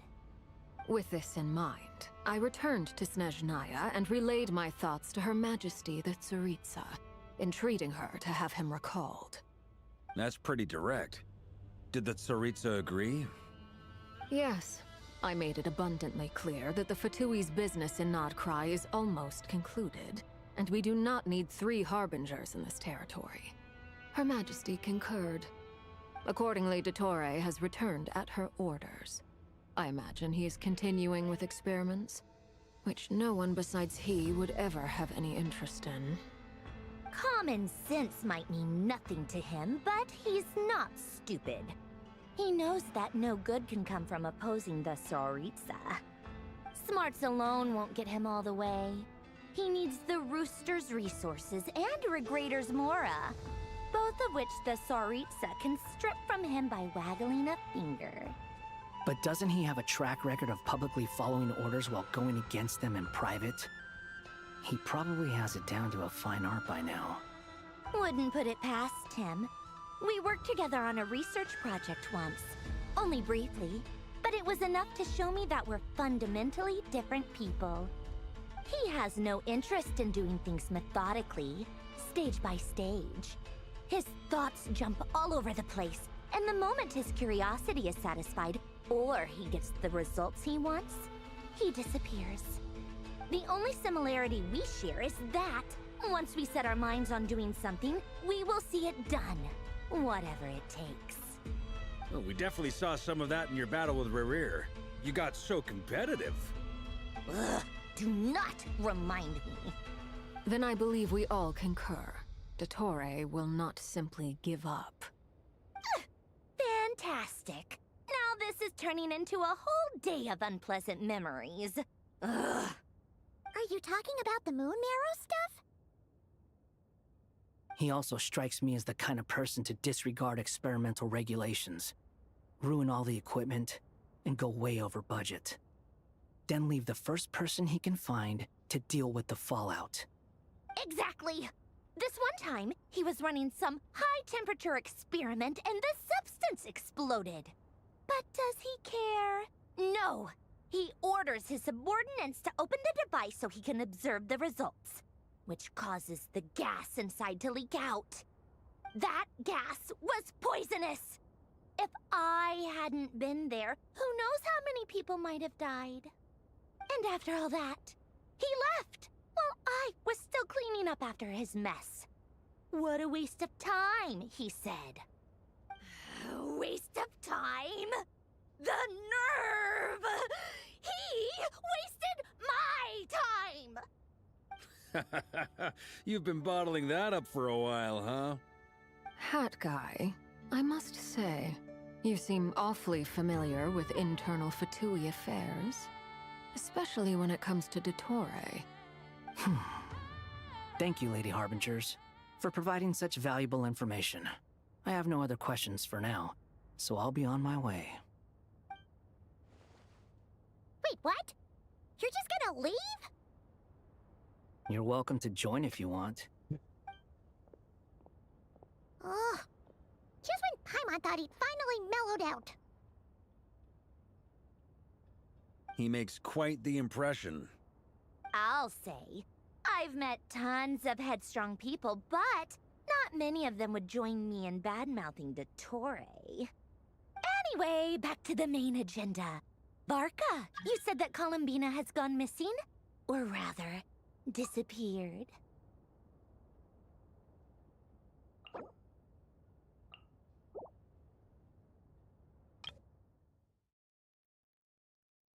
Anyway, back to the main agenda. Barca, you said that Columbina has gone missing? Or rather, disappeared. Yeah. We're working on building a connection between her and this world. The simplest method is to find out her real name. I've actually asked her that question before, but she said she didn't know. Considering our relationship, I doubt she was lying to me.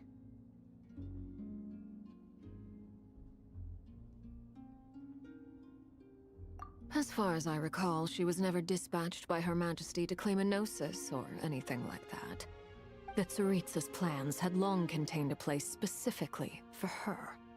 I always thought that was weird. What could she do that the rest of us couldn't? Knowing what we do now, it's probably something related to Kavaki, right? More than likely. When she first arrived, Columbina would often go to Her Majesty and ask when she could start the task assigned to her. But Her Majesty always gave the same reply. The time has not yet come.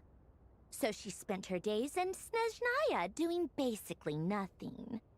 The Tsaritsa has summoned a beautiful blind maiden to be a harbinger, giving her the third seat by virtue only of her enchanting voice. It was a dumb and stupid rumor, but the reality of the situation made it hard to refute. And what happened after that? I imagine she stopped caring. She no longer seemed to care why she had been recruited, and Her Majesty never gave her any missions, so she just continued to sing in the flower garden. For my part, I was busy. So busy, in fact, that watching someone be that idol had me fuming. But still, I got the sense that she had long been used to a life of other people claiming she was needed when she wasn't. I just felt that having a place to stay would cost me something eventually. And so I waited quietly for the day that I would have to pay the price. And on the other end of that spectrum, you had me. Someone once told me that I had the lousiest work and the toughest luck. That's a good way of putting it. I forget who said it, but those words have always stuck with me.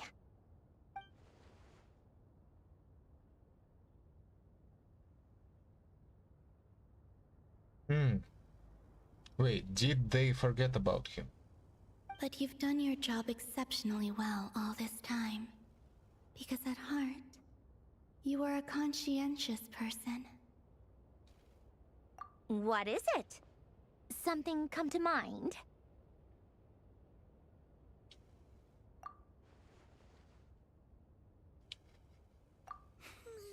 That makes sense.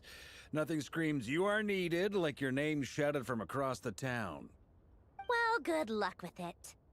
But if you ask me, Columbina is still the most shoutable name.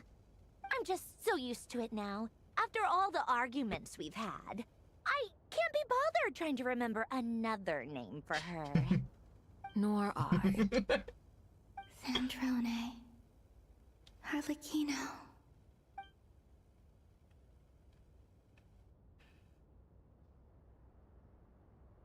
Huh! It's a Sealy! Does that mean Nicole has news for us? Ladies, I thank you for your hospitality. If the chance ever comes up, I definitely owe you both a drink sometime. I'm sure it will. You can make your own way out. Heck, you've been here enough times, you probably know your way around better than I do. Okay! Time to do what adventurers do best. Follow that Sealy!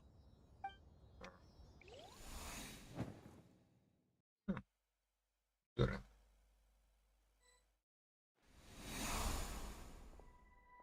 Here you are.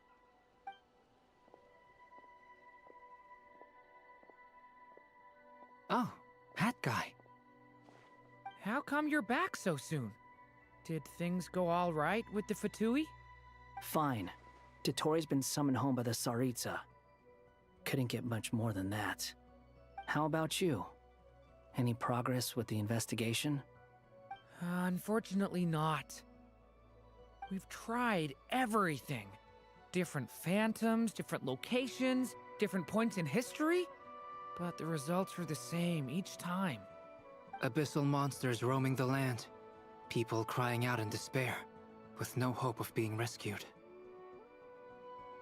Every time I see it, I can't help but think, is this what it was like in Mondstadt when Dragonspine Durin attacked? And if I fail in the task I've been given, will I create yet another tragedy? That's just meaningless speculation. When we encountered similar phenomena previously, I tried to interfere with those illusions, using sounds and lights to guide them. However, we could not change their fates. At most, we were able to extend their existences. The events of the past are like fate that has been written into Irminsul. There isn't a living thing in Teyvat that can escape its past. But Miss Alice instructed us to try to find ways to change the outcome that these phantoms face. It's an impossible task. Can't you just refuse? Since she asked us to do this, I feel like it can't truly be impossible. Or if it is, well, mages can make the impossible possible. I could not have been born as Durin otherwise. But you also said that your past 39 attempts were fruitless. That's true. But you're still going. Yes. After this many futile attempts, surely you realize that you're not doing this because you still believe what some mage told you. It's because you want her hypothesis to come true. It's something you wish for deep inside. So, think for yourself about what you want to do. As long as you don't believe it's futile, it isn't. Yeah. Previous experience indicates that we cannot touch the phantoms, which limits the effectiveness of our interventions. If we want to clear this hurdle, we need to break this rule somehow. Same thought here. Following the same rules means repeating the same failures. Reducing ourselves to mere playthings of fate. So you mean we need to figure out a way to make contact with them despite knowing that we can't? Yes, and I suspect that's something only you are capable of.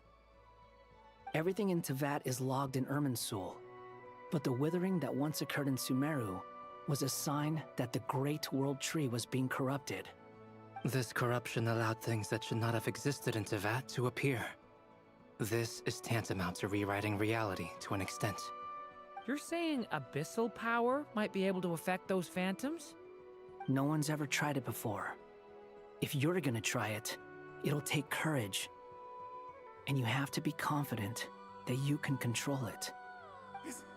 Is anyone there? Has anyone seen my daughter?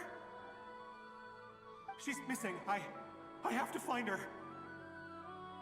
I hear someone inside. Spargana? Are you in there? Ah! If I can use my abyssal powers to warn him that there is danger here, maybe it'll change his decision. Maybe he'll stay away. Yes. The important thing is not the nature of the power, but rather how you use it. To intimidate and obstruct. Sounds about right for the Abyss. Let me try. I should be able to influence that thing. Have you seen a little girl? What? This isn't the time for that! Just run! Where are all these monsters coming from? I hear someone inside. Spargana? Are you in there?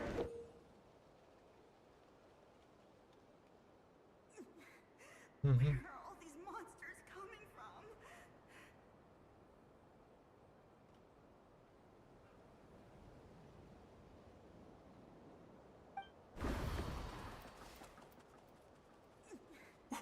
What is this?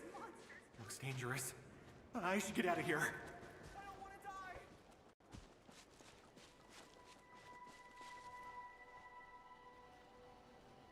He really left. Ha! We did it! Don't celebrate too soon. Follow him. See what he does next.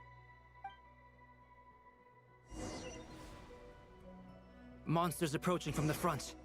You need to stop them and create an opportunity for him to hide.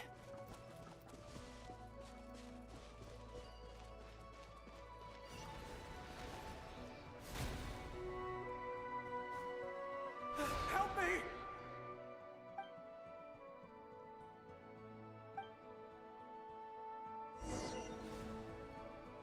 Monsters approaching from the front. You need to stop them and create an opportunity for him to hide.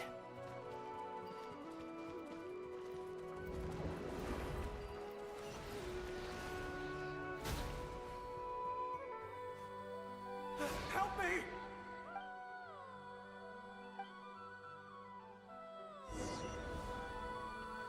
Monsters approaching from the front.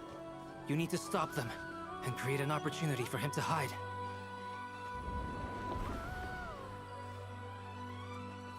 No! There's monsters ahead!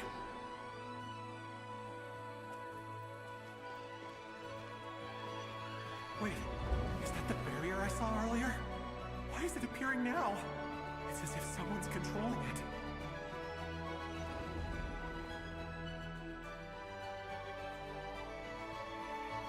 The monsters are gone. Is it safe now?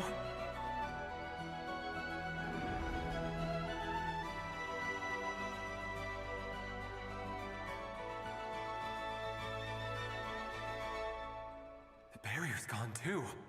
How odd. Anyway, I guess I'll keep going. Quickly, let's keep up.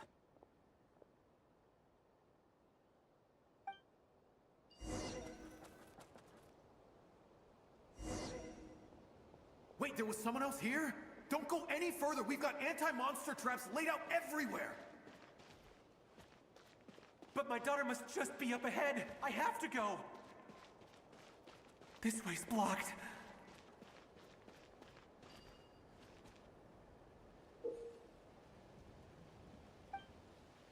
We might be able to use the explosives over there, but we need to take care not to hurt him.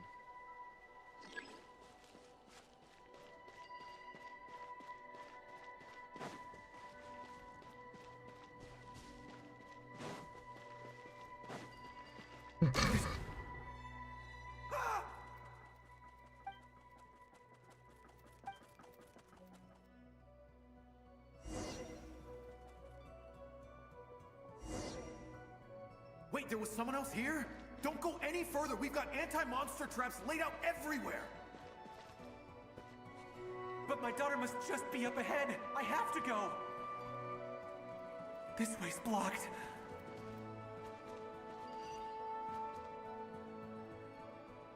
We might be able to use the explosives over there, but we need to take care not to hurt him.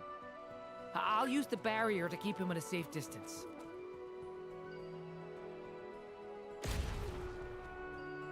This barrier seems to be helping me somehow. Hey, wake up! Oh, no good. Gotta keep moving ahead.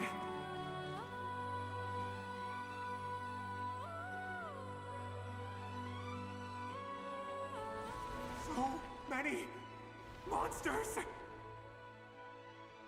There's still a chance, Durin. Use the traps.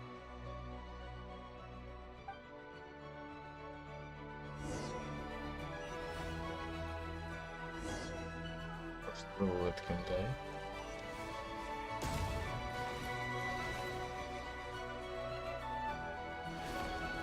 Help me!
are they coming from?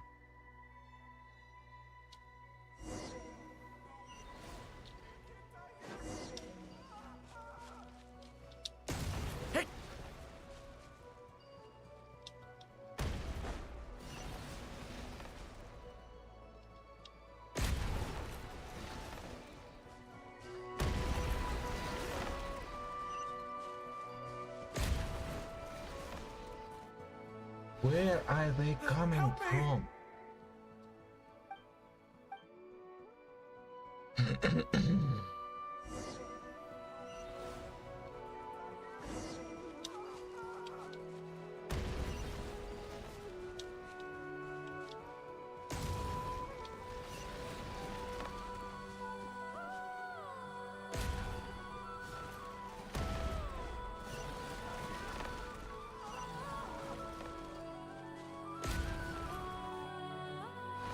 Okay, there were some to the left. Where did they spawn?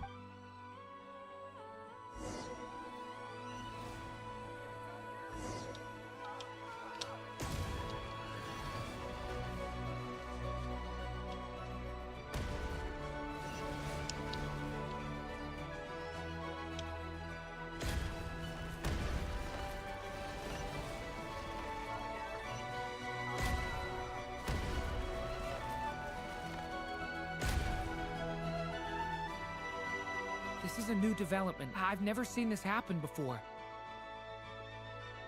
We might just be able to save this person.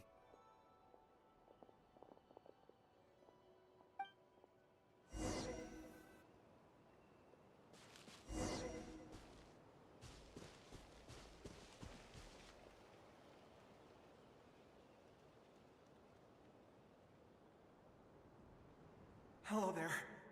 Have you seen my daughter? Spargana's her name. She's carrying a large backpack. Get out while you still can, you fool. You won't find any survivors here. But I can't just leave her here. She must be so scared right now. Sorry. Wish I could help, but I haven't seen her. You'll just have to keep looking. Okay, thank you. If I do find her, I'll get her to shelter and come back for you. Don't bother. I've got nowhere left to go.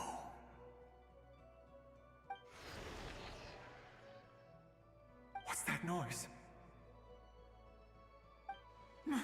Monster! No, if he goes inside, he'll be walking into a trap. Let's try this once more. This time, we have to stop him.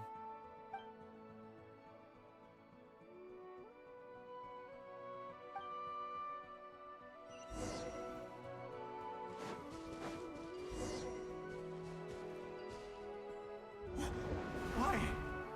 How will I know where Spargana's gone like this? You know what? I'll trust this strange barrier. It's gotten me this far after all.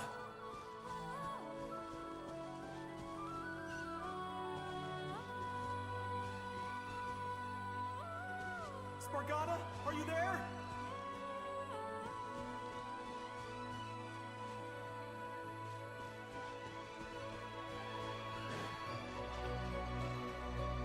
What? Hey! Let us out!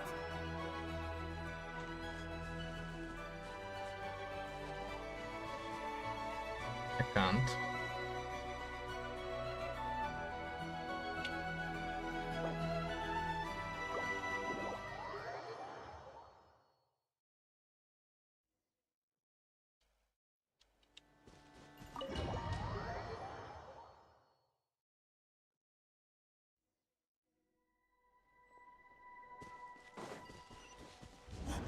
Why? How will I know where Spargana's gone like this? You know what? I'll trust this strange barrier. It's gotten me this far after all.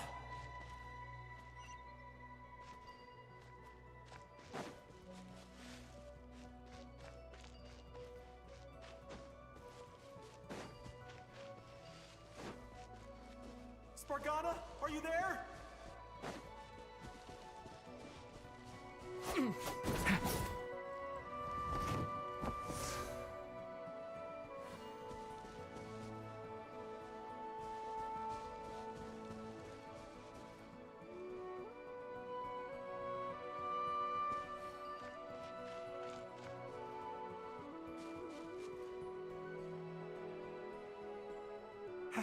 Hello, I'm looking for... Huh? Looking for what? Everything here belongs to me. Get him, boys!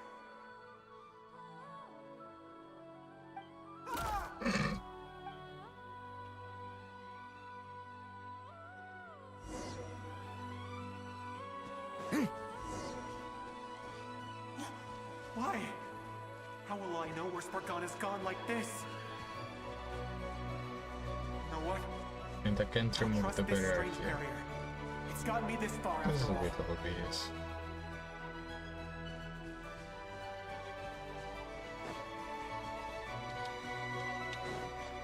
What?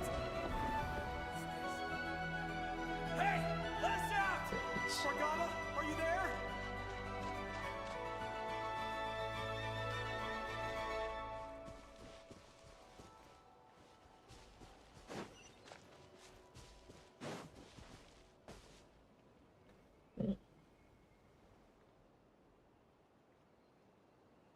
Team.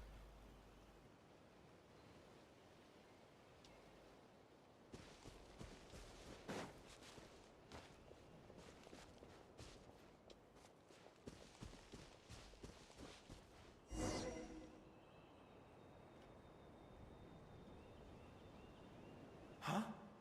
That looks like one of my daughter's books!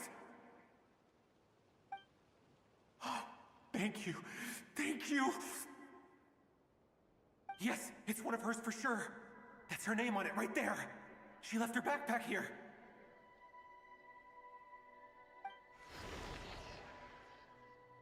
Durin, just like last time. Use the explosives.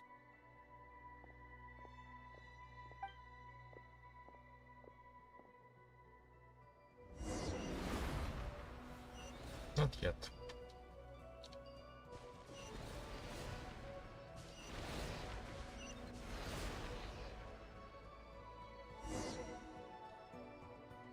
It won't work.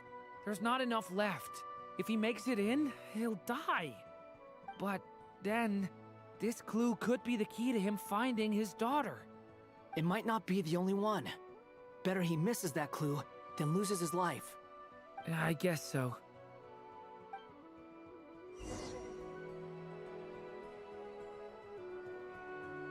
Stop him, Durin. We can't let him get any further in.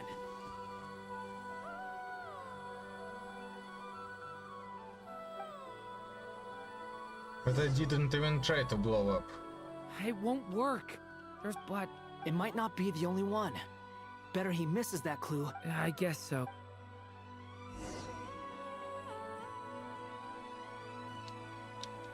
Stop him, Durin. We can't let him get any further in. That's my daughter's book! She's passed this way! Why? Why won't you let me go in? I've searched and searched and searched just for this! But how will I find her without any clues?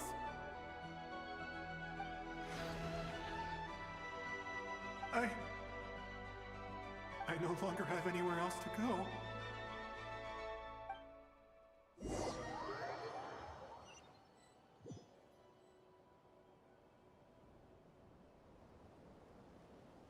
I'm sorry.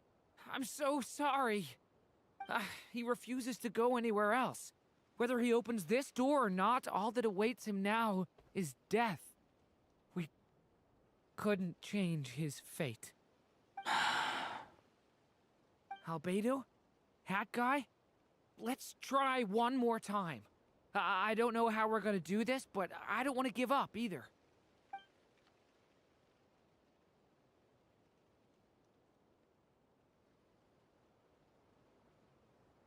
Why am I here? What's going on? All these scenes running through my head. Where are they from? Huh? What's going on?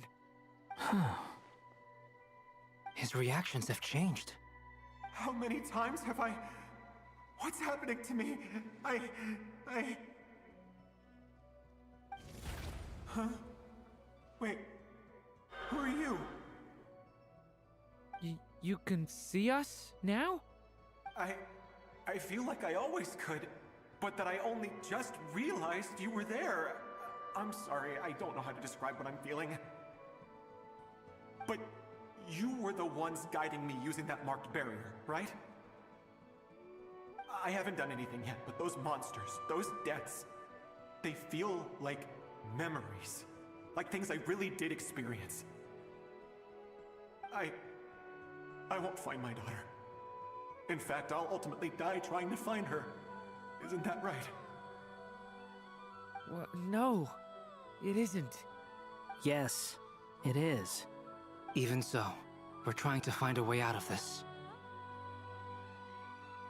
You've not seen my daughter either, have you?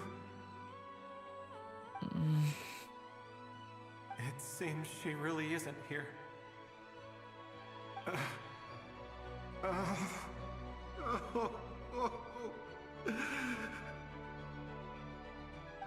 I'm sorry we couldn't help you. I'm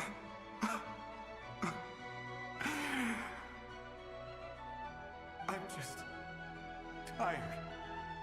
Maybe this is destiny. Maybe it doesn't matter how hard I search. How long do I have left? Experience says 15 to 20 minutes. 15 to 20. Thank you for all your help. Let's rest a while. You look exhausted too. Now's not the time for you to start pitying us. It's not pity. I'm just realizing that I've only got 10 or so minutes left. You know?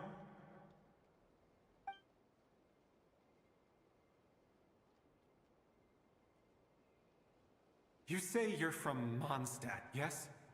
A place with windmills, where people enjoy limitless freedom? And you're from Sumeru, where they've built an academy into a giant tree? Yes. It seems you've never heard of either place. Those names are unknown to me, I'm afraid, yes. Have you heard of Hyperborea? I have, but I heard that it was destroyed in the distant past. I see. That was where my ancestors once lived. What about Delphi Pytho? Was it later rebuilt? I've never heard that name.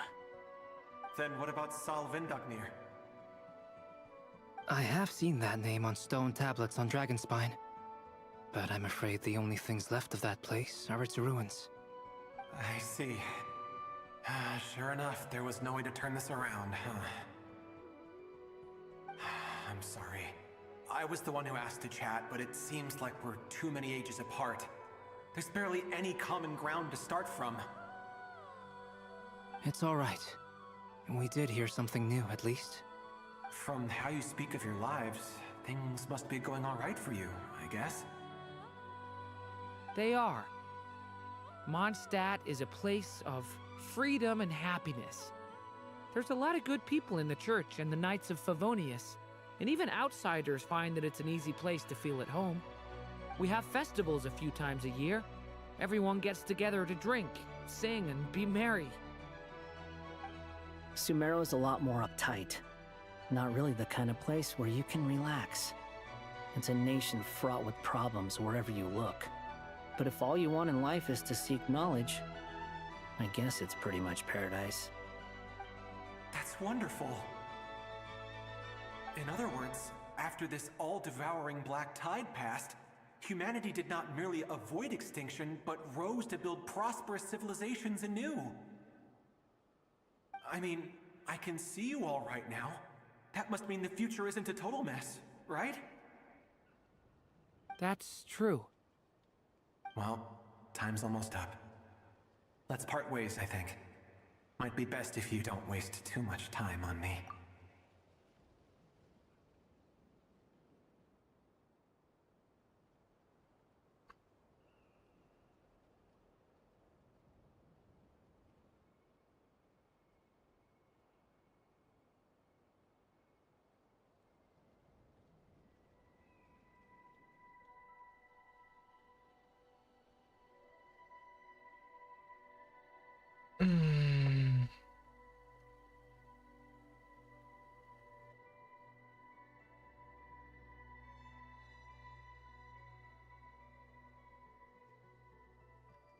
The chances are slim, I know, but I'd like to spend these last few minutes looking for Spargana. If things work out, I'd love to tell her about what I've heard.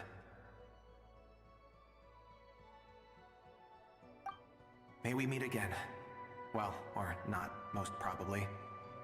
In that case, may your wishes come true.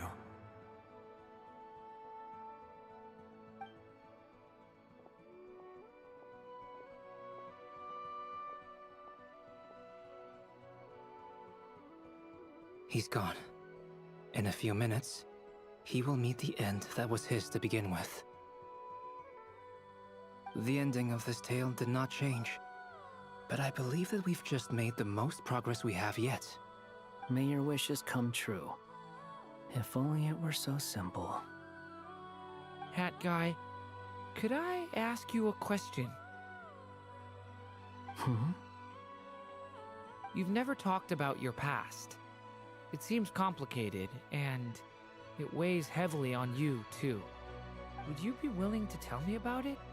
I mean, sometimes it's better to get things out in the open. Take that guy we tried to help, for instance. At least he said goodbye with a smile, right? I know about Albedo's past. Our experiences are very similar, and he created me. As for you, you're my first friend, and you've witnessed every step I've taken. But by comparison, I know nothing about you. Either way, I mean, we're still best friends. But if I knew more about you, I might understand your thoughts a bit better. I've told you about myself. I'm a student at the academia. And what did you do before that? Prepared for the entrance exam? All right. If you really don't want to talk about it, I won't press you any further. I was a puppet built from the branches of a white tree, using technology left behind by the Conrian schools of mechanical engineering. A white tree? You mean an Irminsul tree? Yes. A branch of Irminsul that was once connected to the main tree. So you had a human creator too? Yeah. But my creator abandoned me after deciding that I was a failure. After that,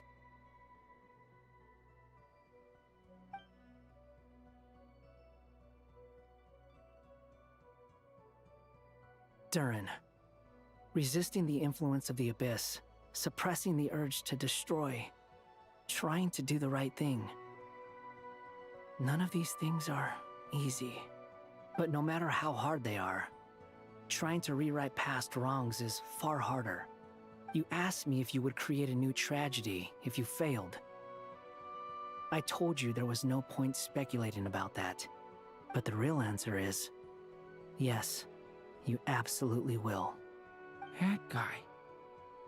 But at least you've got people here to help steer you away from the wrong path. So, just keep aiming towards the light. I will. I promise. All right, break time's over. Hello, Durin speaking. Hello, friends, it's me. What have you been up to, I'm detecting some unmistakable fluctuations here at the border. The amplitude isn't particularly high, but they're completely different signals from the ones before, and the scale is comparable to those I've detected previously. Alice, we were unable to save that person. However, he appears to have retained a portion of the memories gained through that cycle, and was able to hold a conversation with us. I see. Well, then odd indeed. It definitely merits further attention. Could I trouble you to keep trying the same approach? I need to gather some more data. Counting on you. I should probably have Nicole come and check this out as well.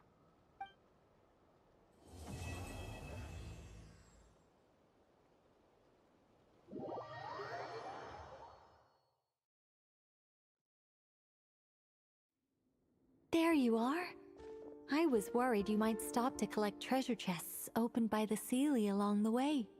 It would have taken you so much longer to get here. Another conversation I cannot hear.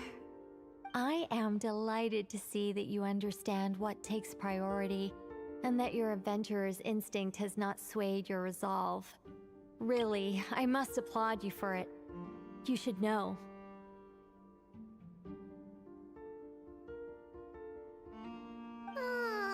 Paimon's head. Okay, I'll try and keep it short. My senses are telling me that this is where we shall find the entrance to the ruins. Oh, cool! Well, what are we waiting for? Let's open it up and see! Oh, I need to pause for a bit.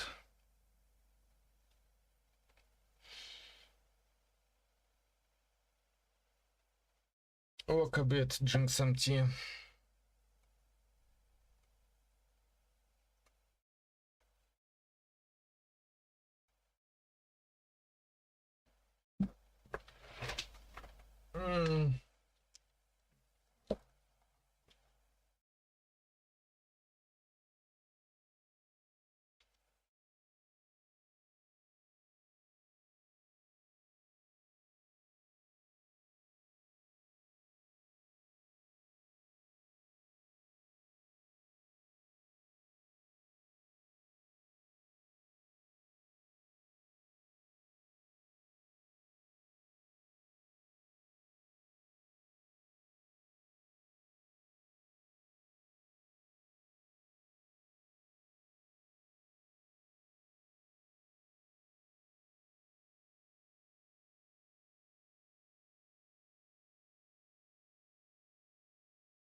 Be feral and down bad over her, even though she does look very good, obviously. Jufufu, on the other hand, for her, even in this tier, she's not at the point where there's a lot more to say about him, but TLDR, he could definitely put me through the mattress. Dijuana is another character that I 100% would smash, but just like everybody else in this tier, she's not at the point where I would be feral and down bad over her, even though she does look very good, obviously. Jufufu, on the other hand,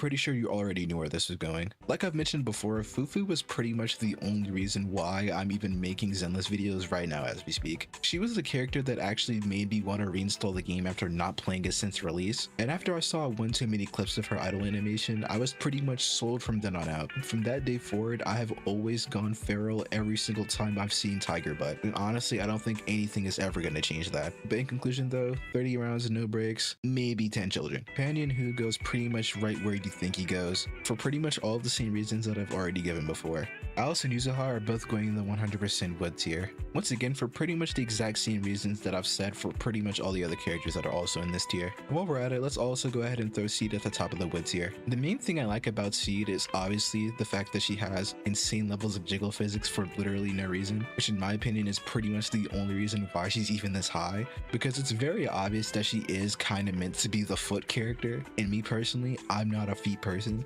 at all in any way and probably never will be. And while it's not necessarily something that detracts from me liking her at all, I definitely like her a lot more for her other features besides the fact that her feet somehow are always in the camera. Or if he goes in just friends, once again for the exact same reason that everybody else is here, I honestly just find her cute more than anything. Minato and Lucia are also gonna go up there, once again because I really do like them both, but I don't think I would ever actually form any sort of attraction towards them. Yet Hari on the other hand is the complete opposite situation. I don't even think I have to tell you why Yadhari is as high up as she is. Her having an insane amount of cake alone is what really drew me in, but her pole dancing on her hammer quite literally sent me through the fucking roof. And from there on, I've been completely and utterly down bad over this woman. This is honestly probably the most real and understandable placement we've had yet on this list. And finally, we are all the way down to Krampus. Dialing is gonna go up in 100% wood for me, once again for pretty much the exact same reasons that I've said for everybody else in this tier. Banue goes down in just friends, even though he is a very close runner-up to be one of the only other male characters that actually do something to me. I just like other characters a lot more than I do him, to be honest. I just feel like he belongs better in just friends rather than anything else above it. But Xiao on the other hand,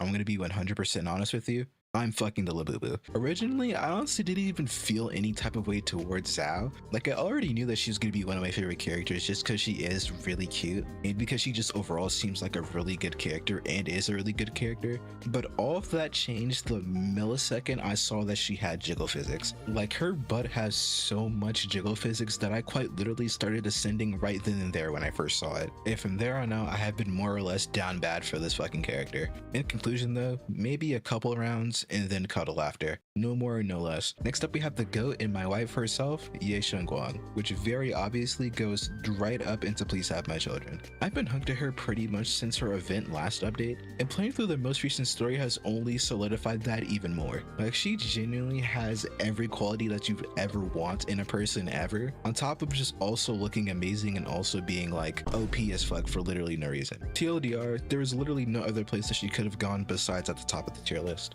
And finally, for our very last characters, we have the Angels of Delusion. Arya is going directly into Please Have My Children, Suna is going right into the Wood 100% tier, and Yu is going right into Just Friends. Arya is only as high as she is, mainly because of her robot form. I'm gonna be completely honest when I say that when I saw her robot form and I saw her walk animation and just how much that shit was moving, I was pretty much sold from then on out, and I don't think anything is ever gonna change that. Not much else to say about her besides the fact that we will be plapping and clanking. She literally has the best of both worlds, and you cannot go wrong with that at all, ever. Suna is down the wood tier, mainly because I saw that she has thigh jiggle physics, and from there on out, I was pretty much hooked. But besides that, she's here for pretty much the exact same reasons that everybody else is here, and this could change. She could move up with Arya, or she could stay exactly where she is. It honestly just depends if anything else important comes out about her. And finally, Yu is down in Just Friends, pretty much only because, unlike the other two, I don't think she has any actual in-game appearance or much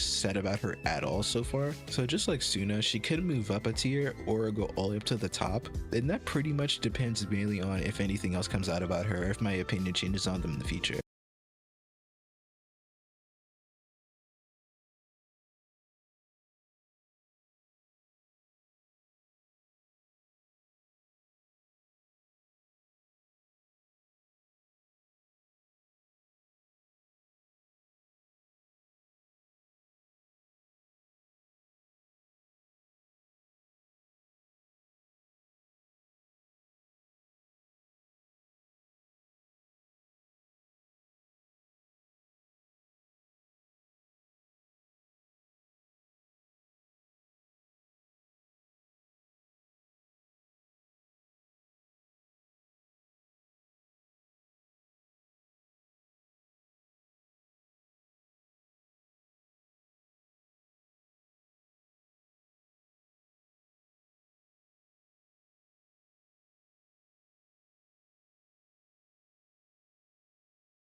which it most likely will, but I honestly think this is a pretty safe space to put her for right now. And with that, we are finally done smashing and passing every single playable character in Zenless Zone Zero. If you enjoyed watching this incredibly stupid video, please make sure to like and subscribe to join the DocuFund. And also feel free to leave any suggestions for any other videos that you might want to see in the comments below. But until next time, goodbye, and I love you.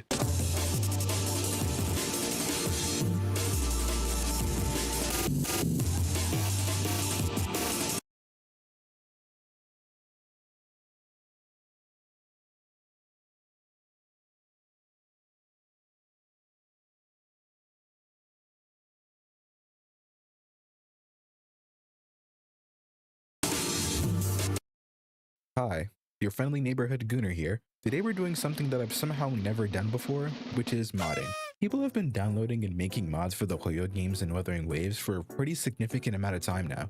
They wouldn't really blame you if you've never seen or tried them out for yourself, because at least in my experience, you almost never hear or see anything about mods unless you randomly stumble across them or if you're actively seeking them out.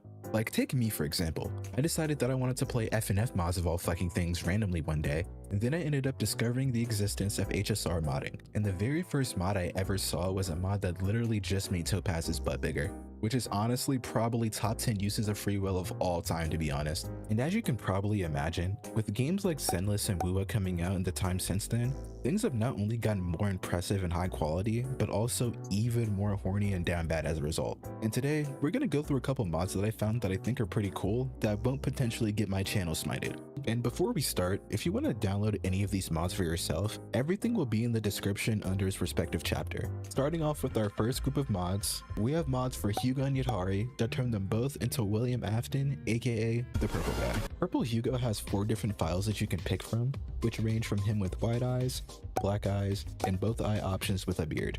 Even as a boy and girl kisser myself, unlike his counterpart, this mod doesn't really change the way I feel about Hugo, but that obviously can vary drastically from person to person. The most noticeable thing about Purple Yadhari is probably the fact that she has pants. And we all know that she had cake before, but Lord have mercy. She also has 3 toggles, being for her weapon, which changes it from normal into this scythe, a toggle for glasses, and a toggle for her tentacles. Overall, I like both of these a lot, especially since they're more on the goofier side. For our next mod, we have Tato over Nicole.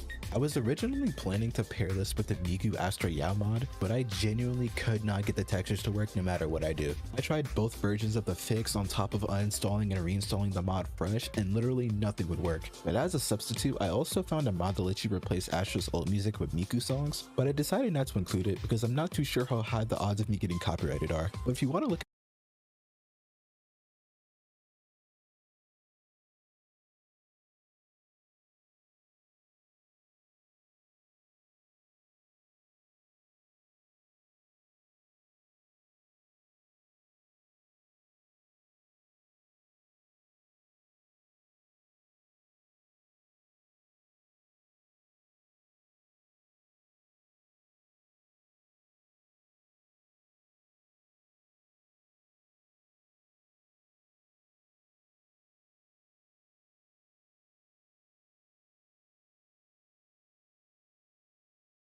into adding it for yourself, I'll add it in the description. But as far as the Tato mod goes, it obviously looks very good and fits surprisingly well on Nicole. But in conclusion, I still really like it a lot overall, and I wish that I could have gotten Miku to work because I would have loved to have both of them at the same time. And also, it's Tato, so it can't really get any better than this. Moving on though to probably the most normal mods we'll have for the entire rest of the video, we have Midsummer Heatwave Lucy, which is just a summer outfit for Lucy, and Latina Piper. More specifically this version of the mod because I personally like it a lot more compared to her regular outfit. And don't get me wrong, I've always been a day one Piper enjoyer. This mod genuinely just makes her even more perfect than she already was in my opinion. Like just look at her. You can't tell me that this isn't peak. And pretty much the same thing applies to the Lucy Summer skin as well. On top of just generally looking amazing how it does now, it also comes with a bunch of toggles that take it from this all the way down to just a bikini. so you can fine tune it in any way you'd like, depending on how freaky you're feeling at the moment. Overall though, these two mods are gonna be the ones that I probably end up keeping installed in the end, mainly because they're not as insane and don't change as much as the other ones we've already seen, but also because they change two of my favorite characters in some of the best ways possible. Anyways, moving on and throwing any and all forms of normalcy out the window, next we have some Uma Musume mods, specifically a Super Creek mod for Yudhari, an Aguri Cap one for Anbi, and finally a Mambo and Haru mod for Jufufu. You'd genuinely be surprised to see just how many different Uma Musume mods exist for this game, and despite how very obviously silly and goofy they are, it's very evident that it only adds on to just how good these are unironically. And that's pretty much all I have to say about them, mainly because they pretty much just speak for themselves. So if you're helplessly addicted to Uma Musume and you want to take your favorite horses with you to another game for whatever reason, these mods are 1000% for you. Moving on now to our second to last group of mods, we have Hololive mods. And just like with the Uma Musume mods, there is a lot of these. Like, I easily could have included Mori and Fubuki, but I decided to keep it down to my personal 4 favorites, being Bei, Raora, Bibu, and Gura, which are mods for Koleda, Pulchra, Piper, and Sukaku respectively. As someone whose autism has a spot reserved specifically for VTubers, not including them was pretty much impossible the second I saw them. And I'm sure that it's pretty obvious that I love all of them, especially the Gura one since she was the first VTuber I ever watched, which does make me a little bit biased, but I also like how well it works as a Sukaku skin. But once again, very good mods, and they easily sit among the mods that I would actually think about installing long term. And finally, for our last and in my opinion best mods of the video, being none other than the Soul Bad Guy mod for Monito, the Jacko mod for Jufufu, and the Abba mod for Piper. These three were among some of the first I found when I first started looking at mods for the video, and with me being a big fan of Strive on top of just how good these look, there was literally no way I couldn't save them for last. To start off, I want to talk about Soul Bad Guy Monito. First and foremost, just look at him. You cannot tell me that this is not fire. I already liked Monito a lot before this, but this easily makes everything about him 10 times cooler than he already was. And I know what you're thinking. Damn girl, he is cool and all, but why are you glazing so hard? My answer to that is that he's Soul Bad Guy. If you're not glazing Soul, then do you truly deserve an opinion on anything? But anyways, moving on. Jacko Fufu obviously looks amazing, and she even has her halo, which honestly doesn't look that goofy to me. And while we're at it, let me just show you what you're here for.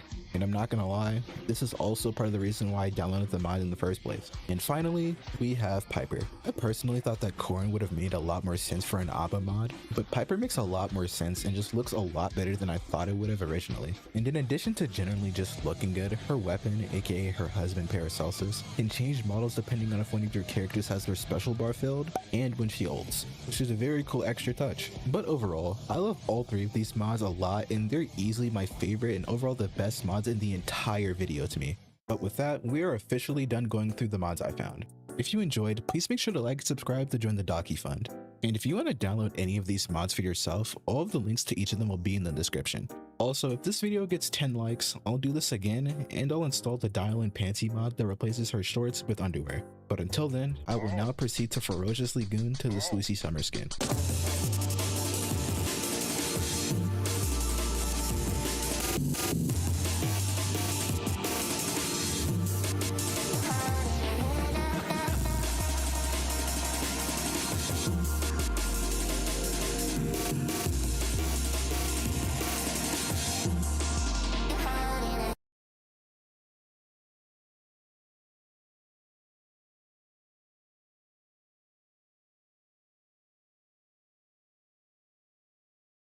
In the early morning of Saturday, January 3rd, 2026, the first sign that something unusual was going on in Washington, D.C. came from a surprising source: pizzerias. Open-source intelligence trackers noted a sudden spike in late-night pizza orders had occurred near the Pentagon, and this can be used as an informal indicator to predict major events, crises, or busy workdays for defense personnel. Shortly before 11 p.m. the prior evening, President Donald Trump had issued the final command from his Mar-a-Lago club: "Good luck and Godspeed."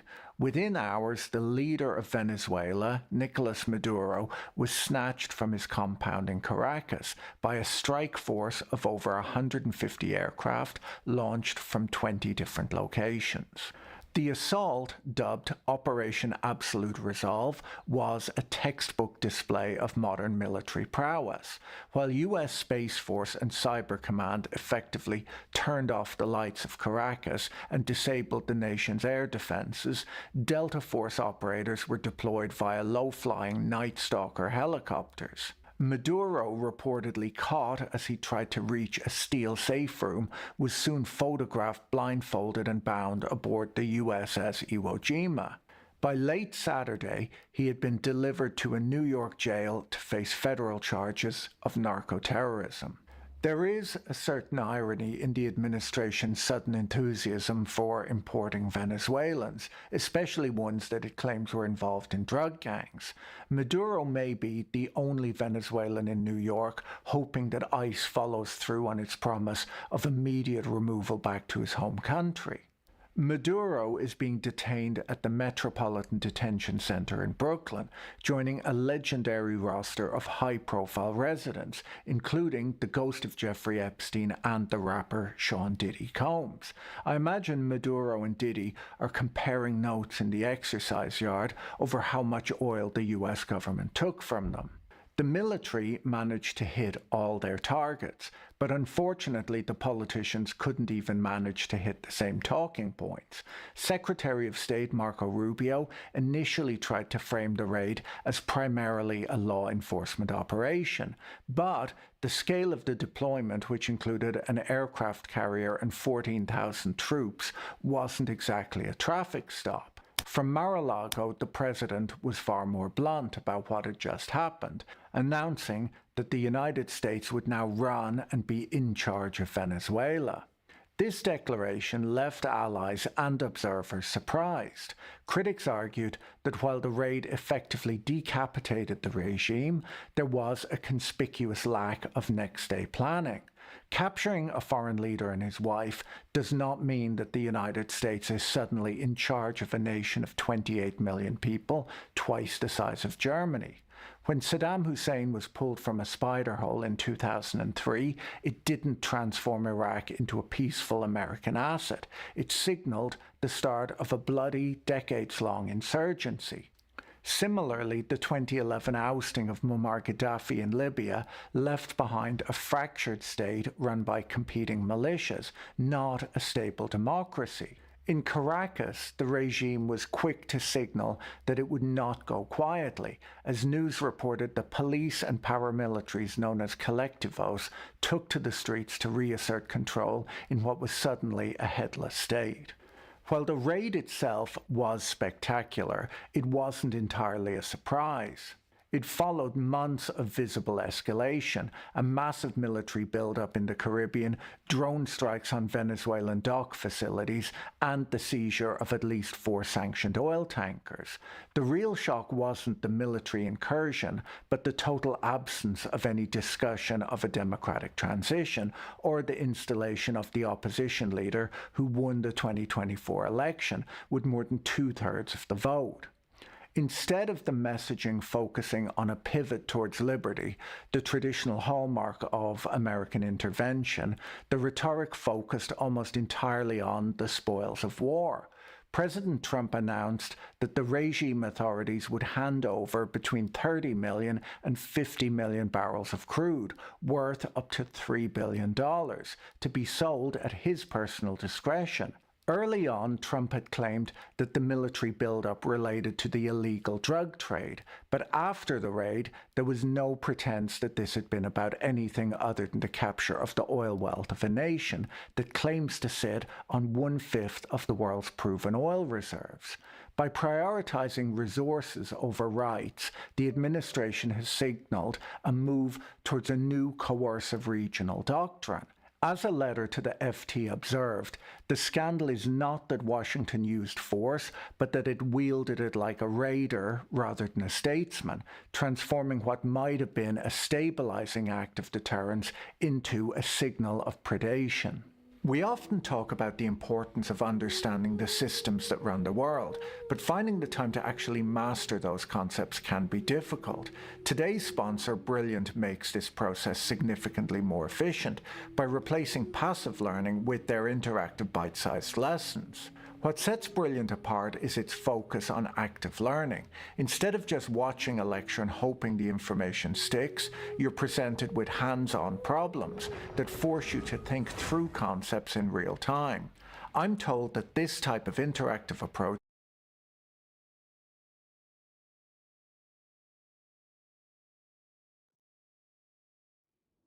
There you are. I was worried you might stop to collect treasure chests opened by the Seelie along the way. It would have taken you so much longer to get here.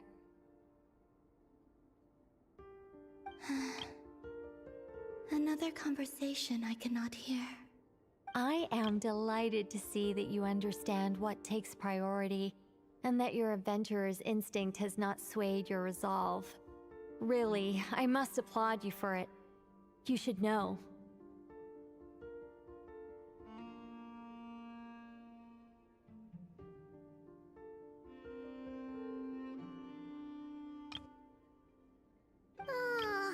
Paimon's head. Okay, I'll try and keep it short. My senses are telling me that this is where we shall find the entrance to the ruins.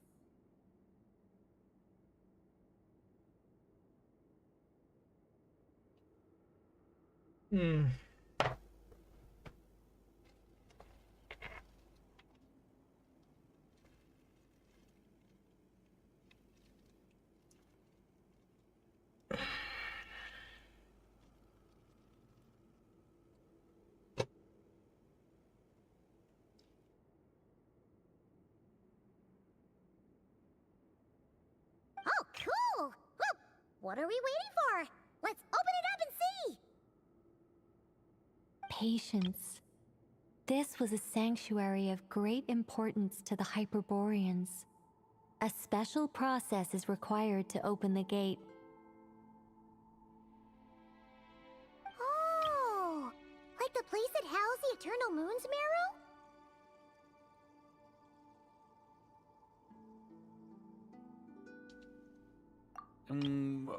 Okay, so what's the plan? Need us to do anything? And just the short version, if you can. Ah. Alright then. I was planning to start with some background on the invention of these techniques. Are you sure you don't want to hear it? It's quite informative. I would, but not today. Remember what you were saying about priorities? Fine.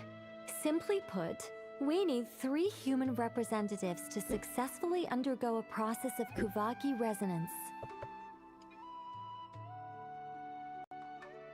Think of it as a test from the 3 moon goddesses to see if the entrants are qualified, with the most recognizable qualification being Kuvaki. Pretty sure Lauma would ace that test. Oh, wait. But we need 3 people.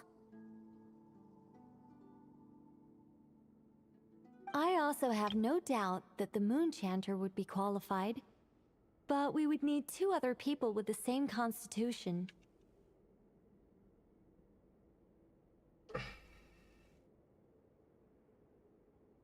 Therefore, the most feasible method is not so much to follow the rules, but to figure out how the test functions and find a workaround.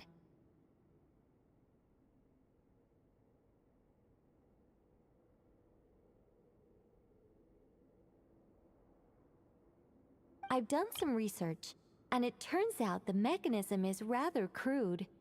We'll simply need humans to stand before it who have sufficient Kuvaki energy within them.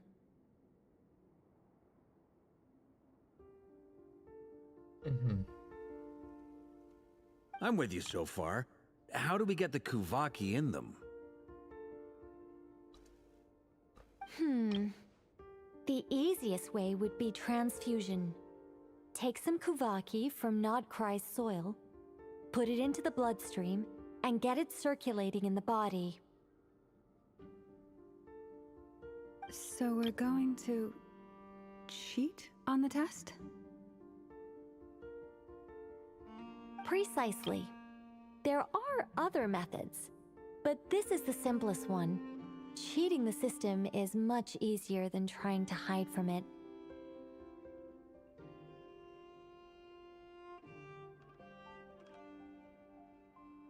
Huh? Ah! Sorry? Does the idea of cheating upset you, Miss Lauma? No, that's not it. I suddenly had an idea. Ooh, what is it? It's about Moon Prayer Night. I figured out a way for Kutar to join in the festivities.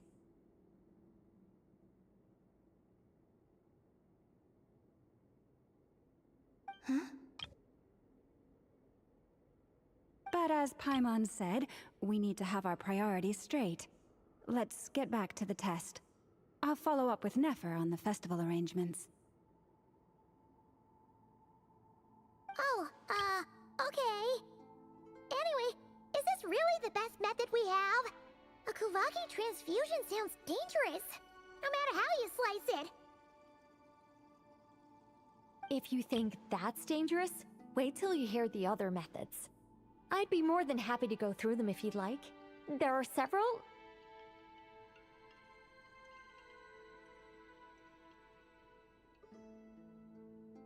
No need, we're good. Let's go with this one.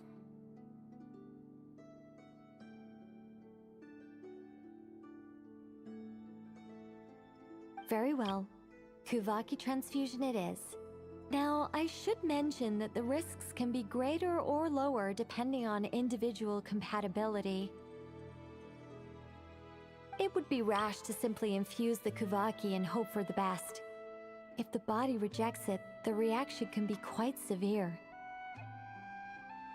The symptoms are similar to another condition that some people living here suffer from, known as congenital Kuvaki sensitivity. So, before we execute our plan, I will perform a simple test of my own to see who is compatible and who is not. Once that is done, we will have to complete the resonance process as rapidly as possible. The participants must remain stationary while the Kuvaki circulates and bonds with them, and they mustn't eat or drink anything.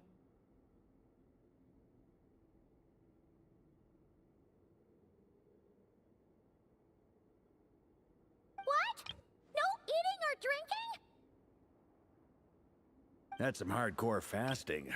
They'll all be monks by the time they're through.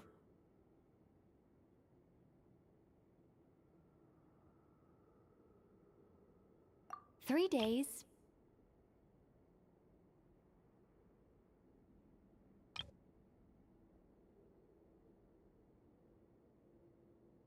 Oh, that's so long! And we still need to find 2 more people who are not just compatible, but also willing to volunteer. Fasting? What are they talking about? Really? Don't you want to think this through? Haha, count me in too. 3 days without food? I can handle that. Miss Nicole has made it clear that this is the easiest way. The way I see it, there's nothing else to discuss. It's time to step up.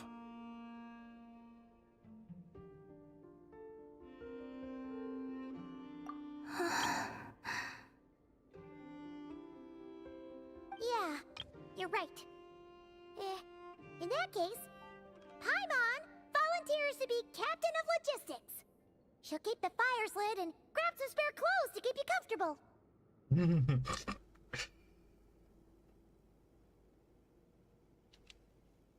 Then we'll start with you first, Traveler. Please step forward.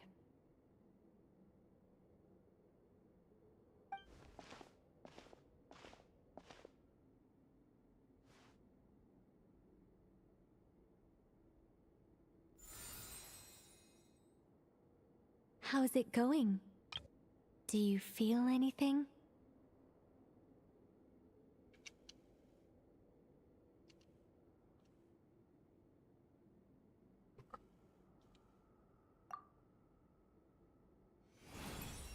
How about now?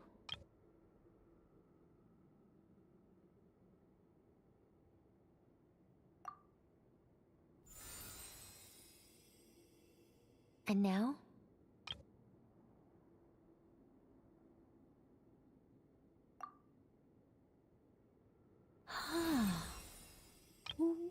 What about now?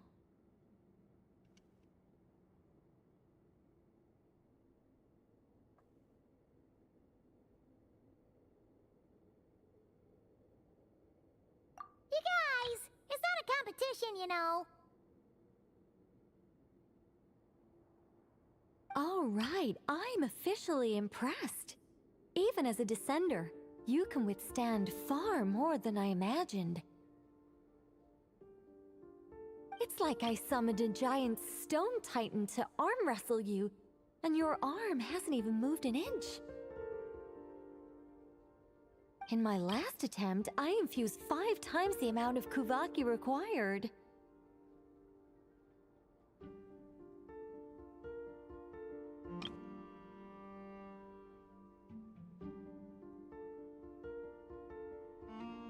Yes, safe to say, compatibility won't be an issue for you. You're eligible to join. You're next, Mr. Varka. Sure, here goes nothing. All right, I'll start where we left off. 5 times the required Kuvaki dose. Let's not.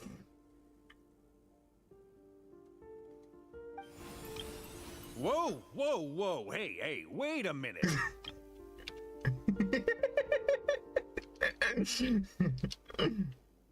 We have the Jihada faces. How's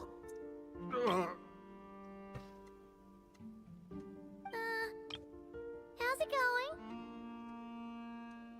Ooh, no, not great. I kind of want to puke. Feels like I've been drinking too much. A few bottles of wine, then a big stein of Dark Horse, with some hard liquor from Liyue mixed in.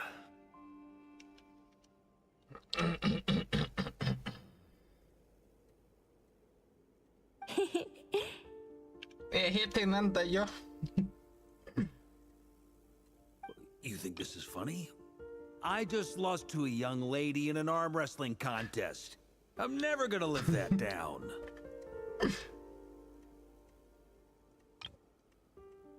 My apologies.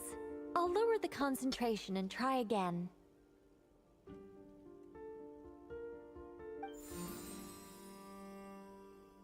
Oh. How's it going now? I'm not as dizzy as last time, but I can still feel it pulsing around. In that case, you wouldn't be an ideal choice, Mr. Varka. Let's try someone else.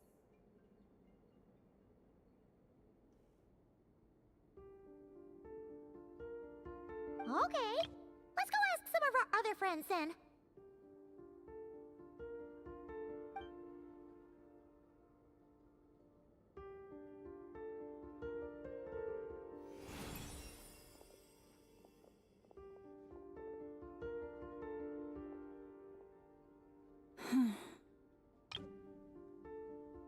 No surprises here, Miss Moonchanter. You're perfectly compatible. You may join.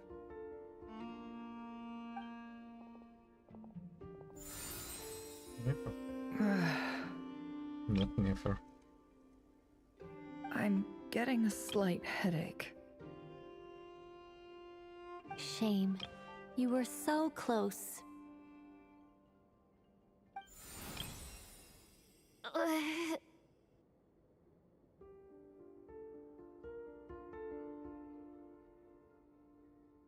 Whoa, I'm itching all over.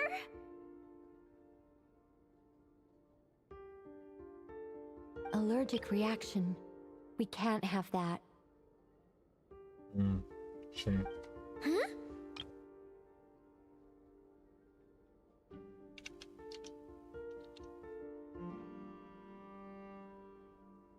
Well, are you gonna start or what?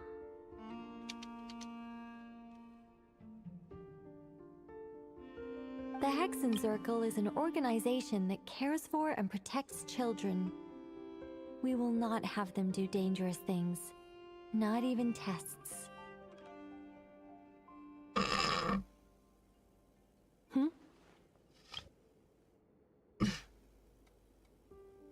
Of course, the clanker. Is something the matter? The candidates have to be human. I guess that rules me out too. Huh. Everyone except the Moonchander got beaten. Guess I don't need to feel so bad after all. I mean, looks like this isn't gonna be as easy as we thought.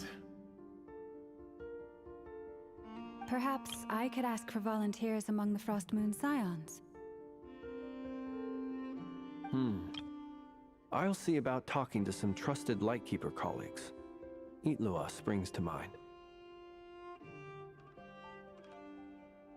In fact, I think we had some former Frost Moon Scions join our ranks recently. Can you give me the scientific explanation for how the test works? I can probably make some kind of test bot.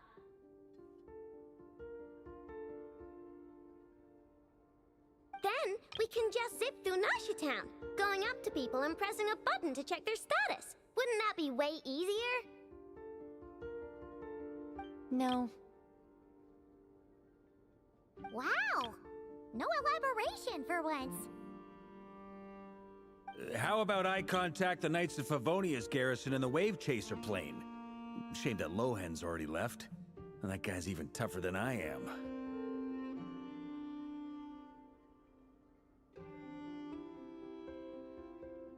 Strange.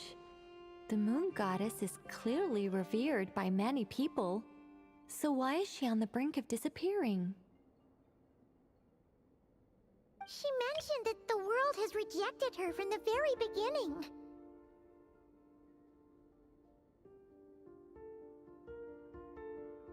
And when we fought the Rakhir of Solnari, it seemed like she exhausted her power for our sake. Also, Paimon's not sure revered is the right word for how people feel about her. Gratitude, certainly. For my part, anyway.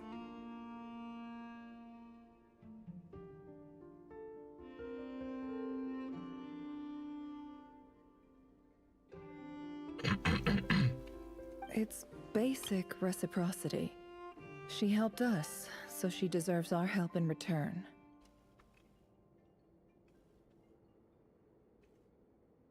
Yeah, even though she looked like she didn't care, she still saved a ton of people, including me.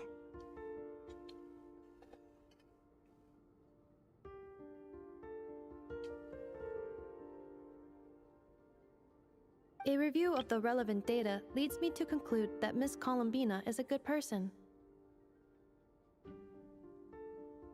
Yep, you bet! They really think so? I'm super surprised that Columbina isn't her actual name, though. I think it really suits her. It's light and graceful and... yeah, just a really pretty name.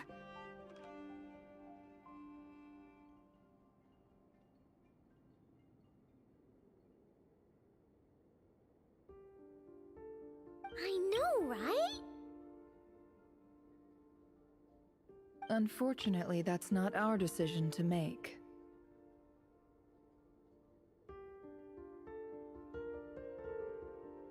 Columbina.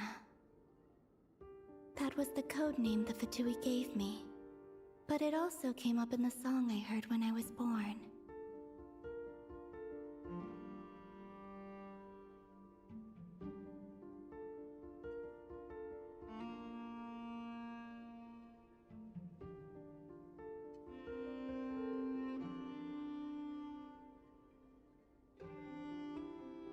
Look.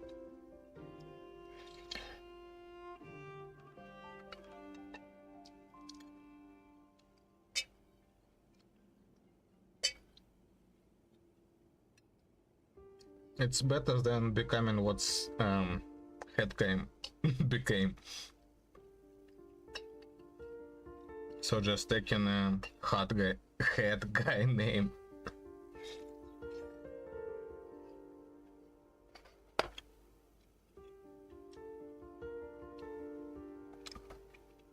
Because that's what adoptive mother gave him. But is that really all there is to it? What do I truly think of my own name? Is there anyone left who will still call me by that name?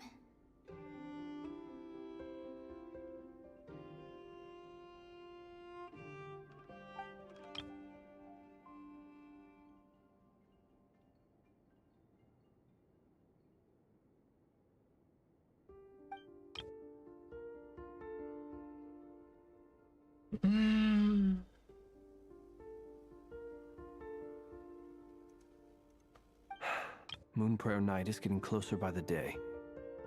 We're running out of time. We need to look for other candidates.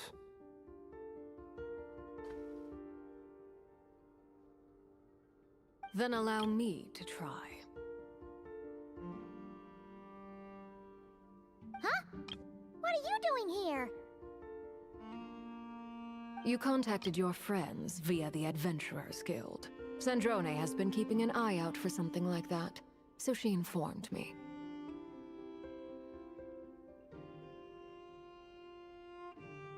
Since I have the ability to accommodate a moon marrow, I should prove to be a suitable candidate.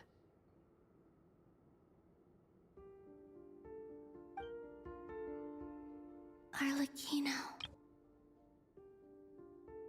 When can we begin? I see. We can begin right away.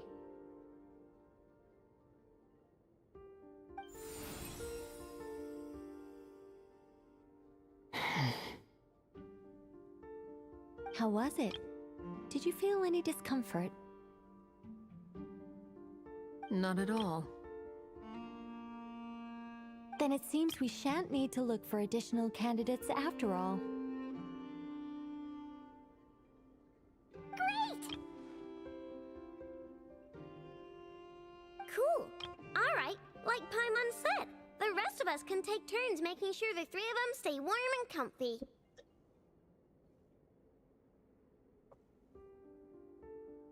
But no food. Then, my job is to take care of the caretakers. I will ensure everyone receives food and accommodation. I'm ready as well.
The work is done. The sacred scroll shut. The stars grow dim, the people silent. The white sun sets, the silver moon rises. O path to the temple, appear now before us.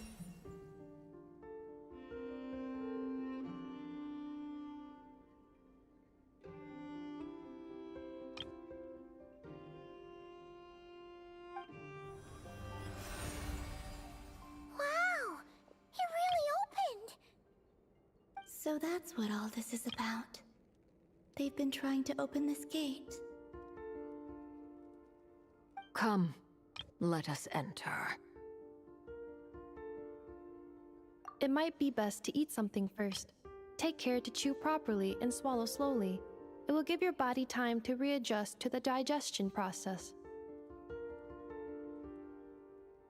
They will head in soon. They will need to enter this gate.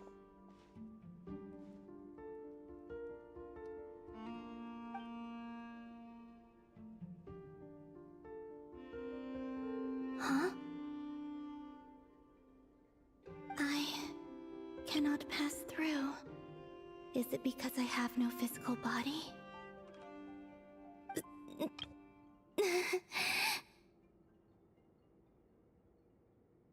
It has been 3 days. My strength is all but completely faded. Can I really hold on until Moon Prayer Night?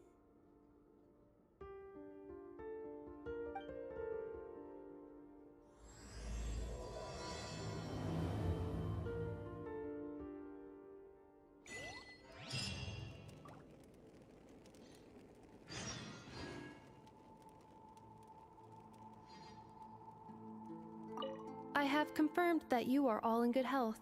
With that, my work is now complete. Congratulations are in order. It's good to know you're all well. Puts me at ease.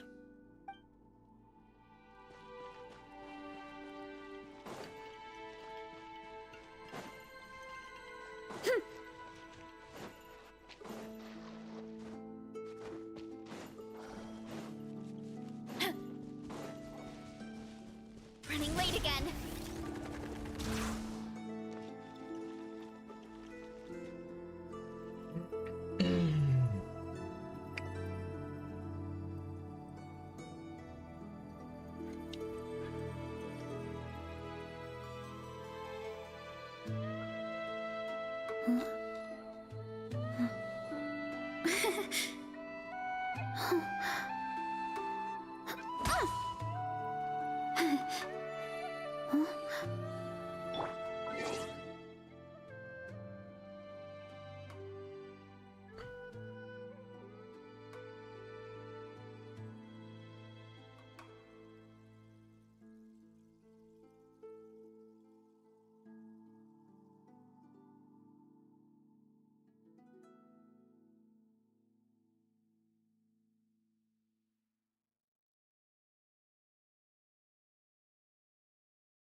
Okay.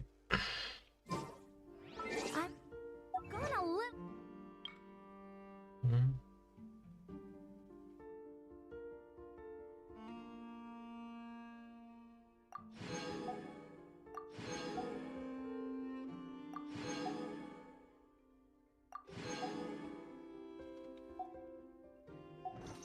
Over my calorie budget so far. Need to rethink.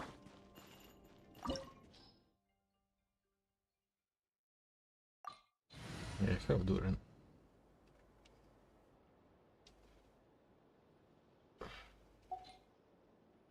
But maybe like that. Or maybe.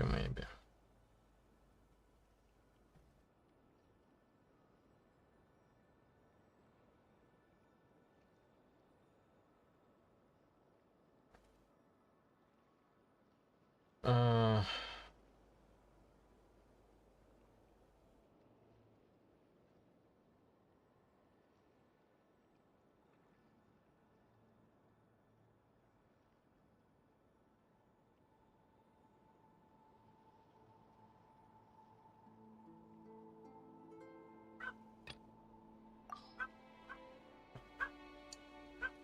Maybe like that.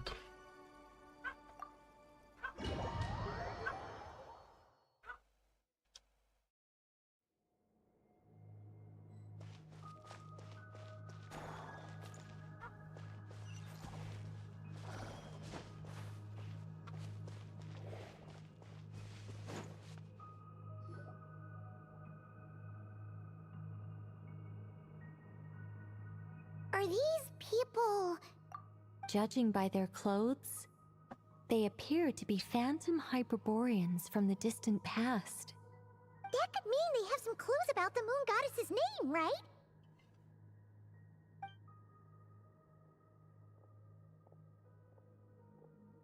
Hey there!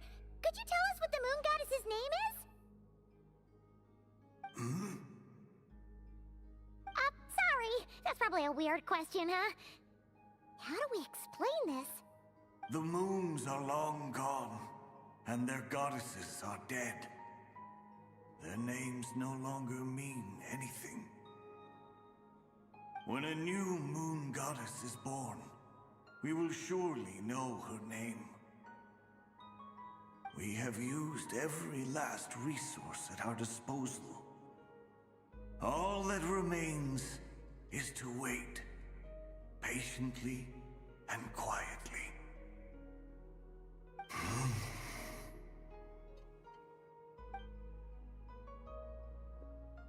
Were the people of the past all this devout?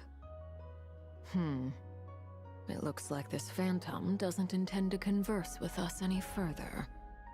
Surely the new moon goddess he speaks of must be Columbina. Alas, Kuthar's birth came long after the age in which he lived.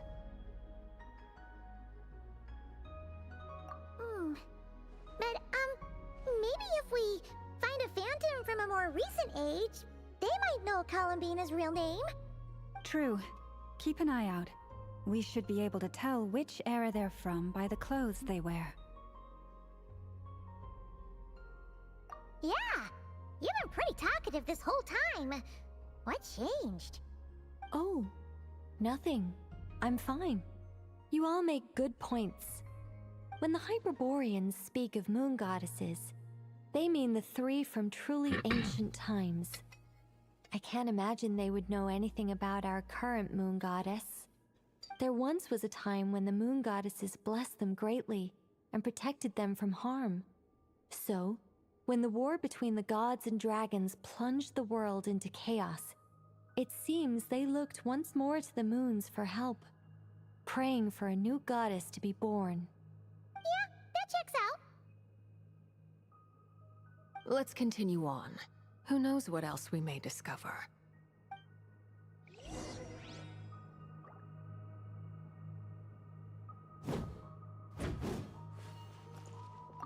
The moons have left for now, but they would not abandon us forever.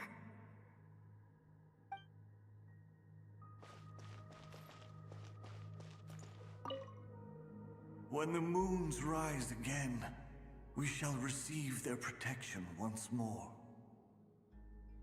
Even in the darkest hour, there is always a way out.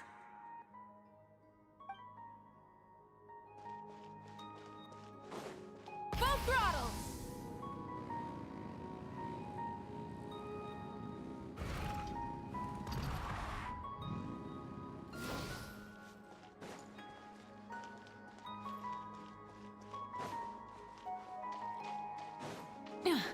There's a door blocking this path!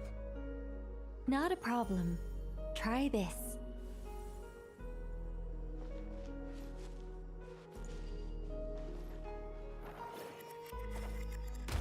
Whoa! How did that door suddenly collapse? This device was maintaining the door's integrity. Remove the core, and the device stops working.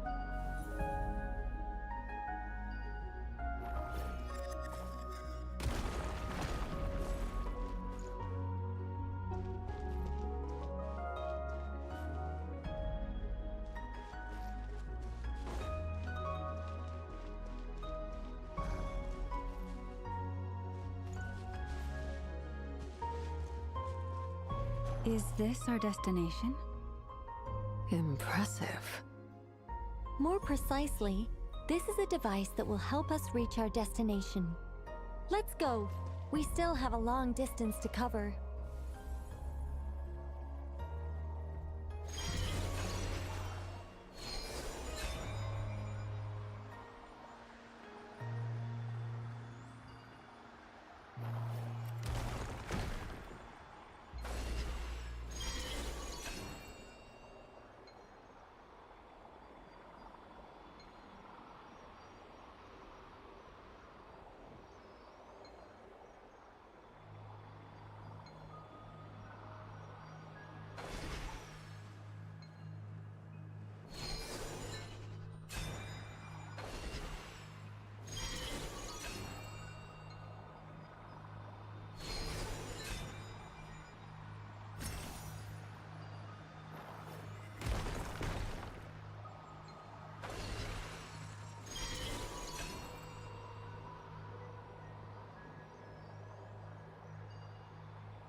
Let's try that device again.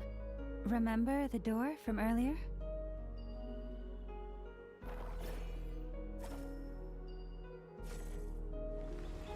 Huh! So it works in reverse, too!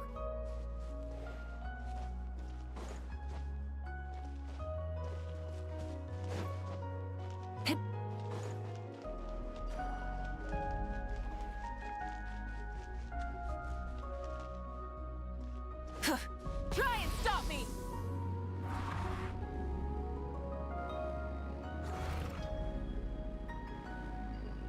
The humans we see are all phantoms, but the monsters are real. What a fascinating place. There'll be plenty of time to admire it later. The show begins! Ugh! Wind Strider! Rise with the sun!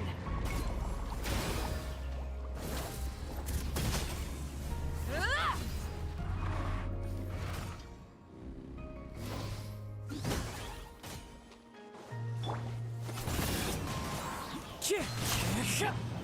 Light it up!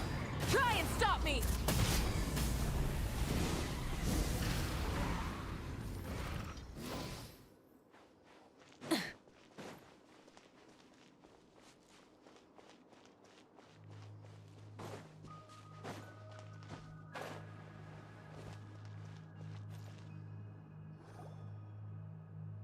Ooh, there's a whole bunch of artwork in here. Seems pretty old. Nicole, this is probably your area of expertise. What do all these paintings mean? Let me see. To understand these murals requires some knowledge of the history surrounding the War of Funerary Flame. I shared a little of this with Lauma before. Yes, I think I follow. The dispute between the Moon Sisters, the transformation by Nibelung.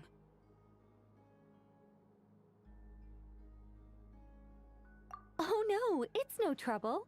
I'd be delighted to share the tale again. Alright then. Tevat's 3 moons and their goddesses were brought into being by the will of Nibelung, the then ruler of Tevat. But when the heavenly principles came, they changed the world completely, down to its very foundations. The moon goddesses were nowhere near strong enough to challenge this entity. But the heavenly principles did not view them as heretical entities that had to be removed. Essentially, the 3 moons existed to keep this planet alive and operational, which did not directly conflict with the heavenly principles' aims. Nevertheless, the inherent precariousness of this arrangement would soon be revealed. Nibelung returned. Yes. He did, and thus began the War of Funerary Flame, a battle for dominance between Nibelung and the Heavenly Principles. Discord would soon emerge between the three Moon Sisters. One would voice the opinion that they should follow Nibelung, for it was he who first hung the moons in the sky. Another would argue that taking sides in the conflict would only bring the world closer to ruin. There was no telling where it would lead, especially since their creator had returned, bearing the perilous power of the Abyss. Nibelung would eventually discover their disloyalty. He had all three imprisoned before transforming the moons into weapons with which to fight against the Heavenly Principles. What? Weapons? Yes. The very moons that had once defended the planet became instruments of death and destruction, striking terror into the hearts of all living things. And although the Heavenly Principles and the three Moon Sisters had once been at peace, it now seemed that the moons posed an unacceptable threat to Teyvat. It is possible that the Heavenly Principles did not know of the goddess's imprisonment. If so, the weaponization of the moons would surely have been viewed as an intentional breach of the peace agreement. Regardless of who knew what, when, the Heavenly Principles shattered two moons and flung the other beyond the skies. Whether the goddesses managed to escape Nibelung's captivity after his fall, nobody knows. But this much is certain. From that day on, the moons no longer belonged to Teyvat. The rejection slowly drained their power until eventually they passed away. So that's the full story. You say the moon ceased belonging to Teyvat from then on. Why then would Columbina be born here? That is perhaps due to the lingering connection between the Frost Moon, which was not shattered, and this world. You could see it as the three sisters' dying wish. They never desired war. All they ever wished for was to protect this land. I see. If the final fate of the three goddesses is as you say, then Columbina faces the same grave danger. Our investigation has yet to bear fruit. We must hurry. Yeah, you're right. Let's keep going.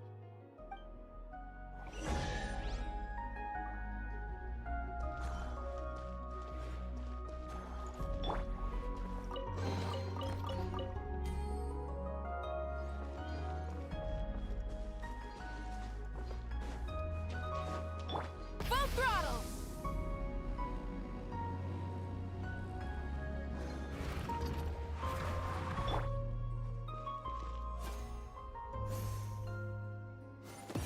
Yeah.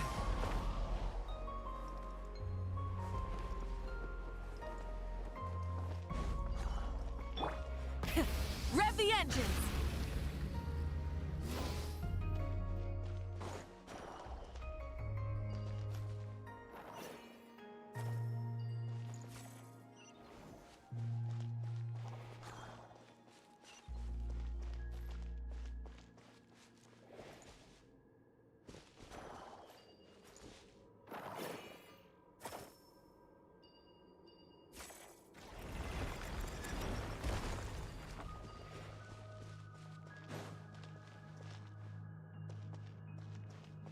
Try and stop me!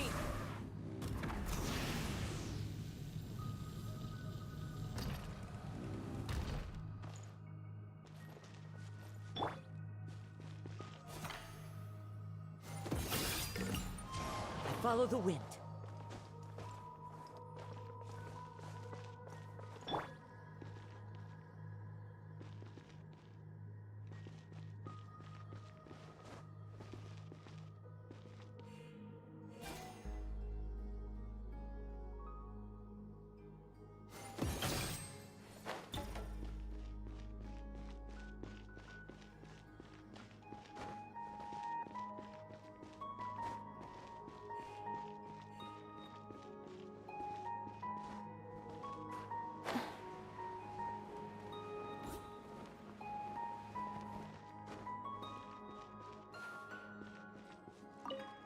Should we trust him to keep his promise? We have to. There's nothing else we can do.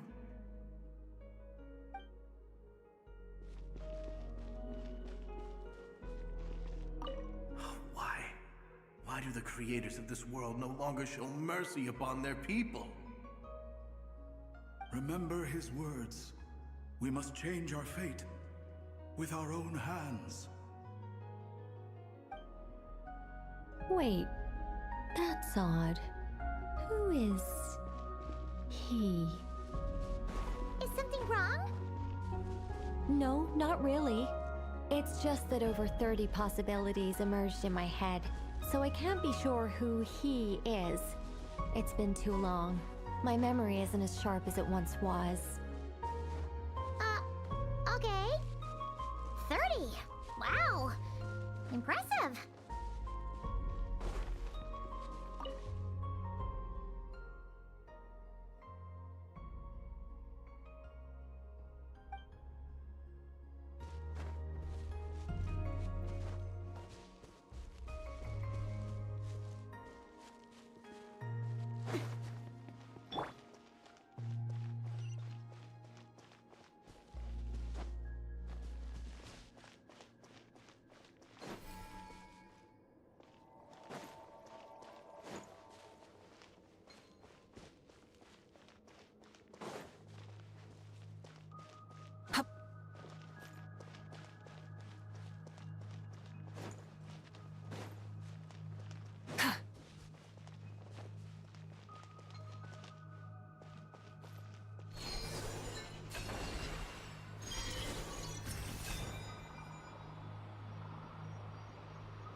Yeah.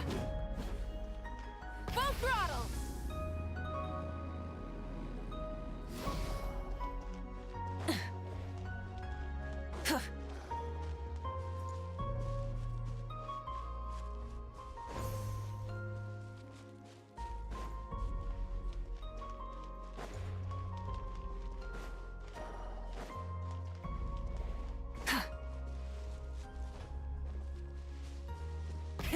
Rev the engines!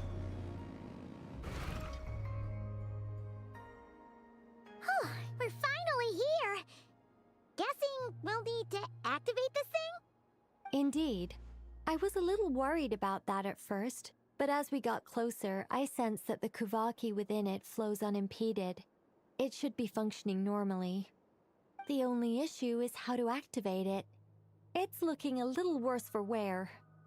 What about the cores from some of the other devices we've seen? Can we repair it using those? In all likelihood, yes. I imagine that would have been the Hyperborean's backup plan. Let's look for some cores.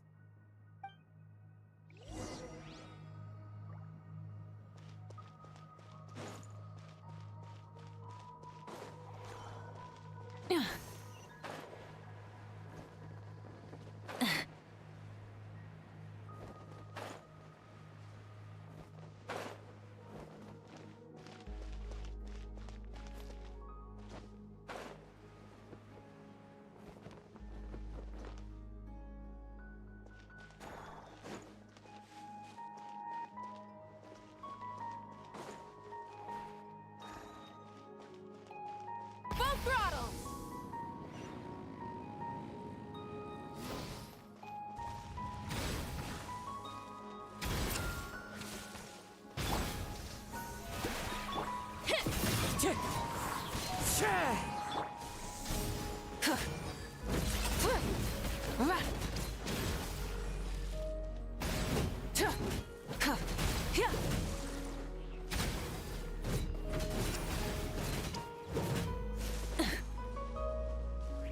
Rise with the sun!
Rev the engines!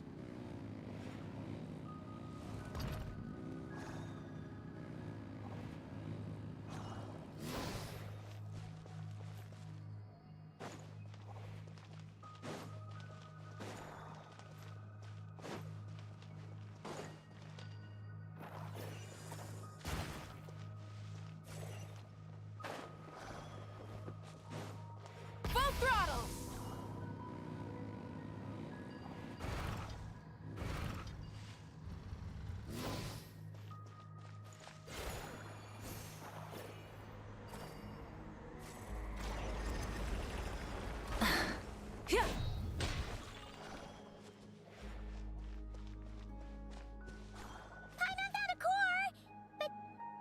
How do we get across? Walk up, then jump down.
That should be enough cores.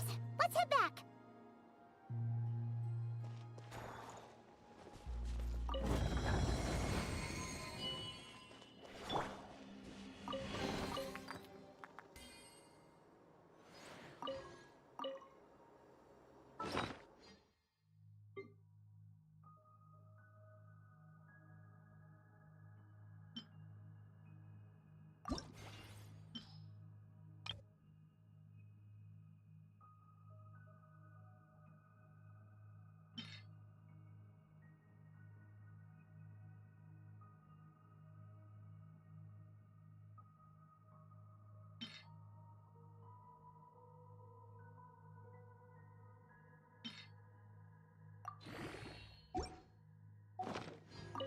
It's up to me to decide who I want to be, and to cut my own path. No one can tell me what to do.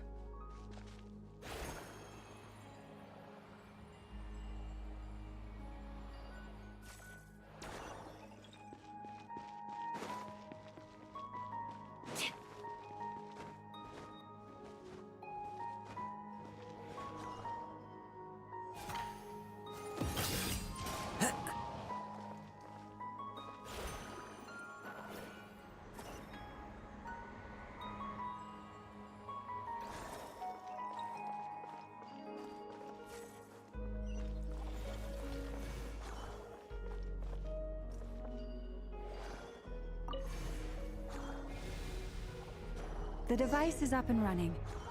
It's hard to believe that the ancients were capable of constructing such things. I'm on Caesar destination! It's right up ahead! Yes, let's go.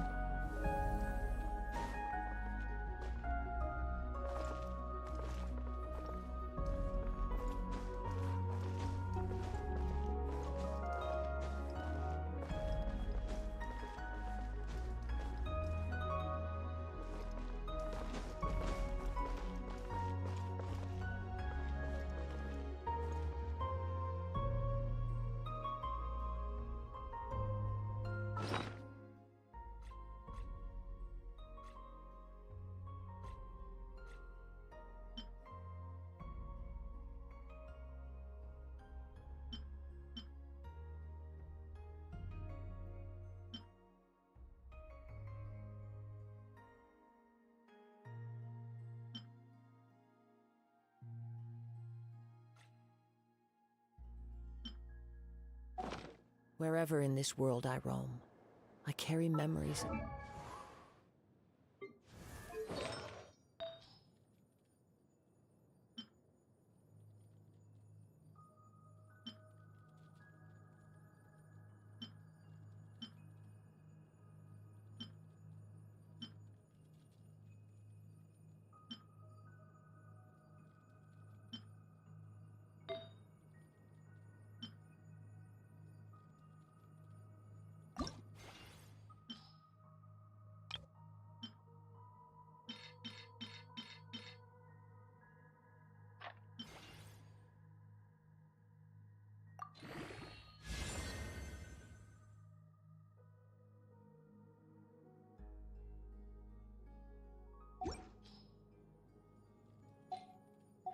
My home.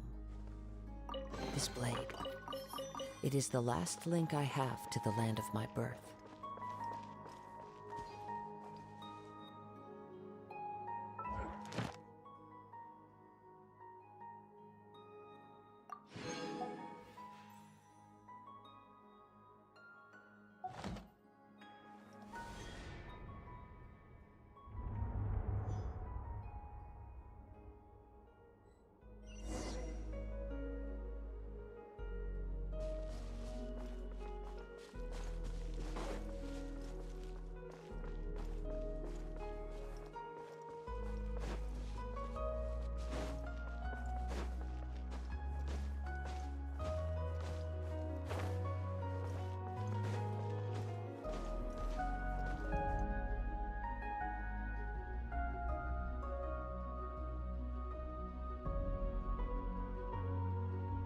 This is where the people of Hyperborea communicated with the moons. We need only place the moon marrow upon this platform on Moon Prayer Night, and we shall be able to open a portal to the moon and send our moon goddess back home. The assumption being, of course, that we can find her first. That's right. You want to know if it's safe there, don't you? And yet, she has no choice but to return. You know this. Oh, that's not the only issue here. This is the end of the line, right? We've explored everything we can. And despite looking at historical artwork and talking to people from Hyperborean times, we're still no closer to learning Columbina's name. If it's not too much trouble, Could you tell me exactly what Alice said to you about finding her name? Oh, sure. What she said was... Then your first job is to find it. As a moon goddess, I'm sure she must have a name she identifies with. Neither Columbina nor Kutar is her true name, and she's never really accepted either of them. Is it not also possible that she has never had a true name? Not at any point in history? That would be a hard pill to swallow. But at this point, we may have to accept that that is the truth. No one knows how she came into being, and she certainly doesn't have parents in any sense that we're aware of. Perhaps she was never granted a name at all. But does that mean there's no way to get Columbina back? She's just gonna disappear and there's nothing we can do about it? Huh? Wait, why all this pessimism? Was it the way I phrased this question? You all seem to be taking this in completely the wrong way. Well, just because she's never had a real name in the past doesn't mean she can't have one now. What? Think about what Alice said again. She never once said that you'd have to find a new name, did she? Are you saying what I think you're saying? Yes. Names are anchors that connect us to the world. If she doesn't have one already, then all we have to do is create one, no? It's like... yes. Traveler, when you first arrived in Tivat, do you think you would have turned around if someone behind you shouted, "Hey, Tumaini"? But what about now? I understand what you mean. Life is a long journey. Even the friends and family by our side can change over time. When people call you by different names, what matters isn't so much the words themselves, but what they symbolize. And of course, whether that resonates with you. Either. So, close your eyes and picture the moon goddess in your mind. If you were to call out to her in this moment, what would you say?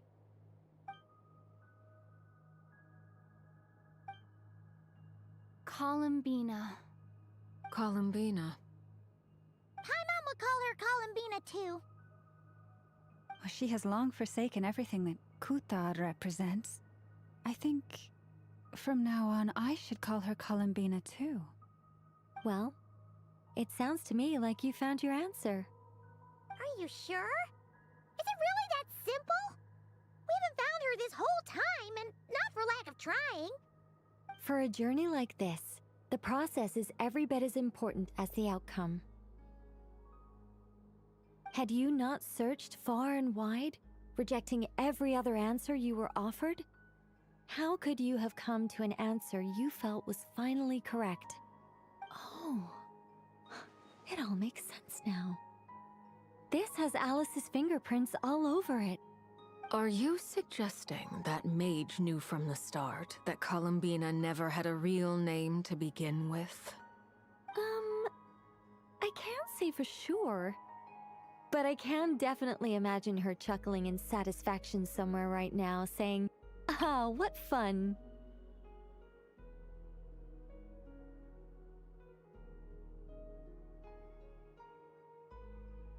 Llama!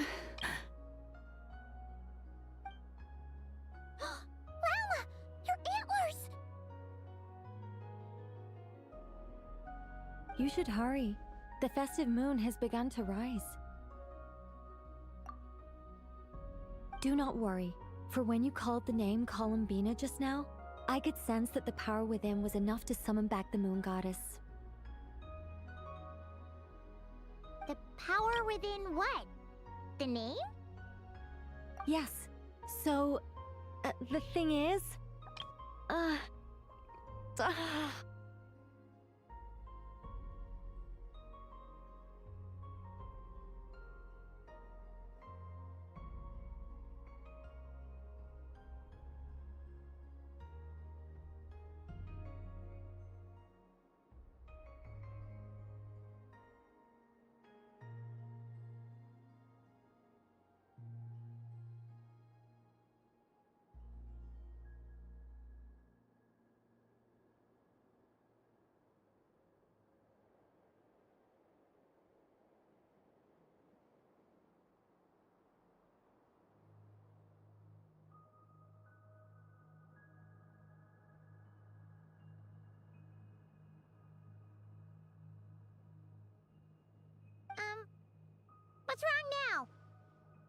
so annoying. I really want to explain how that whole thing works. Starting from the founding principles of Tevat and... Oh, I could talk about this for hours.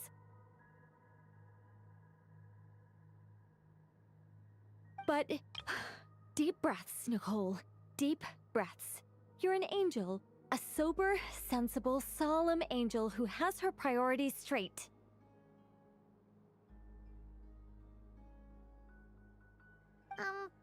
Okay then. Sorry for asking. Clearly a bad call on Paimon's part. Anyway, you all need to hurry. Last thing, remember how it felt when you called out that name.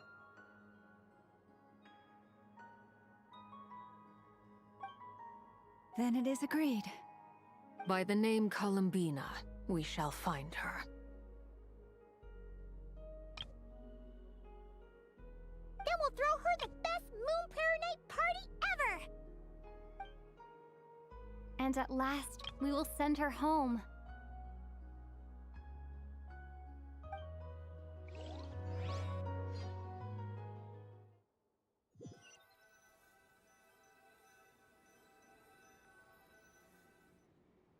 I can barely move anymore.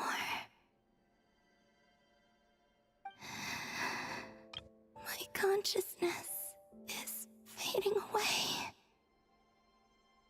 Have they come back out? I'd love to see them one more time.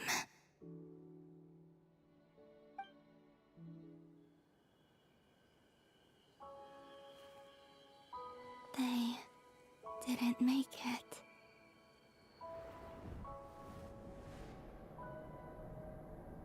Could you tell me your name? My name is... Columbina!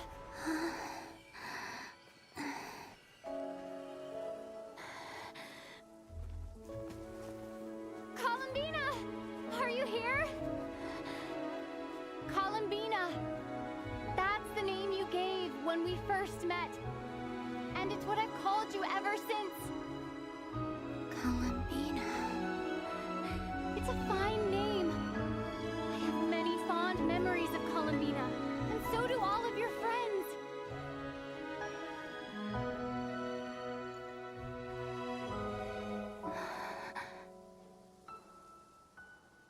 If you like this name,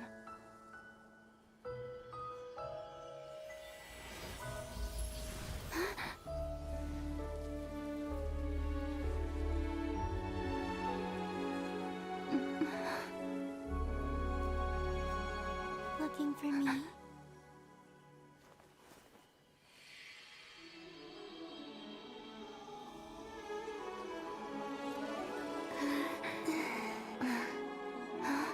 I like it. You can carry on using it. My name is Columbina Hyposelenia.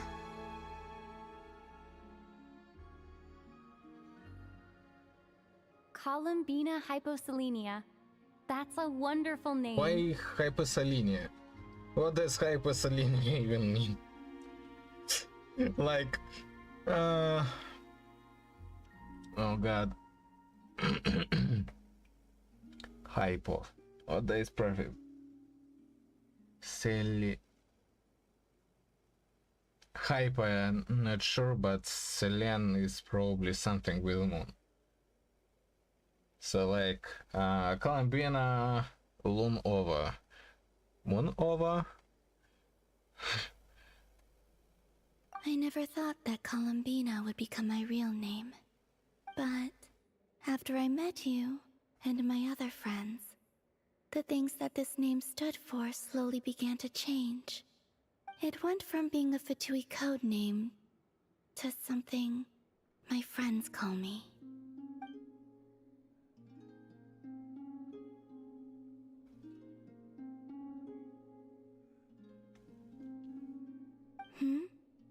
What is it? Why aren't you saying anything? I'm just so happy for you. Thank you. So, where's everyone else? We can go and meet them very soon. Everyone went to different places to try calling your name. Great. I'd like to thank them as well. Everyone's done so much for me. Searching for my name, entering those ancient ruins. Huh? Wait, so you were... Yes, I was there. Not physically, but my consciousness was still holding on. I followed you the whole way. Starting from when? You turned around and called out my name while you were in Nasha Town. Do you remember?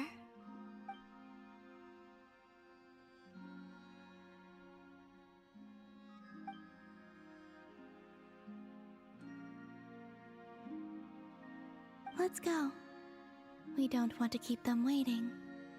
Sure. In that case, come with me. But... Hmm? Before that... Could you call my name one more time? Sure.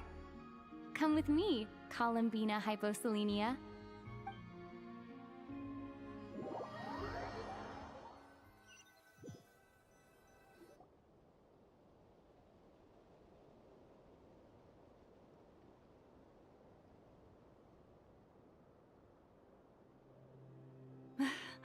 Columbina!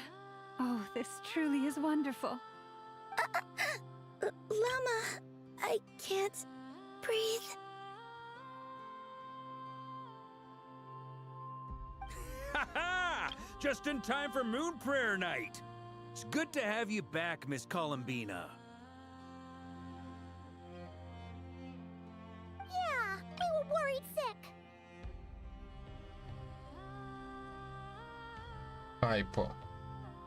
Hypothermia. So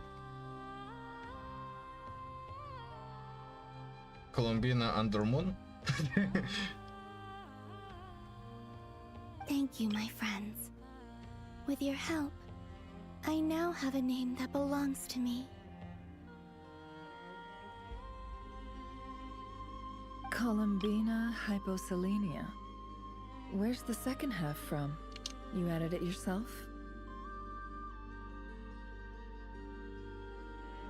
That's right. It means... Born beneath the moon. Ah, born! Okay, almost there. Under moon. Yes. And by extension, it can also mean born beneath this world. A fine name. Now, as much as it pains me to interrupt this beautiful reunion, I feel obliged to remind you that the Moon Prayer Night celebrations in Nasha Town have already begun. Why are you a Dodoko? Don't you want to enjoy the festivities? There's so much to see and do. And some of the ambient lighting and entertainments were sponsored by the kind souls in the Hexen Circle.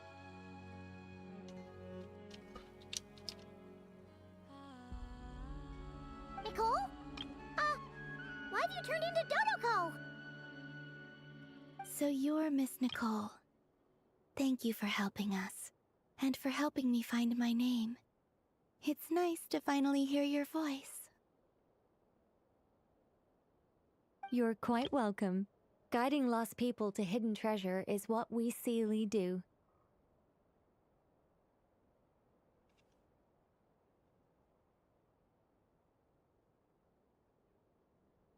And if you ask me, spiritual treasures are far more precious than material ones. Chests are all well and good, but this was what it's all about. Ah, so satisfying.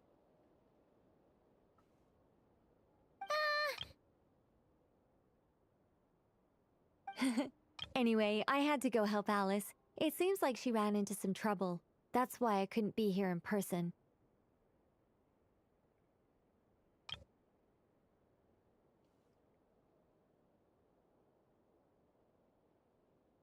But don't worry, we're with you in spirit.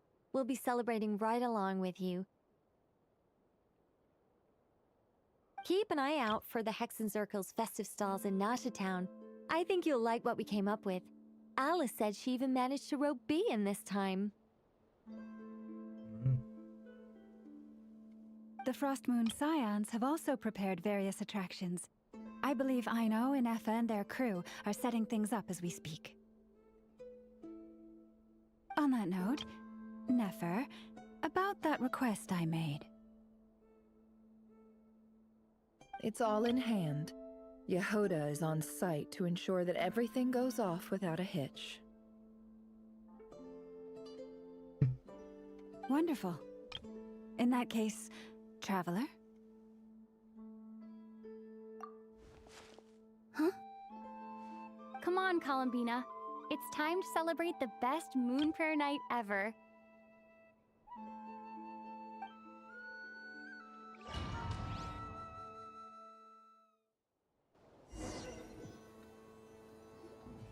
Well.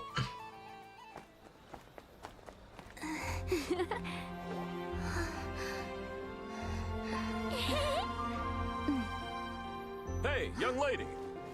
Would you like some Moon Prayer Night candy? Happy Moon Prayer Night. Oh, yeah. I almost forgot to say. Welcome home, Moon Goddess.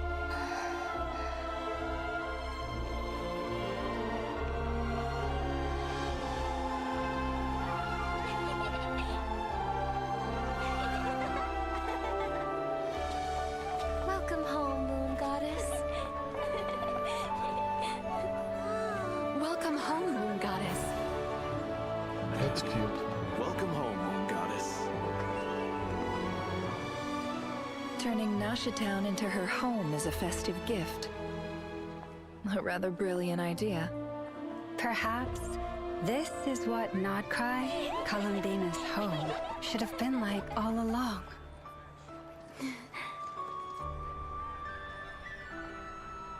Thank you for the gift. I like it a lot. It's really cute. This feels like the surprise of my life. I do. I never imagined I'd ever get to enjoy Moon Prayer Night with everyone so freely. Okay, I'm gonna be honest, I would be so jealous of that if I were in this situation, in place of Traveler, I would be so jealous of Llama that she came up with this idea.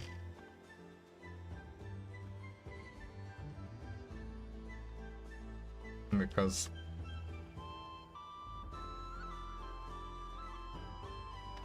I unfortunately don't have the capacity to come up with those ideas. Because like I don't really notice people much in this way. Oh god.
Ok, es por Soto.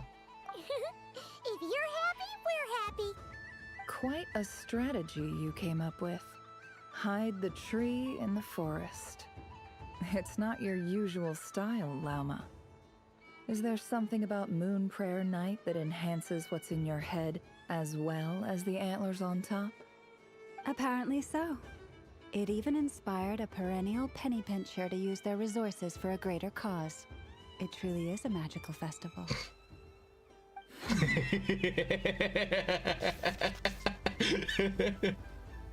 see it now. This bickering is actually a sign of a strong relationship. Huh? What's everyone doing here? Oh, Miss Columbina, you're back. Yes, I'm fine now. Thanks for your concern. How's your progress with Alice's assignment? Very well indeed. I've never heard her sound so excited. Not like this. This time her excitement seems more serious. Seems like she's had a major breakthrough. She said she'll contact us once she knows more. In the meantime, we're free to relax and have some fun. Enjoy the time off while it lasts. I have a feeling that our next task won't be so simple.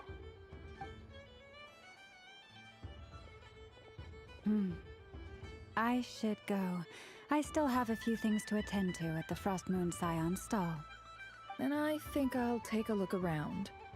With any luck, this once-in-a-year festival will come with once-in-a-year opportunities. Hold up a second. Where's Varka? I believe he made a beeline for the flagship the moment he entered Nasha Town. Ah, that's Mondstadters for you. They know what they want when festivals roll around. Goodbye for now, Columbina. I hope you have a wonderful night. I will.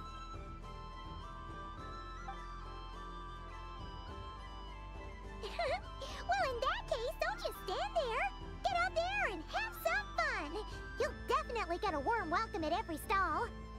Oh, also, take this map with you. It's a guide to the festival. Oh my fucking god. This is ridiculous. Oh god. Yeah, no, I'm going to do this tomorrow probably. Wow. Wow. The Frost Moon Scion stall is over here. Lauma's invited a whole bunch of cute animals to celebrate too. Over there is the Hexencircle section. Alice seemed more excited than anyone about this festival, so she insisted on making it a grand affair. Oh, and then there's the Nasha Town local specialties, including... Actually, forget that. Better if you go check them out for yourself. Thank you. It looks like a lot of fun. You're not coming with me? We'll be around. But don't you want to browse by yourself for a bit first?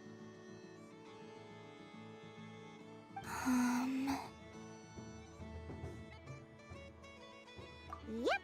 If you find something you like and want to try it out together, just give us a shout. We'll be right with you. Otherwise, just relax and enjoy yourself. There's so much on offer, so try to experience as much as you can. And don't forget to stuff yourself with all the delicious festival food! All right then, off I go. Where should I go first?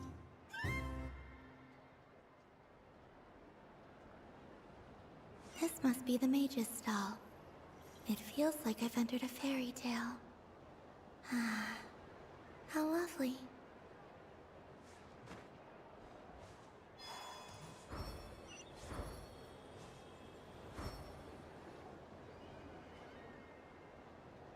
Dodoco's Whirligig! Come check out Dodoco's Whirligig! Ah, welcome home, Moon Goddess. Might I ask what this is? Ah, it's a very special amusement sponsored by the great mage herself. Ride on a soft and furry Dodoco and embark on an unforgettable adventure. I say that, but I'm just following a script here. Who is this mage, anyway? And what the heck is a Dodoco? I'd like to ride. No problem. But, are you by yourself? Is that not okay? Oh, no, it's fine. It's just that each Dodoco can accommodate 2 passengers. Would you like to bring a friend along? My friends... That should do it. Now, we just need to get everyone else to draw something on it too. But we gotta keep it a secret from Columbina. Traveler.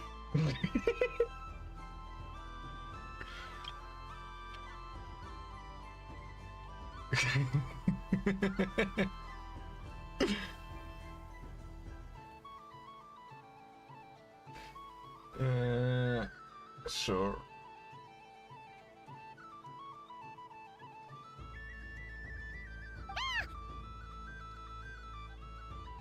Yes. I want to go on that ride. Will you join me? Let's go then. Don't worry. Paimon will do the rounds. You go have fun. Hmm? All right. I think we have to wait in line over there. Please take your seats. For safety reasons, you mustn't try to leave the ride before it comes to a complete stop. All right, you're all set. I wish you both a wonderful journey.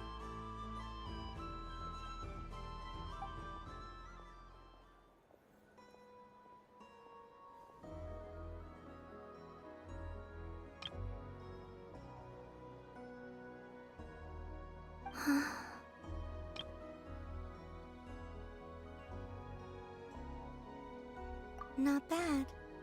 It reminds me of riding a moon lane. Sometimes, the Kuhenki circle around me like this, playing their beautiful melodies.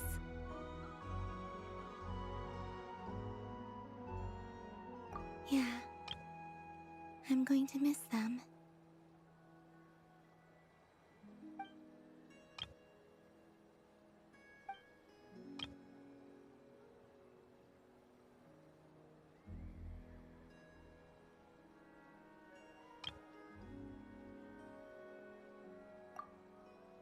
It does.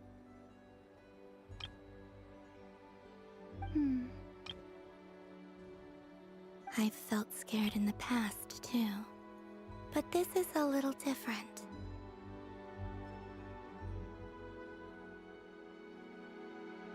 You know something? I got to see a lot of fascinating things during my disappearance. I saw how the Frost Moon Scions act around their families. So different than how they used to act in my presence. And I also saw how they interact with their friends. It made me curious at first. Why do people act so sincere when they're worshipping gods, but save their truest, warmest feelings for each other?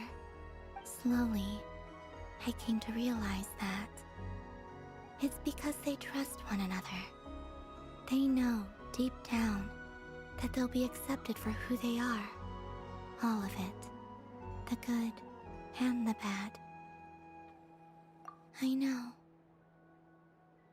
I knew it the moment you started calling out my name. What I fear now is the end. I fear losing all this the very night I have gained it.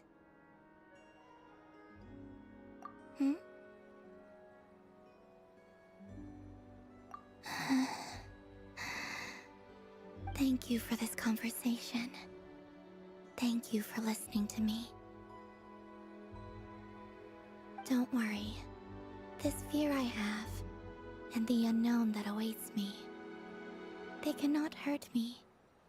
Not when I possess a treasure far greater. I just want you to remember this version of me. The real me. On this final night together. Dear passengers, Dodoko's awesome adventure has come to a close. Please leave in an orderly fashion, and we look forward to seeing you again in the future. Don't want the journey to end, huh?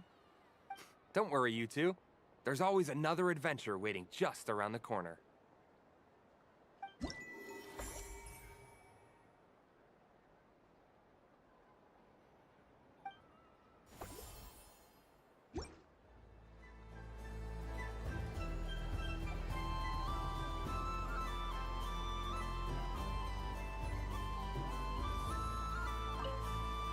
Dodoko's Whirligig. Come ride on a soft and furry Dodoko and embark on an unforgettable adventure.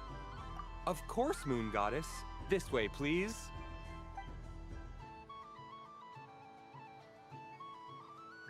Yay!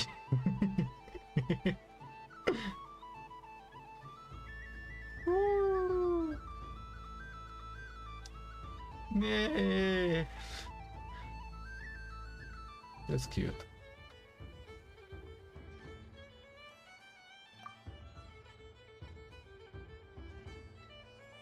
So this is the Frost Moon Scions area. It feels very familiar. But everyone looks much happier than usual.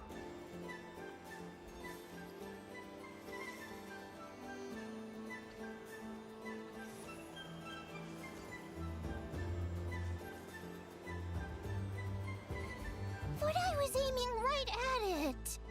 Aw, what a pity. I saw it with my own eyes. You were so close. So very close.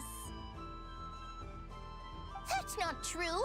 It dodged out of the way right as I was about to snag it! I'm sorry? You heard me! This paper frog can move! I swear! Dear, oh dear, what are you saying? How could a paper frog move?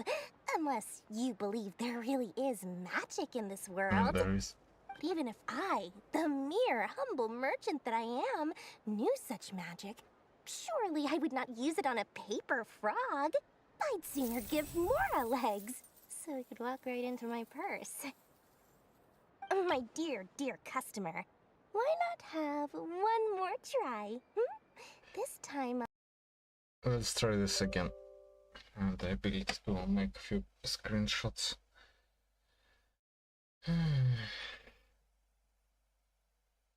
Few beautiful screenshots of the various scammer girl. Or maybe I should just indeed leave it to tomorrow.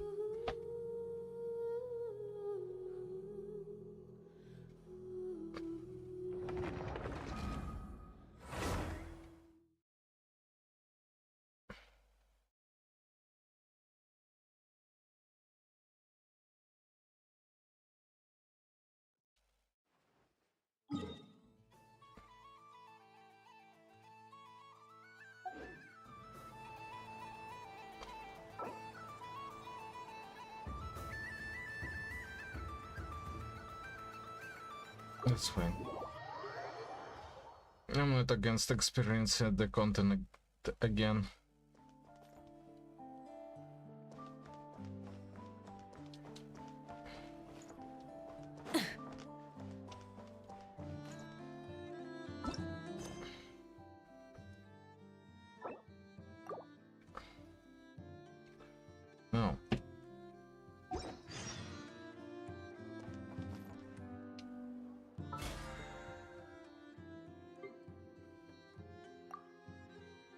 Original reason.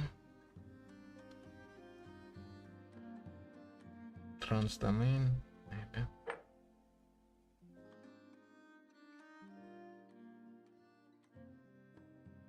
Marvelous merchandise.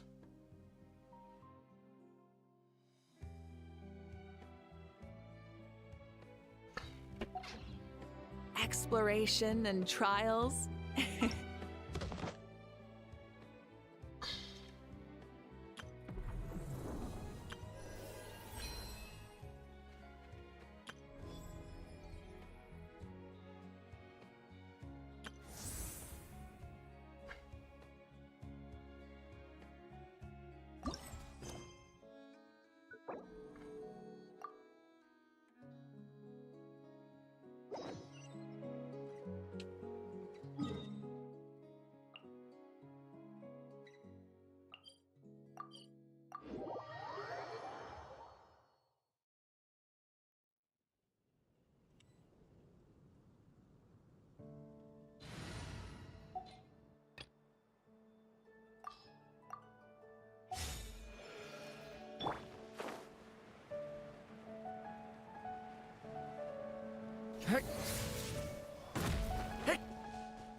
Jean!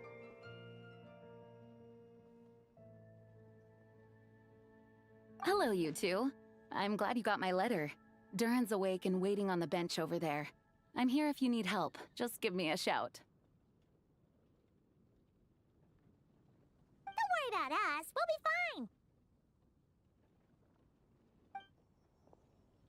Oh, hey, you two. I just remembered what happened right before I passed out. Thanks for holding me back. I shudder to think what might have happened if you hadn't. I'm fine now. It's just... a lot of people seem to have forgotten me. Don't worry. We'll figure out a way to fix this. Why don't you start by telling us what happened?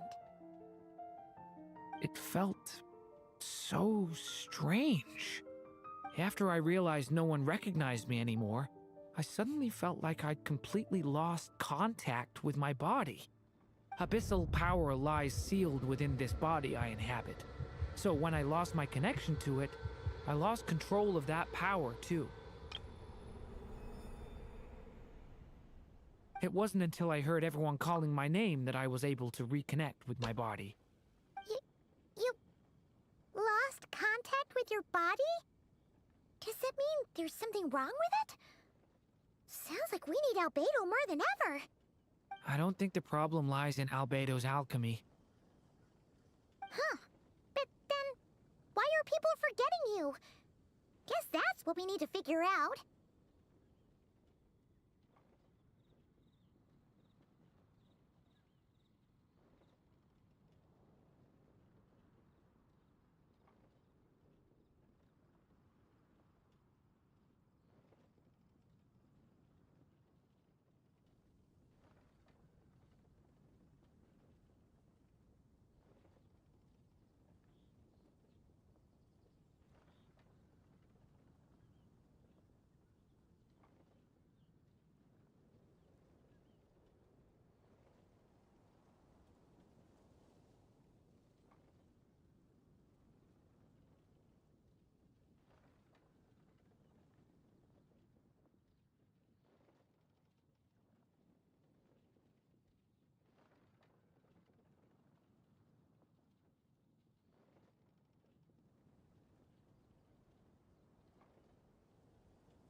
means we need Alice for sure.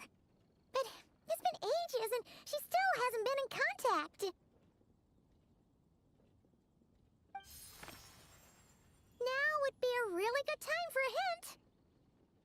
How could the story's budding branches even hope to reach beyond the towering walls? Leaving the castle, the witch went off in search of the tallest, grandest tree in the whole world. High up in the canopy of that tree, she sought a resting place, a refuge where the little sapling might take root. Go to that place, for it was there that the sapling felt its first breath of wind. Huh? Was that another clue? Does that mean the story isn't over yet? Leaving the castle. It just occurred to me. If this story is all about my own experiences, then wouldn't what happened after I left Simulanka be part of it too? But how could she possibly know exactly what would happen? And even if she did, how could we know when the story was complete?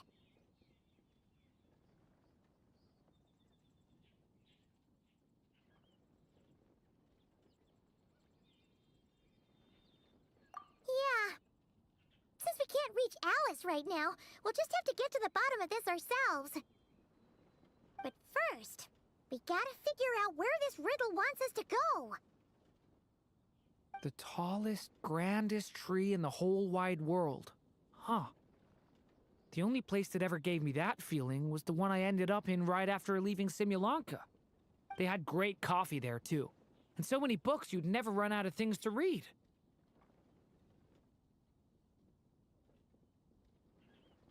Think about it. Our search in Mondstadt began in a library, right? Well, Sumeru City's got one of those, too. And it's absolutely huge. What do you say? Should we try looking there? Huh. That does kind of make sense. And it's not like Paimon's got a better idea.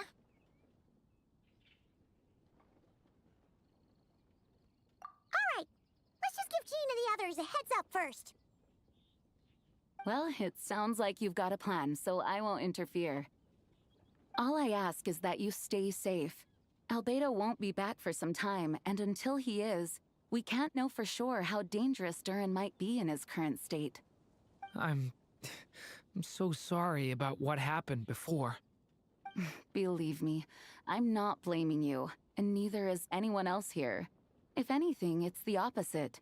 We're all just worried about you. Worried? About me? Come with me. I want to show you something. As soon as they heard you were awake, they all hurried over to see how you were doing. You all came to see me? A little birdie told me you're working on finishing a storybook. So maybe all those people losing their memories is just a plot twist, waiting to be resolved. Miss Lisa, you always seem to know how to put my mind at ease. Please, everyone, don't worry about me. When I get back, I'll find a way to complete my mother's story, and the one we started, too.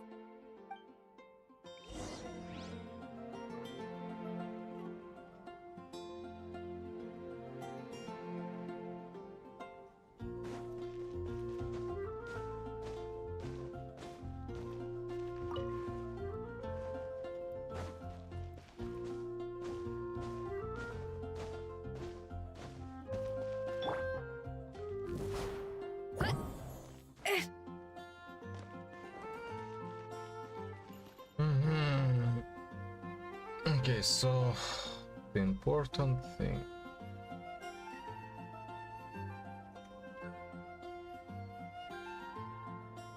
Yes.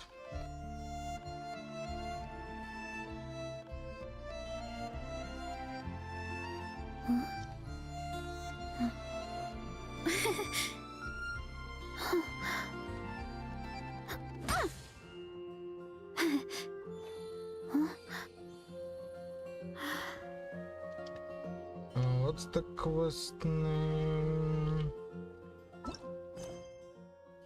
Revelation Beneath the Stars.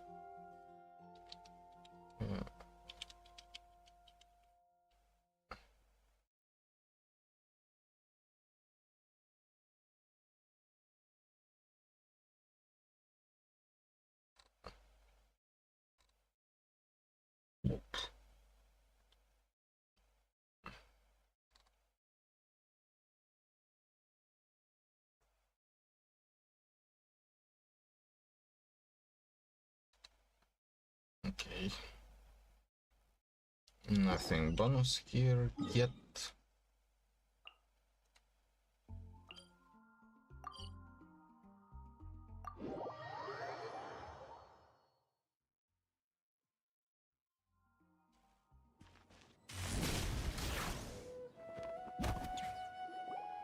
Alright, I guess I'll go with my textual criticism and your editorial direction for the first draft. I have a feeling that the missing Kabuki Mono will end up being the main focus of this paper.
Hurry up, Grassa!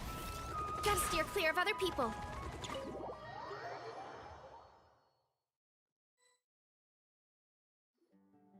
Whew. After the library hunt in Mondstadt, it's not as if Paimon was expecting this to be easy. But this... yeah... this is something else. Where do we even begin? Even the clue this time seemed kind of cryptic. Yeah. Guess the best we can do is stay on the lookout for more weird things going on.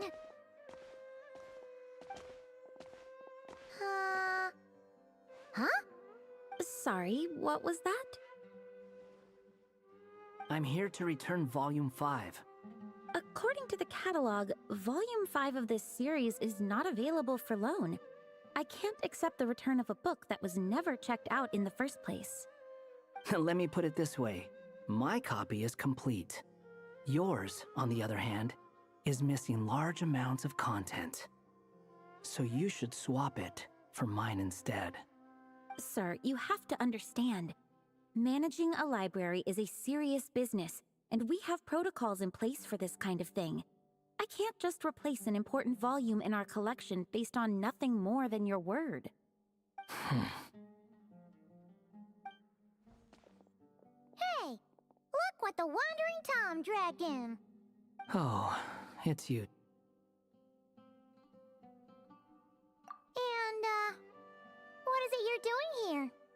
I'm a traveling scholar, as you know. Isn't a library the most natural place for me to be? Well, the last time we saw you was all the way in Nodcry. Paimon just didn't expect to suddenly see you in Sumeru, that's all. There were some things I needed to come back and take care of. Some documents had gone missing, so I tracked them down, restored them to their original condition. And now, I'm here to return them. And considering what I'm planning to do next, it feels like a weight off my shoulders. What's going on with you, huh? You look like a kicked puppy. Hat guy. Ah, at least you haven't forgotten about me. What's that supposed to mean?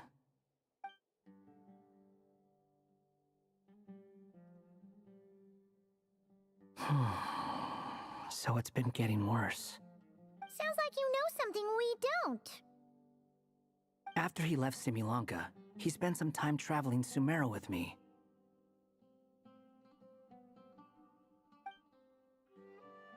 I was working on several texts at the time, and I stumbled upon something strange.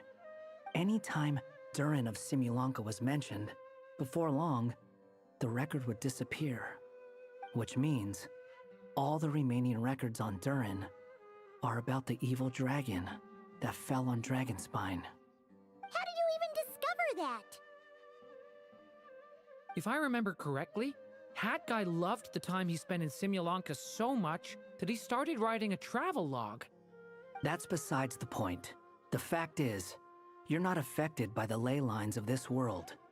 I'm sure you can grasp the implications of what that means. His case is different from mine. It's more like the world itself refuses to accept his existence. It started with a few written records, but now, it sounds like it's spread to people who never met him or didn't know him well. At this rate, the whole world might forget him altogether. The whole world? But that includes all my friends in Mondstadt, and even Hat Guy, too. So that's what you've been worried about all this time? Why didn't you just tell me? There are more important questions right now, like figuring out how to fix this. That mage clearly cared a lot about her child. She left that book behind for a reason. If you want answers, isn't that the place to find them? You think that didn't occur to us already? Problem is, we need to find the memory that unlocks the next chapter first. Mind if I take a look? I just want to know what secrets this book is hiding. Besides, I've run into a bit of red tape, so I've got time. Of course. Be my guest. So,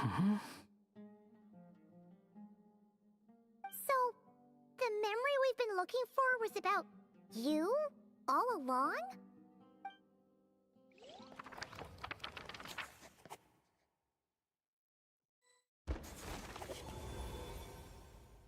The little dragon became companions with a stray cat with dark blue fur.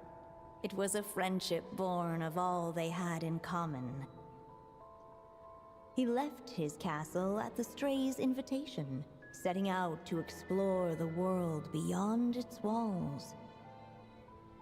There, he grew fond of the outside world, eager to make friends and share the story of his life.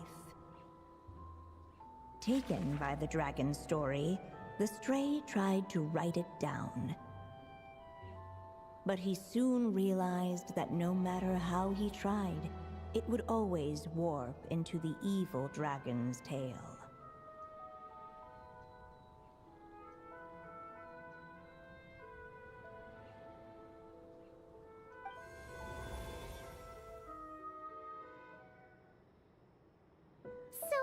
This is the world where this chapter takes place?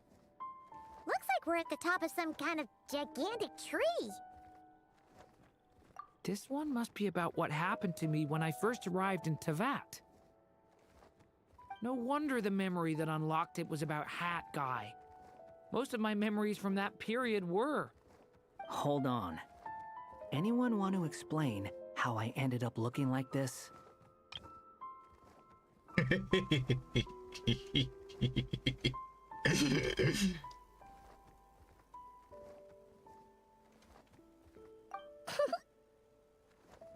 Maybe you've become a character in the story too. You see me as a stray cat? A wandering Tom, to be exact. You should count yourself lucky. Of all Durin's friends, your character is by far the most memorable. Maybe it's because I've known Hat Guy for longer, so my impression of him is more vivid than the others. Vivid? Then how come you haven't changed one bit? I'm not of this world. Guess that means the impression the Traveler left was so vivid, it didn't need changing.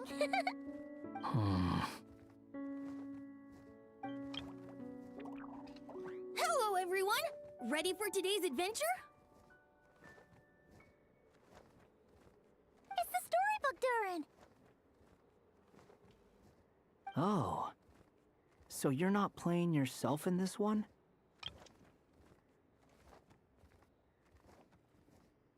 Does that mean the two of you have even more memorable roles to play?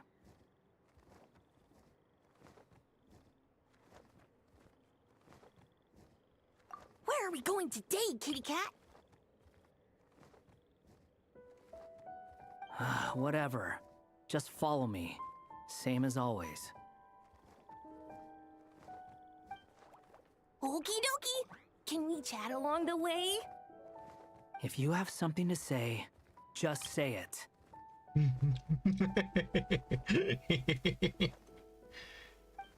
Was that seriously how the two of you communicated when you first got here?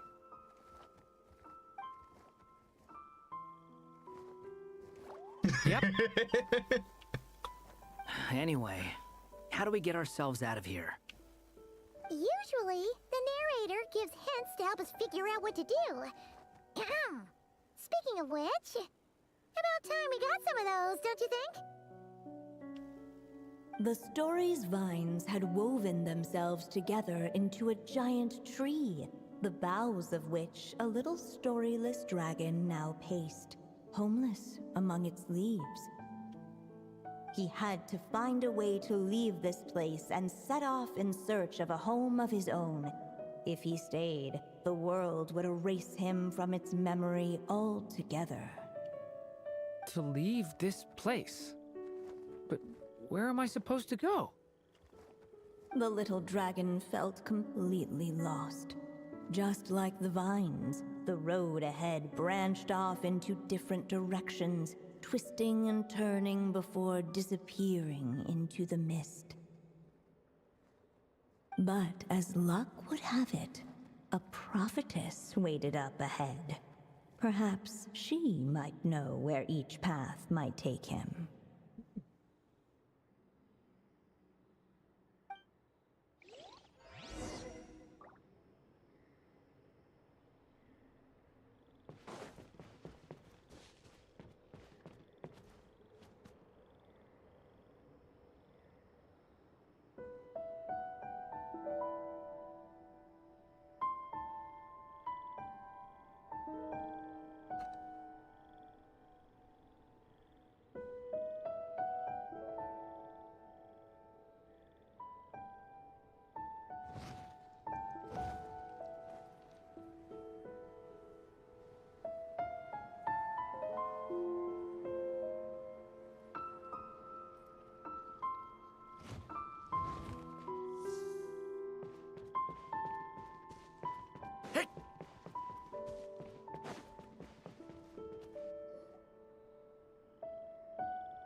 You must be the little lost dragon.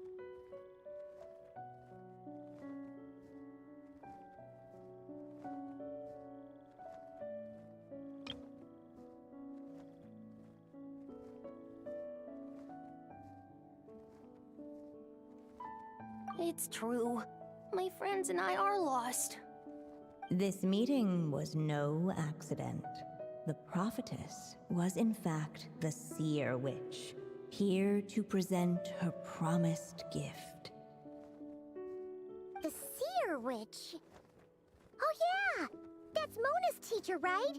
The old hag? Insolent child. I am the seer witch, your prophetess, not some old hag. Sorry!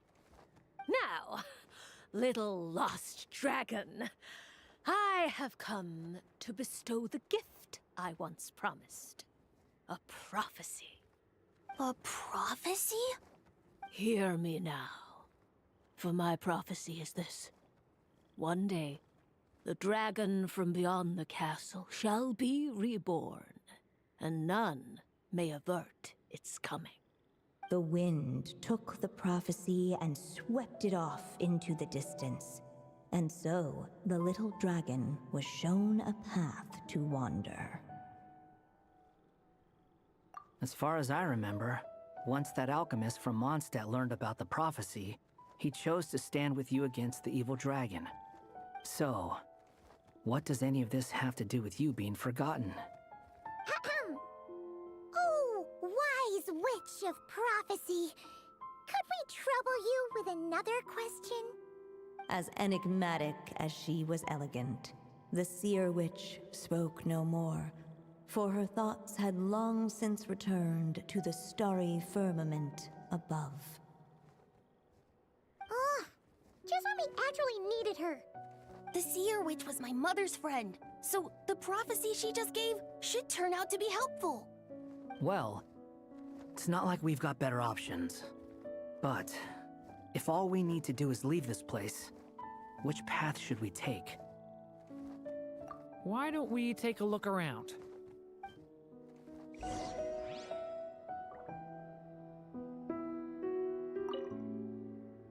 As enigmatic as she was elegant.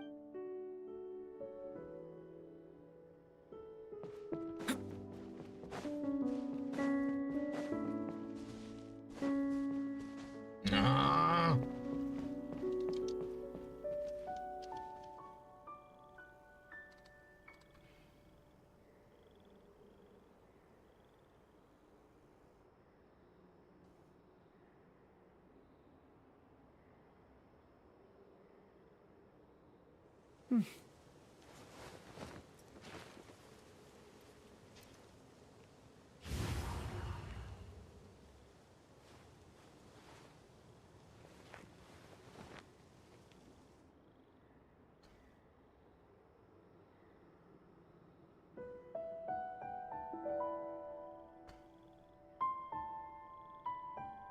Each day is a new page in my story.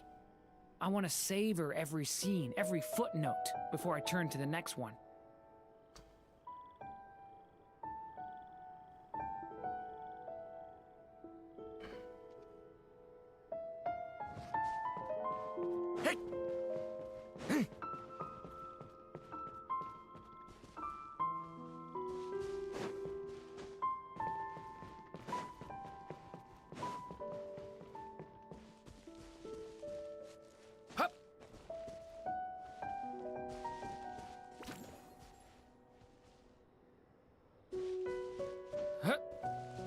Unless the little dragon kept moving, eventually he would be forgotten.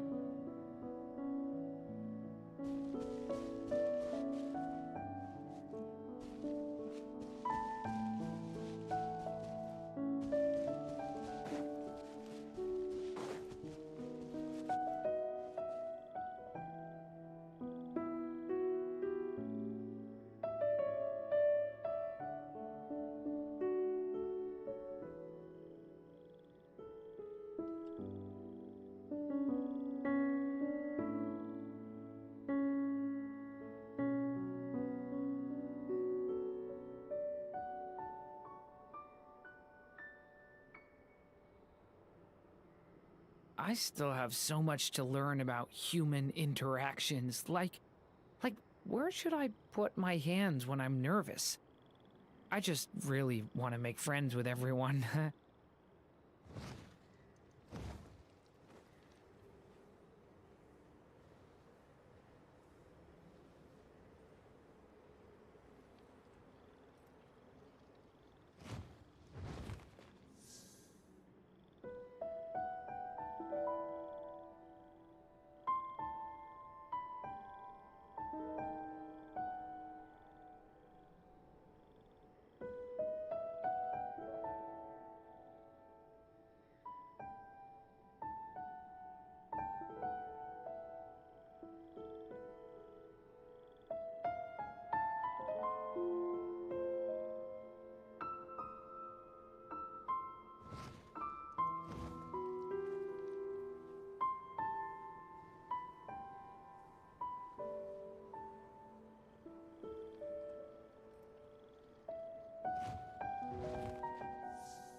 Mm-hmm.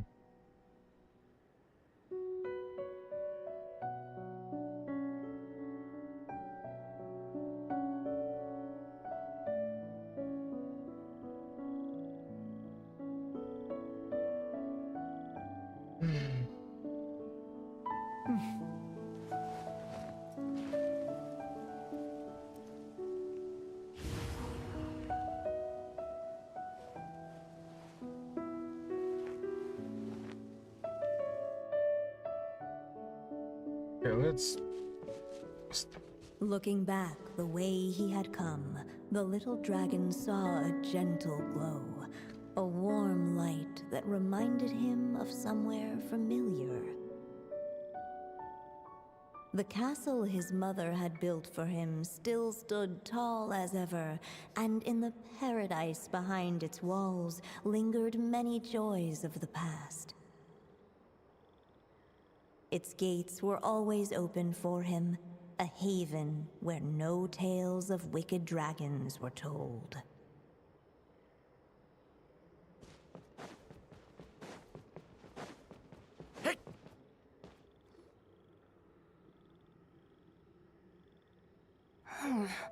Returning to the castle? Huh. Well, that's an interesting thought. Has the idea of returning to Simulanka ever crossed your mind? Returning to Simulanka? Think about it. It's a place where a heartfelt wish is all it takes to rewrite the cruelest fate. Not like here, where fate mocks us all. If there really is a being controlling the fate of this world, it must be a laughably spiteful creature, deaf to the wishes of others. If you leave this world and its cruel fate behind, maybe your problems will be solved. Hey! Don't give him crazy ideas like that! I was simply expressing my envy, that's all. Not everyone is lucky enough to have a place like Simulanka to return to. Well, let's say that you did. Would you choose to go back? Of course not. I'd rather show fate who's boss instead. Oh.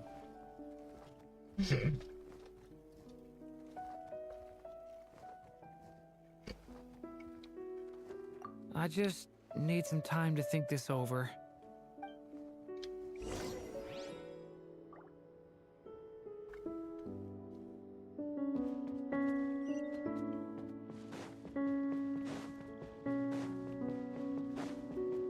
You really want to return to the castle, don't you, little dragon? When you're there, no problem ever feels too big for you to solve. Yeah, I guess I do feel that way sometimes.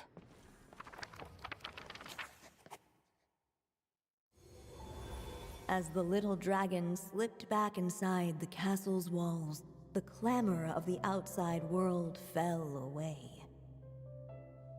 There was no danger here, no problems for the little dragon to resolve. As soon as his mother finished her story, it was time for the child to drift off into the world of dreams. And so the story ended, with the little dragon fast asleep in his castle, just like he had never even hatched. What's going on? I feel so weak. Hey, what's happening? Durin, wake up! But this can't be how it ends. Durin promised to bring back everyone's memories. There's no way he'd accept an ending like this.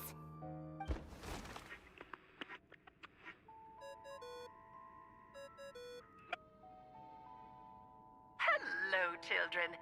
If you're hearing this recording, it's because you've reached a certain ending. You may have noticed that little Durin's experiences have been written into the pages of this book. Well, you should know that in the same way, its ending will also be written onto him. So be careful, because triggering a bad ending could be somewhat problematic. Let me guess, you're upset that I didn't warn you earlier? Don't worry though, I've thought it all through. I built a very special feature into this book, just for you, the witnesses of this tale. So, go ahead, see if you can turn back the pages. If you're not happy with the ending you've reached, just flip back a few pages and let the tale unfold once more. Pretty incredible, huh? That's the power of magic.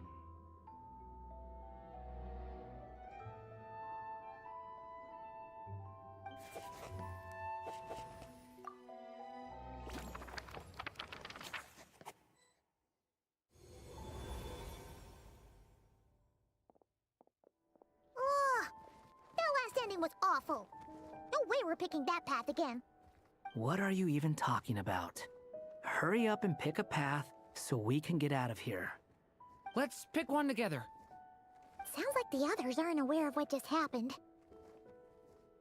But Paimon's not sure how we'd even explain it. Guess all we can do is warn them if they're about to choose wrong again.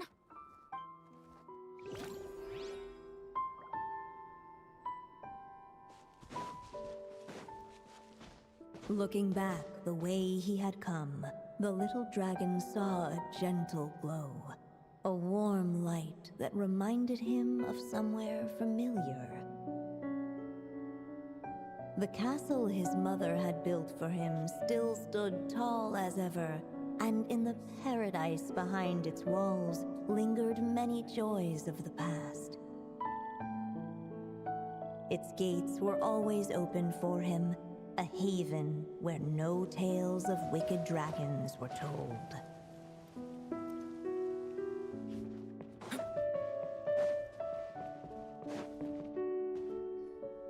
If we go this way, we'll be returning to the castle.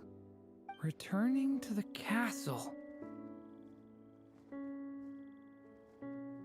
Yeah, you'll just be hiding from your problems and pretending like none of this ever happened. Is that really what you want, Durin? I see. Well, what's actually gonna happen is that he's gonna die.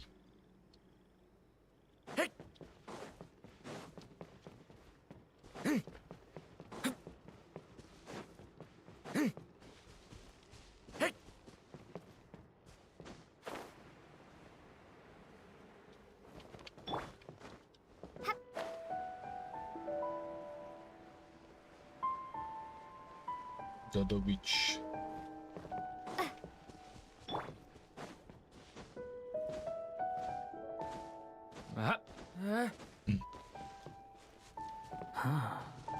Looks like there's another path over here. The secrets he sought led the stray to discover another path forward, though it was overgrown with bristling thorns.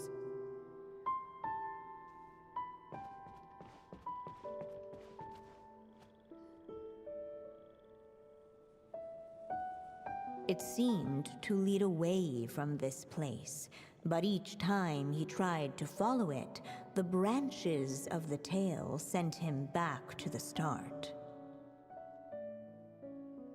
Huh. So the author managed to work this book into the story too. I'll hand it to her. This book is fascinating. What's going on here? When I first realized you were being forgotten by the world, I thought it might be because you spent too much time with me. In which case, the only hope of a cure would be to cut our ties for good. What makes you think that? Once upon a time, the stray tore apart his own story and was forgotten by the world beyond the castle. He believed the story had cursed him, and that his misfortune had rubbed off upon the little dragon. The story's curse. It was just a suspicion before, but now I think it's something we have to try. Wait, what do you mean? Try what? One of the story's branches is a path I can't take. If you follow it out of here, I won't be part of your story anymore. Considering what the strange magic in this book is capable of, making that choice could cut our connection once and for all. As long as there's a chance it might work, it's worth a try. He's not like me. He deserves for the world to remember him.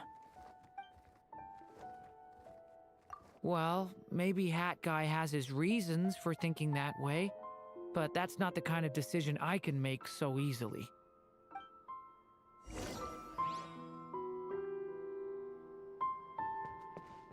It's what my stray cat buddy thinks is best anyway. Hat Guy. It's worth a shot. Just don't let this world forget who you are.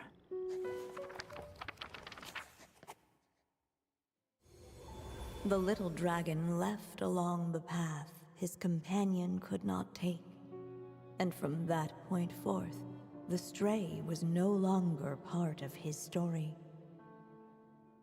Yet his memories of the stray were an indispensable part of his tale. With the stray gone, the story lost the very spark that had first set it in motion. In the end, the little dragon's story faded into nothingness, and in the world beyond the castle, only the evil dragon's tale endured. Who am I? Is this me? And so the story ended, with the little dragon fading from sight, leaving nothing but the evil dragon's shadow in his place. Oh no! But Durin! Ugh! Way to go, hat guy!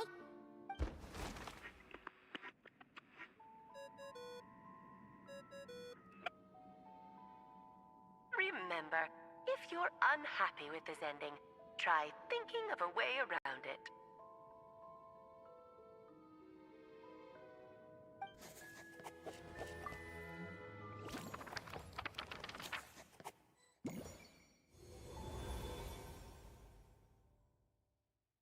Uh-oh. That's not the right one either. If it comes to it, we'll just have to try warning Durin again. Huh. Looks like there's another path over here. The secrets he sought led the stray to discover another path forward, though it was overgrown with bristling thorns.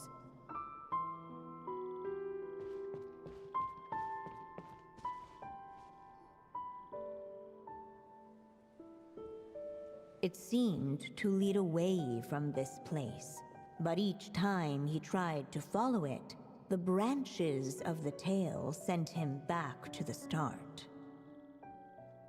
Huh. So the author managed to work this book into the story too. I'll hand it to her. This book is fascinating. If we go this way, Durin won't forget about you. What? You'd be choosing a branch of the story that I can't take. Paimon might be right about that. But, at the same time, it could be the answer to your problem. It's worth a shot. Yeah, you're one of Durin's best friends. His memories of you are extremely important to him. And what Paimon's trying to say is, if Durin forgets you, he'll never be able to complete his story. Fair enough. I guess we'll just have to keep searching.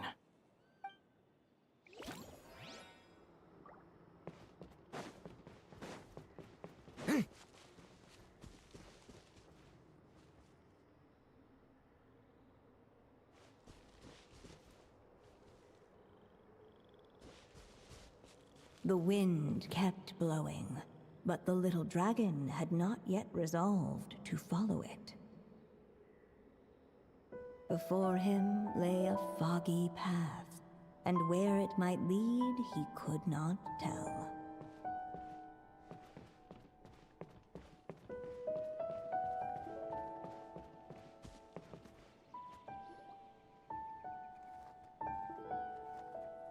If we go this way, we'll be heading back to Mondstadt, just like we planned. Out of all the options so far, this seems like the safest, right? At least we know what happens next. He helps stop the evil dragon from returning, gets a new body, makes a whole bunch of friends, who all just forget about him. But you didn't forget, Hat Guy. I'm just saying, choosing this path wouldn't solve the main problem. You'd still end up being forgotten. Huh. I'm not against choosing this path. I just wonder what secrets it might be hiding. Let me think about it.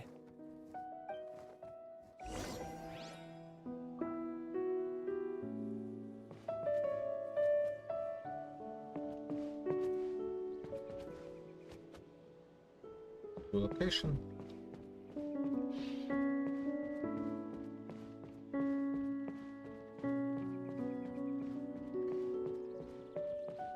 I still think you should keep going, little dragon. If you leave the castle, you can accomplish something amazing and make a bunch of friends along the way. Really? Then let's go! Unable to preserve his story, the little dragon wandered astray. Fortunately for him, a certain prophetess had left behind a prophecy to guide him. The wind took the prophecy and swept it off into the distance, and so the little dragon was shown a path to wander. Following the wind's guidance, the little dragon made his escape. In turn, the prophetess affirmed the little dragon's choice, leaving an extra secret as her parting gift. Now that you've made up your mind, I shall keep my promise by explaining Fate's little trick. Long, long ago, the gods of the high heavens gave the world outside the castle a magic of its own. They called it storytelling. It was a magic of almost unshakable power that governed how people met, grew close, and understood one another. Each person had a story meant for them and them alone, one whose ending was written in the heavens long ago. In truth, your story and the evil dragons are simply two versions of the same tale, and that is something the magic of storytelling cannot abide. Beyond the castle's walls, your story cannot take root, for the evil dragon's tale has done so already.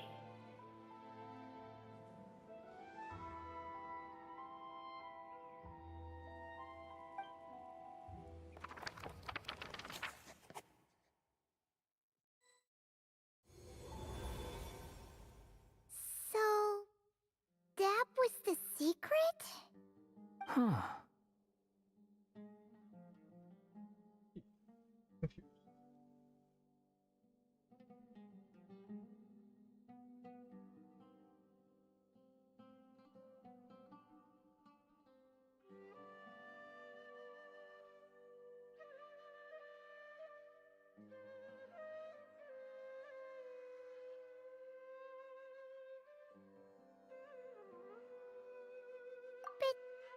But what does that mean? You still don't get it? Simulanka Durin and Tevat Durin share a special kind of connection. Their fates are mirror images of one another. While they were in two separate worlds, there may have been some mutual influence, but their fates were independent. But when Simulanka Durin came to Tevat, a version of his fate already existed there.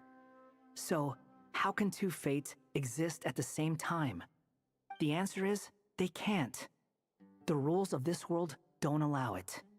You can't return a book you never checked out in the first place. So, what's Durin supposed to do? Those mages seem to have come up with quite the ingenious solution.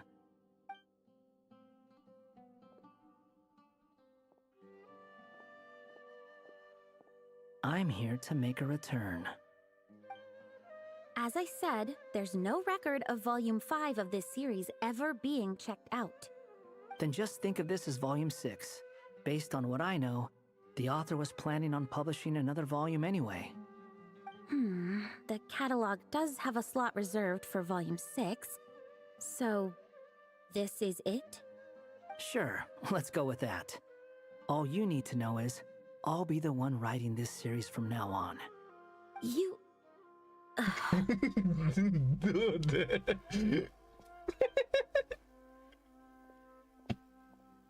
What are you up to this time?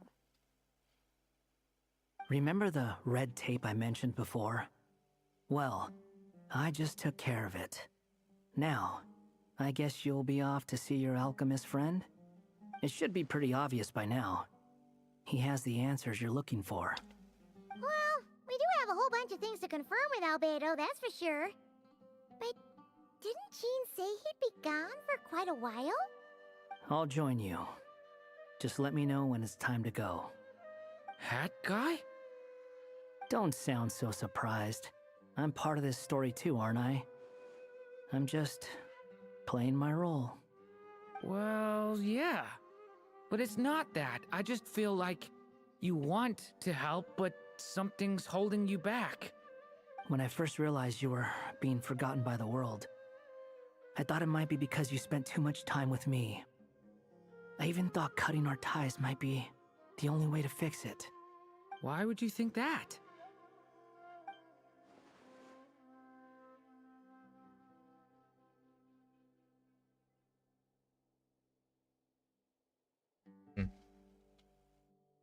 It doesn't matter now.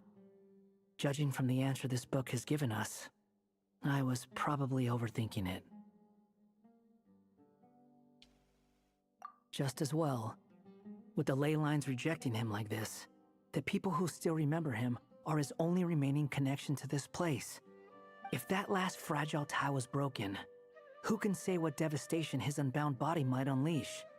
And to think I'm one of the people keeping you here, instrumental in helping change your fate. Can't say I saw it coming. Well, if it's good enough for Hat Guy, it's good enough for me. After all, he is about as odd as humans get. Excuse me? He's not a human. With some people, even if you try asking a simple question, they'll always give you a complicated answer. And the more you ask, the more complicated it gets. Truth is, Hat Guy's just that kind of guy.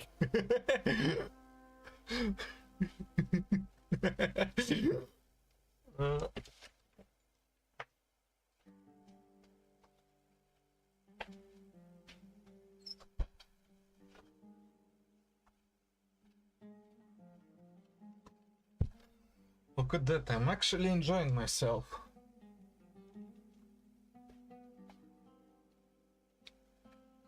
Whatever.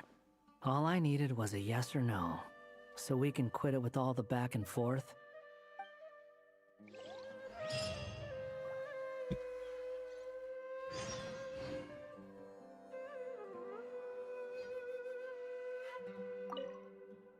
If you feel like stepping back into the story, just come find me.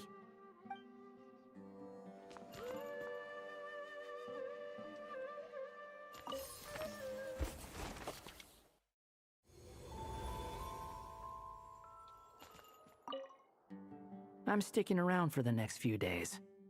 So, when it's time to go, you know where to find me.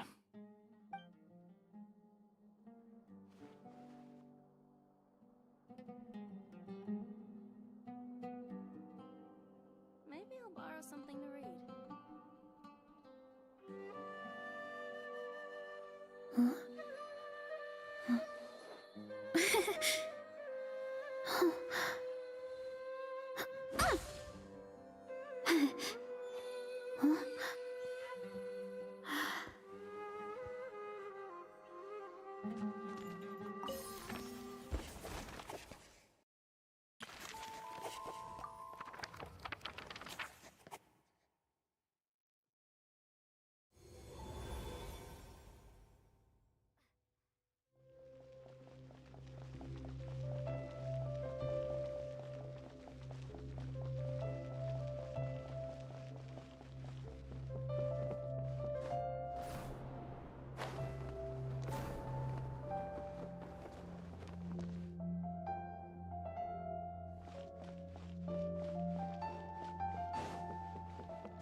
How could everyone just forget him like that?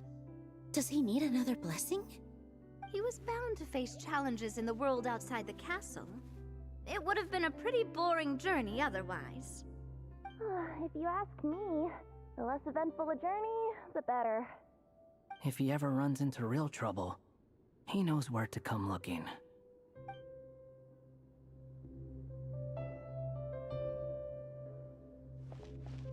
It is indeed an update.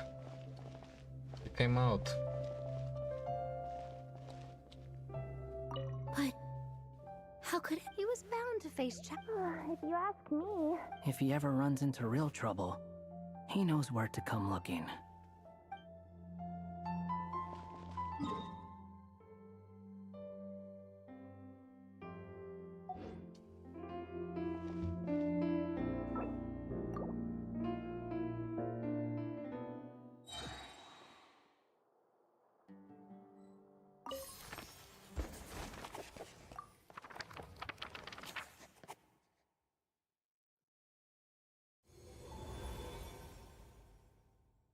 Dodovich.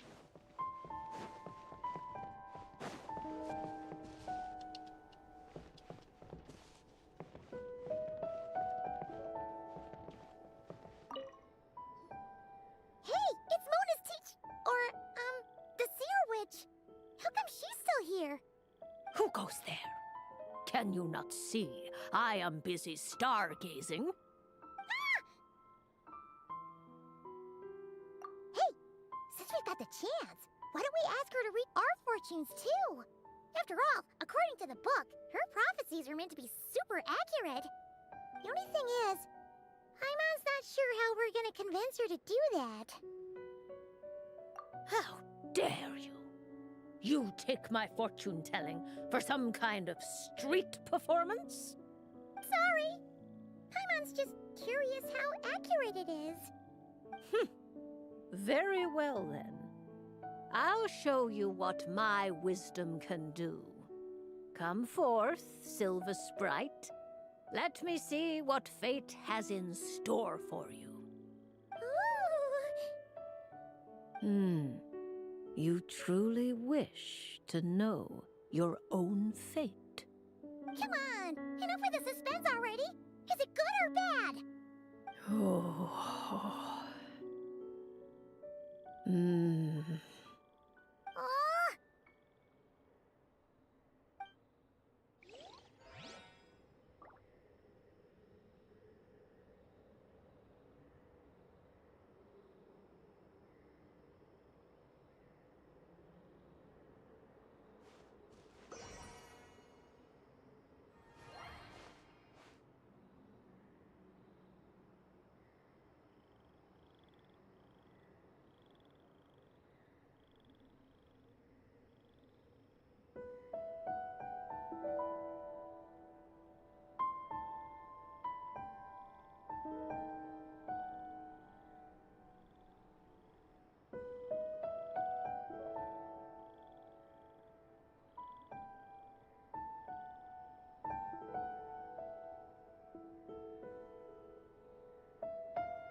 It doesn't look like she can answer.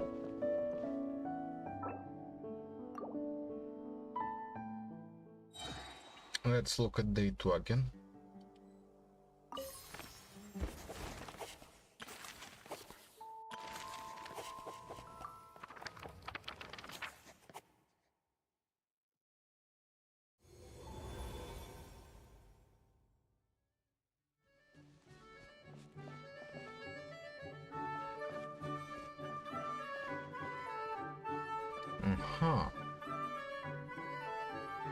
Look at that.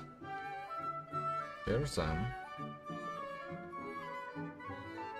Here's the old head, here's Alice.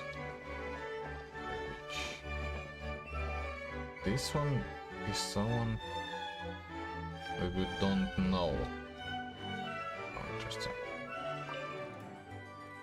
As of late, the Tricksy Witch has nearly the entirety of the Snowy Lands in her grasp. Now none but the Tsar can command her submission. Such a pity that she can no longer spare the time to join our gatherings. Tell me, does the Wander Witch still roam among the stars? Who can say how long we'll have to wait for her return? I had hoped sharing all the fun little stories from our gatherings might entice her to remain. Then how about the Memory Witch? Does she still walk the mortal realm? Yes, she has that secret mission of hers to accomplish, so she couldn't make it to our gathering. But she doesn't seem to regret her choice, so naturally, it's not my place to pry. As rare a chance to gather as this, and yet almost half of us are absent. Cheer up. At least you came with good tidings. I suppose I'm just feeling a little sentimental. After all, there will come a day when I, too, am among those absent at these gatherings.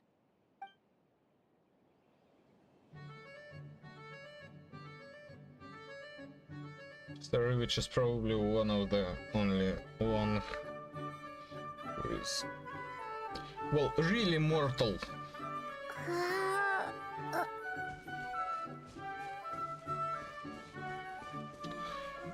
I guess Nicole is the Memory Witch.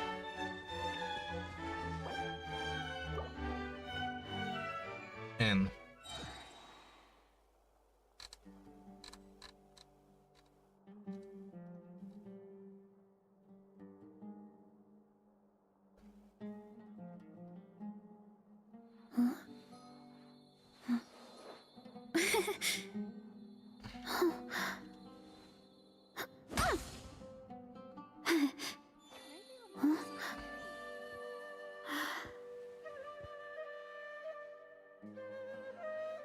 Magic known as storyteller.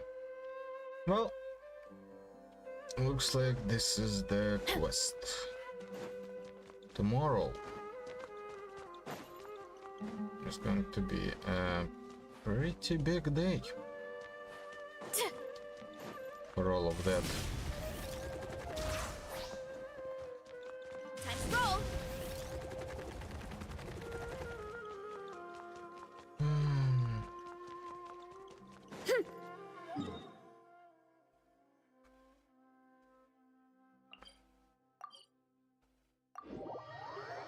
Ay, ay, ay, ay.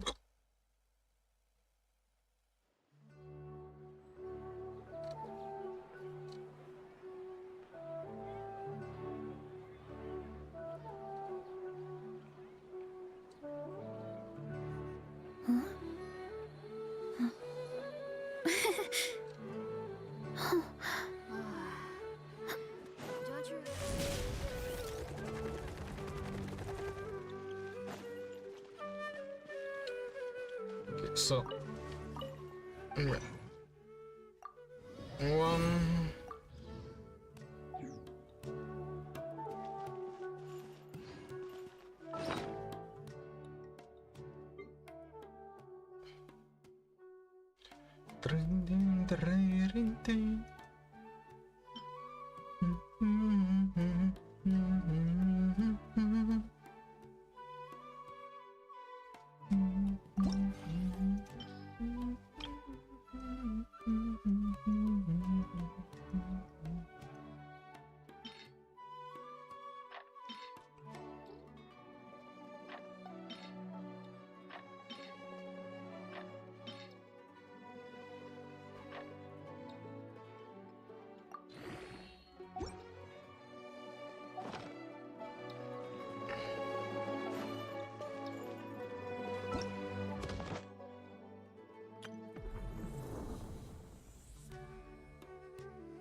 Else tomorrow.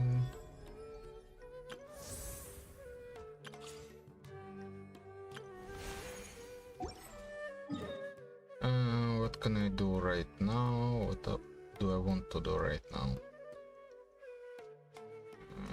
Let's just get Mona.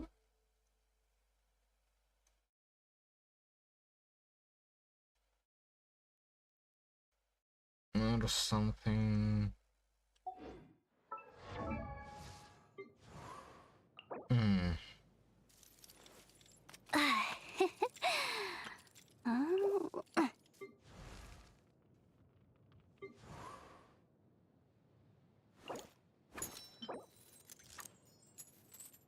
I'm really not sure Yehota is a character that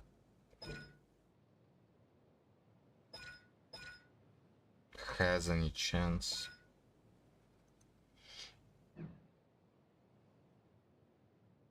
Maybe I'll... Okay, what do I need? Spiral Abyss and Yehoda Guide. Let's check the... first of all...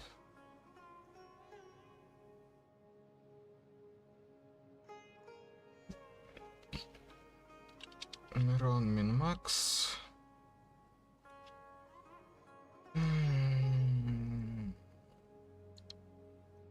Литиум. Вареса.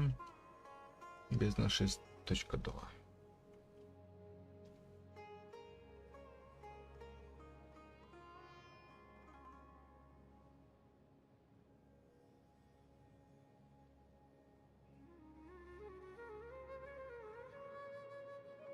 «12-1-1». Это довольно смешной зал. В нем мы встретим 41 противника. Спавнятся они сразу друг за другом. 20...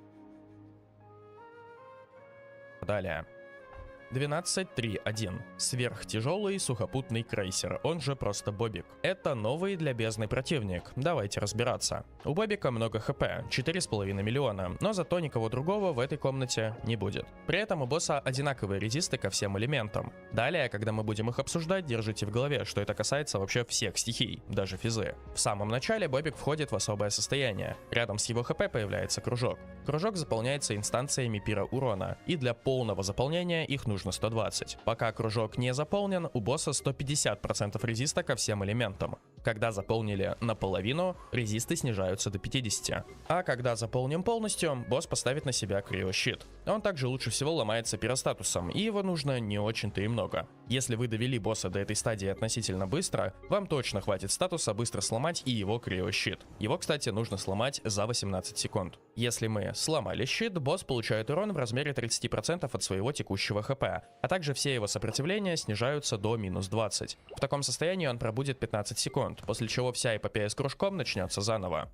Если же щит не сломать за 18 секунд, босс подлетит и нанесет мощную атаку. И сразу вернется в фазу с кружком. То есть мы и дополнительный урон не нанесем, и врага бить перестанем, и урон получим, и резисты не срежем. Этого допускать нельзя. Вот, в общем-то, и все, что касается его механик. Что здесь будет хорошо работать? Очевидно, любые отряды с большим количеством пиростатуса и при этом солидным уроном в одну цель. 120 инстанций — это много, но не так критично, как с той же Попилой, поскольку мы не находимся на таймере. Одного любого пиродамагера, как правило, уже хватает, чтобы комфортно чувствовать себя в этой комнате. При этом помним, что нам достаточно снести лишь половину, чтобы резисты снизились до в целом приемлемых 50%, где мы уже начнем наносить ощутимый урон. Затем мы ломаем щит, босс получает еще дэмэджа сверху, а мы 15-секундное окно, в которое дамажим еще больше. Я могу выделить снова 3 подхода. Первый — взять много пиростатуса. Тут отлично себя показывают команды с пиродамагером и пироаппликаторами, и чаще всего это типа Шеврёз. Также хорош и Венти, ведь постоянная пиро-раздувка с ульты будет быстро заполнять кружок. Прочие раздувки, та же ульта Кадзухи, тоже вносит вклад. Раздувка. Команда по типу Шеврёз, но не обязательно сама Шеврёз. Можно вместо этого взять как раз таки Венти. Например.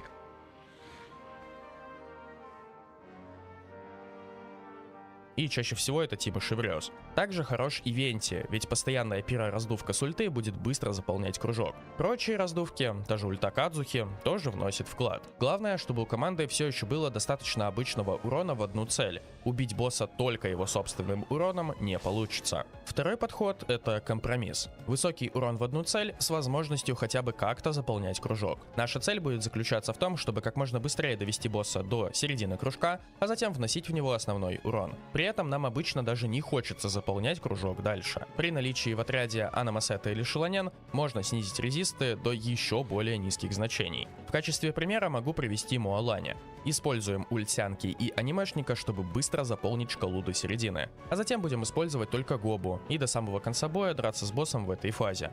По такому принципу можно придумать немало команд. Третий подход — забить на пира и передамажить. Помним о том, что придется бить в 150% резиста, а значит нам потребуется очень много урона, и хоть какие-то срезы сопротивлений становятся чуть ли не обязательными. Дорого, но пройти можно. Вообще это очередной намек на Дурина и Венти, но есть один интересный нюанс. У Дурина персонально довольно мало пиростатуса для этого босса. Если он единственный пира и ему никто не помогает, кружок заполняется медленно, и мы даже не успеем сломать криощит. Но если дать ему подмогу в лице анома-персонажа или другого источника пира, как и происходит в большинстве его команд, проблем с этим не будет. В контексте быстрого заполнения кружка можно вспомнить и про горение, однако будьте осторожны. Если у вас очень мало пиростатуса и вы полностью полагаетесь на горение, не получится сломать криощит. То есть горением есть смысл пользоваться только в том случае, если есть достаточно пиростатуса для слома криощита. Тогда это будет иметь смысл. Лично я не ощущаю этого босса каким-то чересчур как блочным при живой тосянке. С ее помощью можно дополнить огромное количество отрядов ради комфортного прохождения этого босса. И при этом она хороша и во всех предыдущих залах.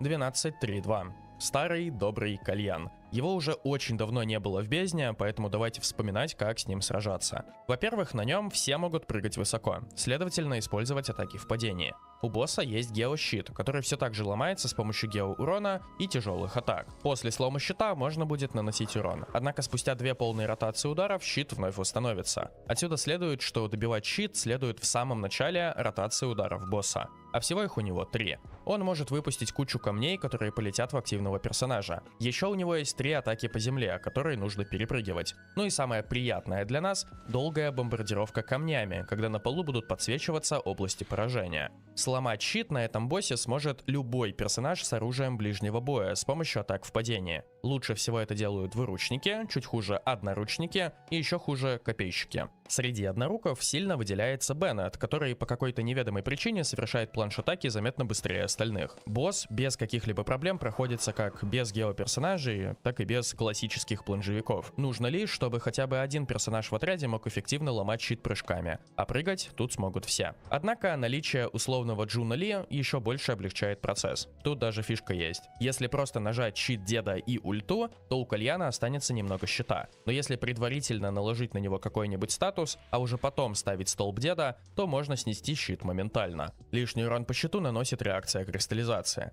Полезная фича, заметно сокращающая таймер, пользуйтесь. В остальном же это все. Нужно успеть залить его уроном в окна, когда щита нет. По нему довольно легко ориентироваться в плане силы отрядов. Очень сильные пачки успевают убить его за 1 щит. Хорошие — за 2. Нормальные — за 3. Но если отряду нужно снимать щит 4 раза или более, значит у тебя сильная нехватка урона. Очевидно, лучше всего себя показывают отряды и персонажи, нацеленные на урон в одну цель. Кальян из относительно старых боссов, что не нацелен на небольшой набор персонажей. Тут будет работать что угодно, что имеет урон и может ломать щит. Сломать щит может любой персонаж ближнего боя, стало быть, все сводится к урону.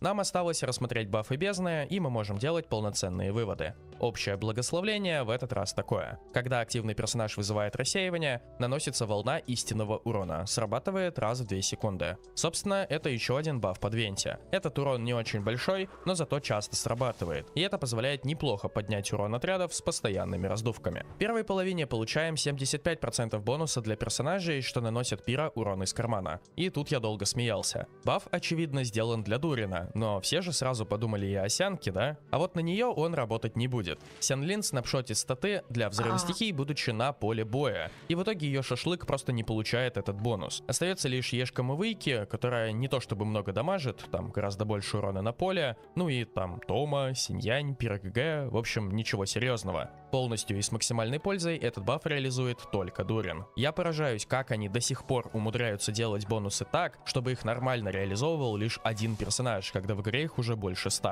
Во второй половине 75% бонуса получают атаки в падении. На планжевиков намекает и первый противник половины, и немного кальян, и баннер Варесы, что скоро появится в игре. Но тут хотя бы много кто способен эффективно его использовать помимо нее. Камин, Сяо, планж дамагера с цаплей, список не самый короткий. Это, я думаю, и так понятно, давайте выделю менее заметную часть. 75% аффикса довольно много и существенно влияет на общий баланс статов. Например, при игре с цаплей и фуриной у большинства дамагеров будет себя лучше показывать кубок на атаку или МС, а не на элементальный урон. У той же Варесы более предпочтителен становится обсидиан, а не сигнатурный сет, что тоже дает лишь аффиксы. Это будет справедливо только в этой бездне и только во второй половине, но если вам нужно выжимать секунды, данная информация вполне может помочь. Что ж, давайте взглянем на получившуюся картину. В первой половине мы сначала имеем кучу мелочи, потом она плавно перетекает в соло-таргет, а в конце и вовсе один лишь босс, что требует наложения пиростатуса на себя.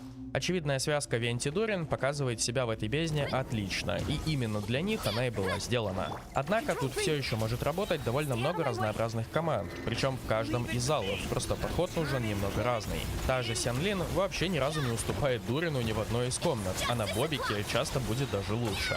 Тут в первую очередь стоит смотреть на суммарный урон патчек, которые могут и с толпой в первой комнате подраться, и с толстячками дальше, и при этом имеют хоть какое-то пиро, которого на самом деле не нужно прям очень много. Я не вижу ни единой причины, по которой в этой половине будет трудно условный Мавуики или Орликина.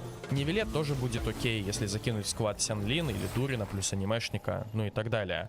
Это скорее про урон, нежели про как блоки. Что неудивительно, если учесть, что половина сделана под хоть и бафнутого, но все еще не самого сильного Венти и мега универсального Дурина. Во второй половине весьма эффективны планж-дамагеры в первом зале. Далее они уже не получают никаких значимых преимуществ, кроме бонуса. Нужен только урон в одну цель. Главное, гидродамагеров на капли не берите. Правда, вот на них уже хорошо себя показывают шеврёс отряды. Кальян же проходится любым уроном, если в отряде будет хотя бы один персонаж ближнего боя. Есть опции, что ускоряют процесс, например, джунгли, но назвать их обязательными у меня язык не повернется. Итого, планжи, шеврёс отряды. Очевидно, Вареса один из лучших выборов. Но тут уже все куда как более цивилизованно, особенно если сравнивать с прошлыми безднами, с их надкраевскими приколами. Что-то придумывать нужно лишь для первого зала. Я приводил вам список героев, что помогают решить эту проблему. Во втором и третьем нужен лишь урон. Поэтому, опять же, я не вижу причин, по которым тут не будет работать целая куча разнообразных команд. Если соотнести эту бездну с баннерами, то у нас совпадение 3 из 4. Правда, четвертым персонажем выступает Шелонен, которая в целом хороша всегда, и под нее сложно было бы выдумать особенный как блок. Однако, на удивление, сам состав противников не настолько привязан к конкретным персонажам. Эта бездна гораздо универсальнее предыдущих, выбор команд стал значительно шире. Отчасти это вызвано тем, что Венти — это Венти, ну помните, как была бездна под Мидзуки. Отчасти тем, что в баннерах у нас 3 рерана и 1 универсальный Дурин. В общем, бездна должна многим показаться простой, особенно старичкам, у которых много разных отрядов, но даже так они могли задушиться на условной охоте, не имея надкрая. Здесь такого произойти не должно. Ну и напоследок одна, как по мне, довольно важная мысль. Использовать Венти для прохождения этой бездны — это отличная идея. Он тут хорош. Выкручивать Венти, потому как он сильно нравится, и использовать его для этой бездны — это все еще окей. Но выкручивать Венти исключительно ради этой бездны невероятно глупо. Не делайте так. Просто вкину вам небольшой спойлер. В следующей бездне 6 соло-таргет залов. И через одну бездну тоже. Спасибо за просмотр. Пиши, чем проходишь эту бездну, будет интересно почитать. Напоминаю о возможности подписаться на канал, поставить лайк на этот ролик и отправить его друзьям. В Телеграме прямо сейчас проходит розыгрыш на Луны, на Твиче ее можно забрать бесплатно за баллы канала, а на Бусти ролики выходят на 1 день раньше. Я желаю тебе больших чисел, и еще услышимся.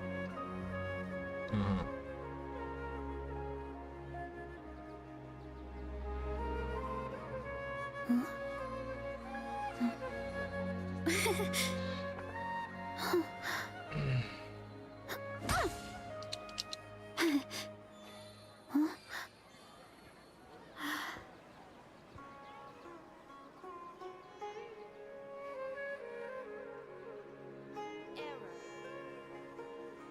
don't want M6, Zhao.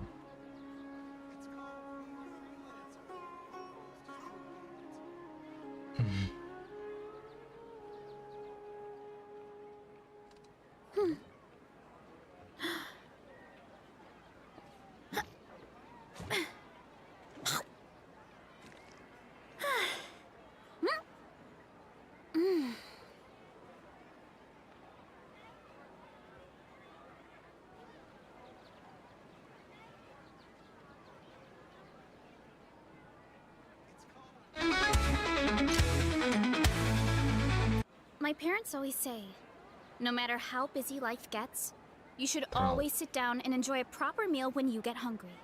What I like to do is stack my plate up high, then squash it all down. Starting with her abilities, she has a charge attack that can be held for 5 seconds, dealing bonus damage based on her max HP. Zhao's EX special makes her do somersaults and deals ice damage, consuming some of her HP and granting HP regen to her allies. And lastly, her ultimate just deals massive ice damage. Zhao's gameplay is centered around her frostbite gauge. At max frostbite and when in combat, swapping to Zhao will consume her frostbite points and activate her entry skill, in which she will trigger a quick assist and activate her Ether Veil buff. The Ether Veil buff provides a 1000 attack buff to all squad members, and triggering the quick assist will activate Zhao's charge attack from off-field. Additionally, while under Ether Veil, Zhao can trigger a quick assist after using an ultimate, EX special, chain attack, or parry. You can obtain frostbite points through EX and ultimate, which grants 20 points, chain attack, which grants 5 points, and attacking with any agent granting 6 points but can only be done every 3 seconds. Zhao's additional ability requires you to have an attack, anomaly, or support character in your squad. If you have any of those characters in the team, under any Ether Veil, squad damage is increased by up to 40% based on Zhao's max HP, with a cap of 27,000. For her general build, you will want to use 4-piece Astral Voice because of her quick assist capabilities, and a 2-piece energy set or HP set. Run HP percent or crit damage on disc 4, HP percent on 5, and HP percent or energy regen on 6. You want to reach 27,000 HP to maximize her buffs, which is why this will be situational depending on your roles and what W engine you use. For example, if you are above the 27,000 HP goal, you can swap disc 6 to energy regen. Before I get into substats, I want to note that Zhao will gain 1.4% crit rate for every 1000 initial max HP. This means that you will want to prioritize HP percent and flat HP until you reach 27,000, and then crit damage. For her skill priority, max out her basic and EX special, then her ultimate and assists, and lastly dodge.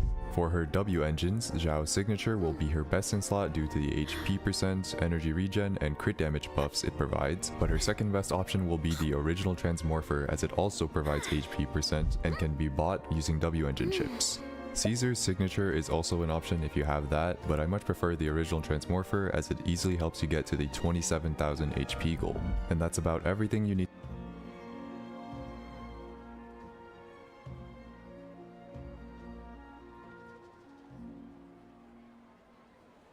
My parents always say, no matter how busy life gets, you should always sit down and enjoy a proper meal when you get hungry. What I like to do is stack my plate up high, then squash it all down. Take a deep breath, and wolf it down.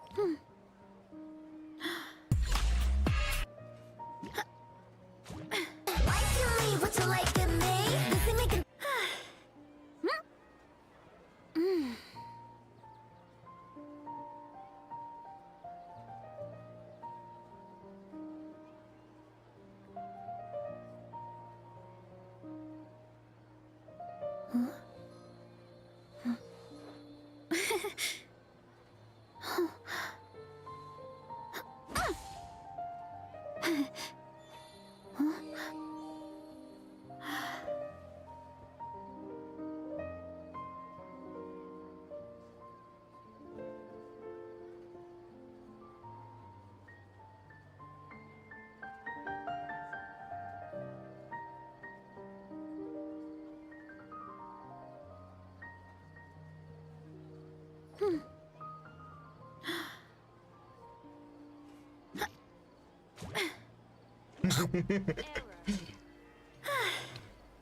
Did you know how Zhao advertises random play in Zenless Zone Zero? Well, instead of promoting the store herself, she's a busy bunny after all, she created a new flyer for the store which features a very detailed metro map on the back of it. This flyer proved to be so popular that a usually ignored item, such as an ID flyer, became a must-have for most people, even going as far as visiting our store just to get it themselves. Now that's very smart advertising, very clever bunny. Good job, Zhao. Subscribe for more ZZ. Did you know how Zhao advertises?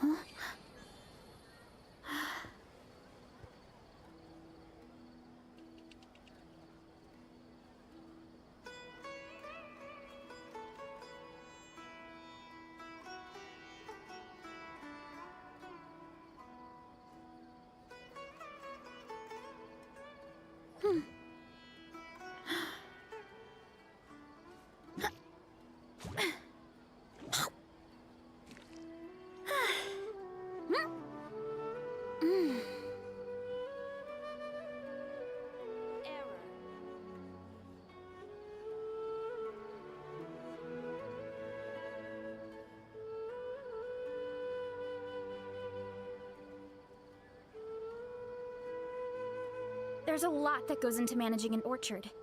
Watering, weeding, fertilizing the soil, making sure the temperature is right. But most importantly, you have to keep the fruit in a good mood.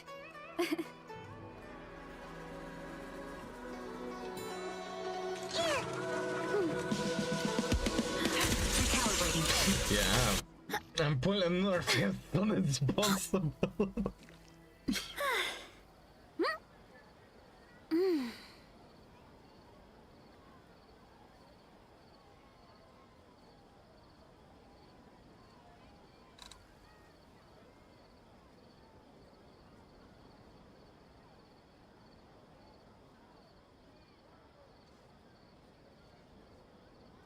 Strength is one of those things where you gotta use it or lose it.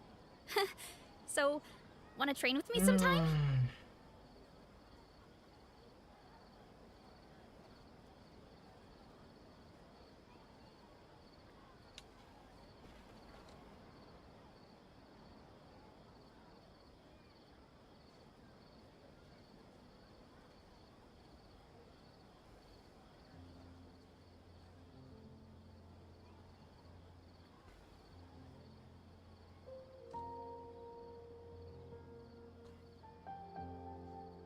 There's a lot that goes into managing an orchard.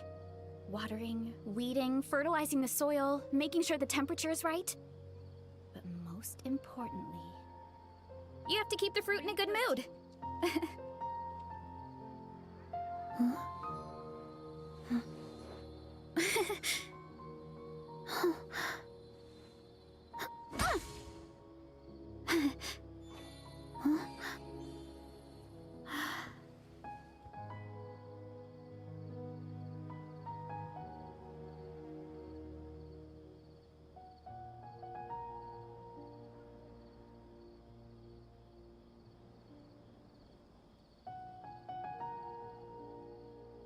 My parents always say, no matter how busy life gets, you should always sit down and enjoy a proper meal when you get hungry.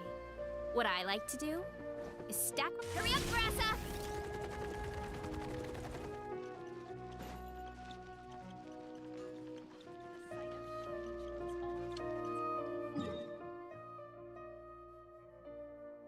Floor 12, chamber 3.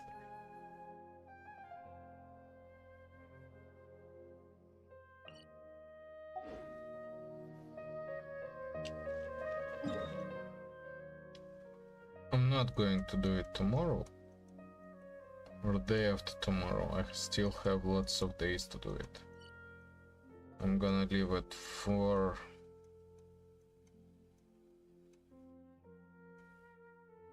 now. Yeah, waiting for news from Malbeta. Alright, that's going to be it for Genshin. A bit more Zenless. probably. Meanwhile.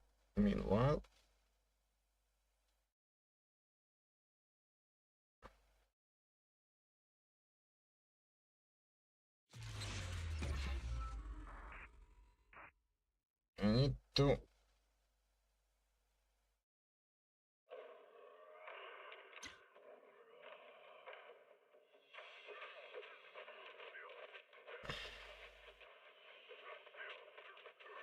do a couple of things.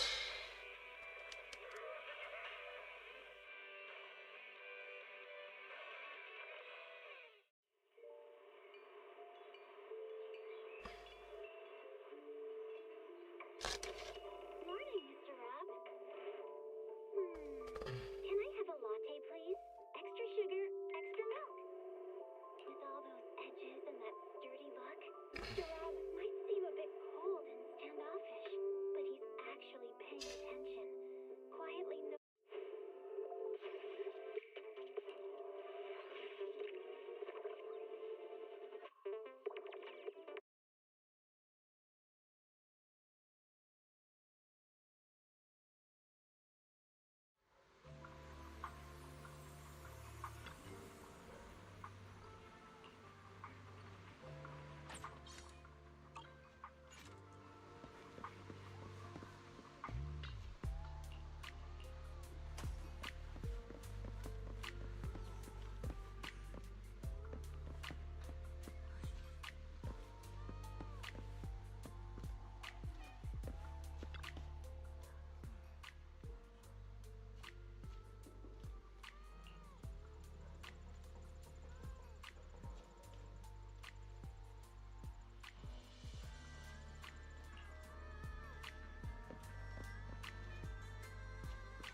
daggers or the cable car?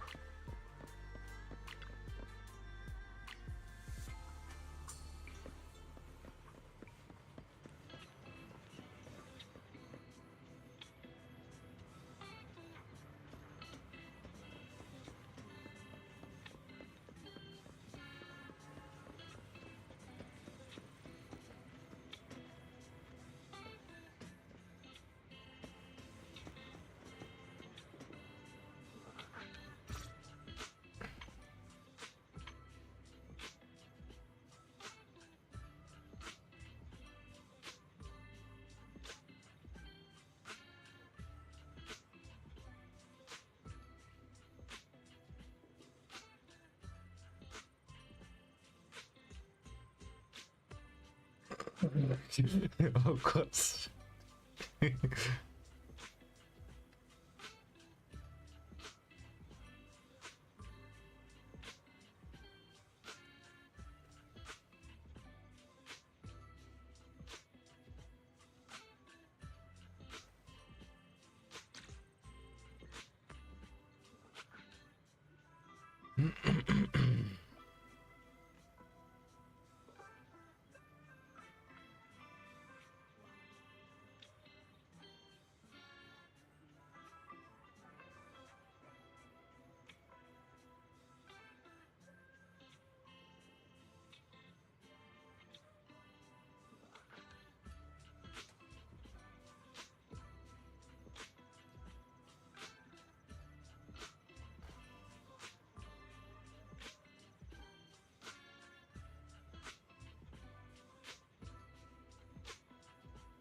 Неплохо, неплохо.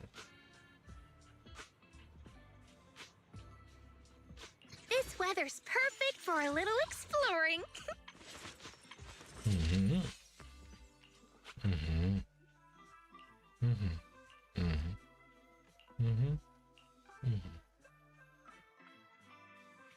Pretty set up, though.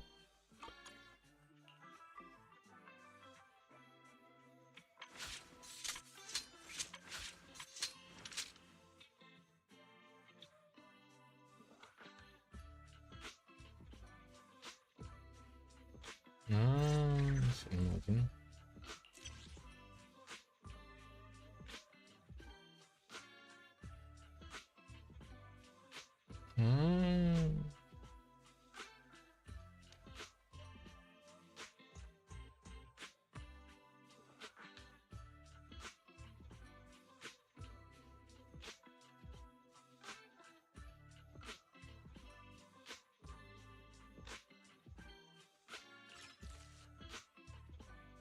Wow, her C1 is makes her really different.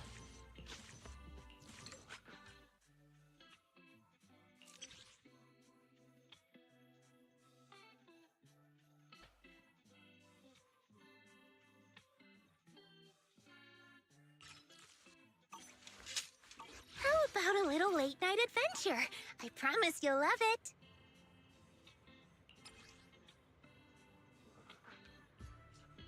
Mm-hmm.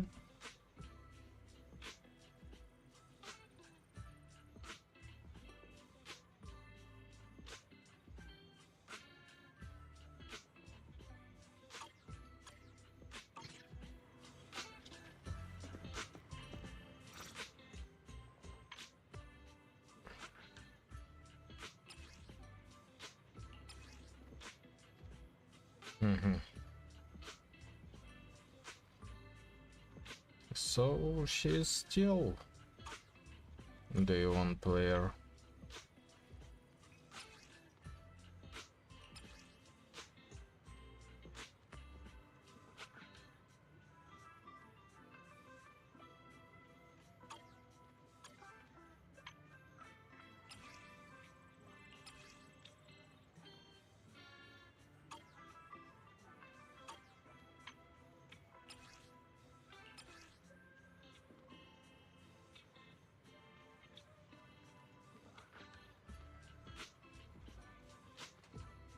I'll show you my real value this time.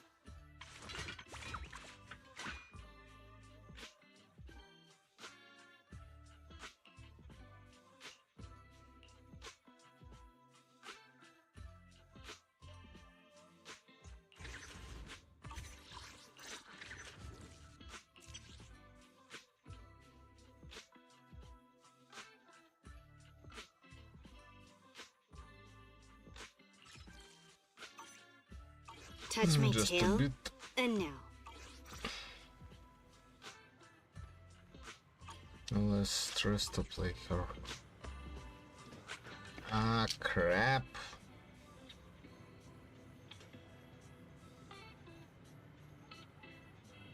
Damn. Mr. Freeman. Is it really that time again?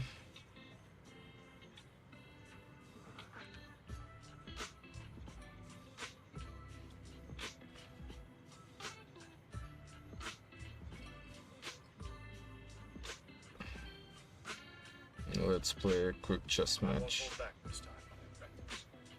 I'm not your apprentice.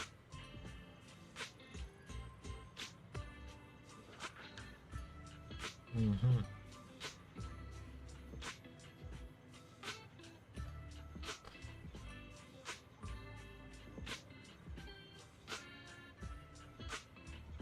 Mm-hmm.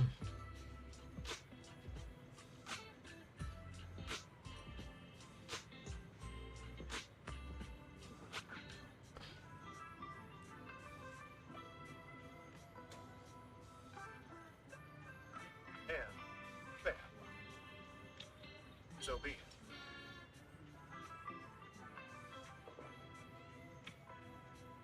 Mhm.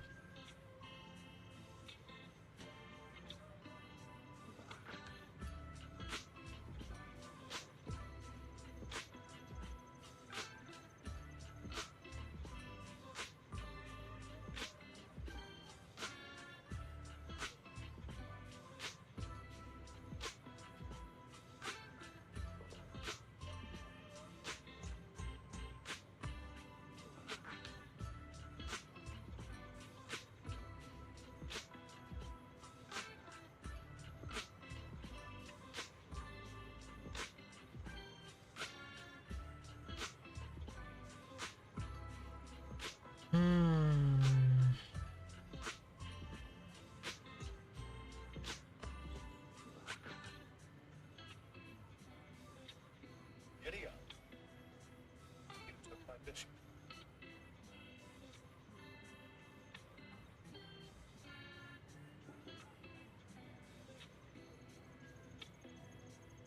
Hmm.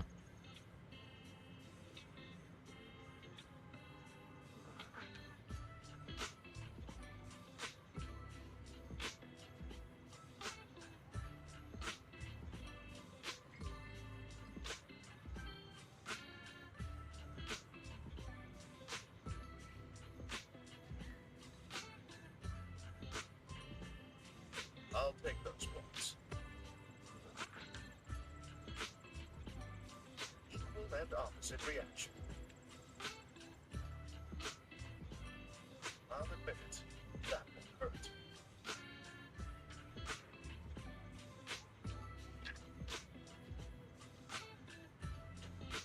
Now, what? You took my vote.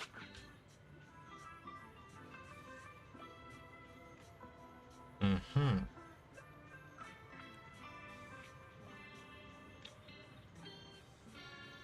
Hands fine.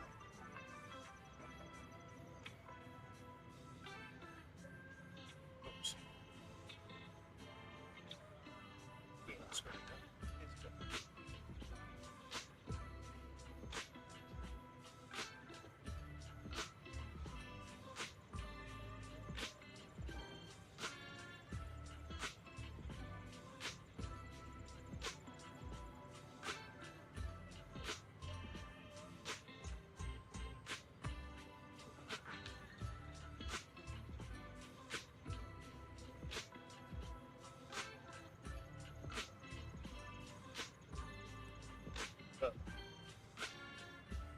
Dusk, stop bludgeoning your pieces. Check this. Should have seen that coming.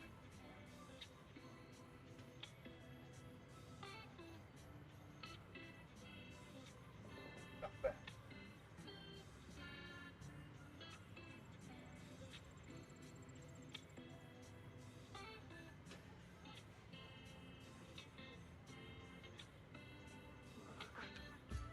This is fine. Nice exchange.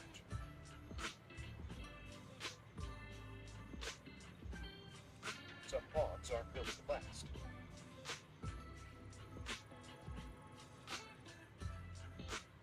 Check.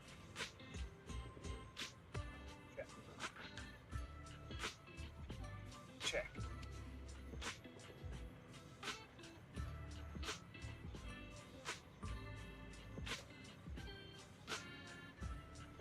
Right. Must you ruin all my plans? Nice check.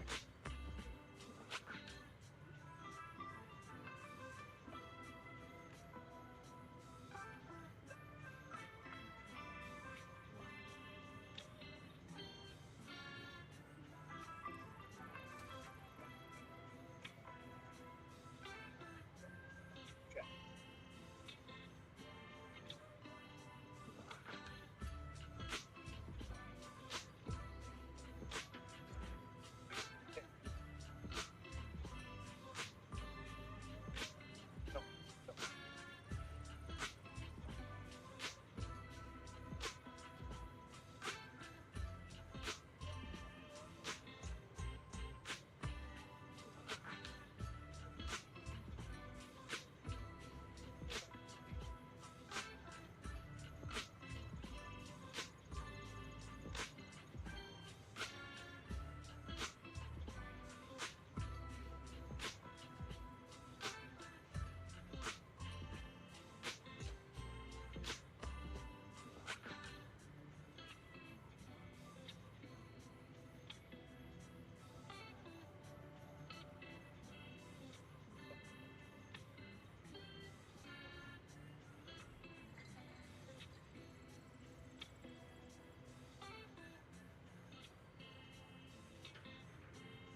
Oh. Me,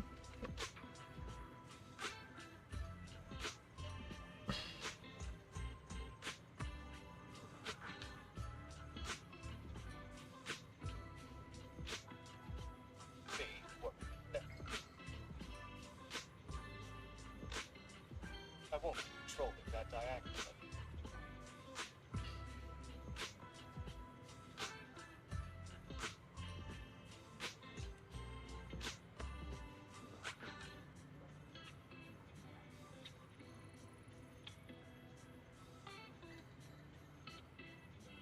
And mine.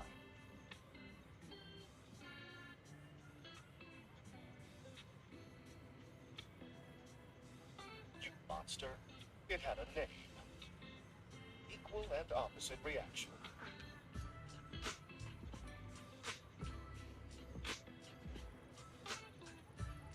I eat moths for breakfast.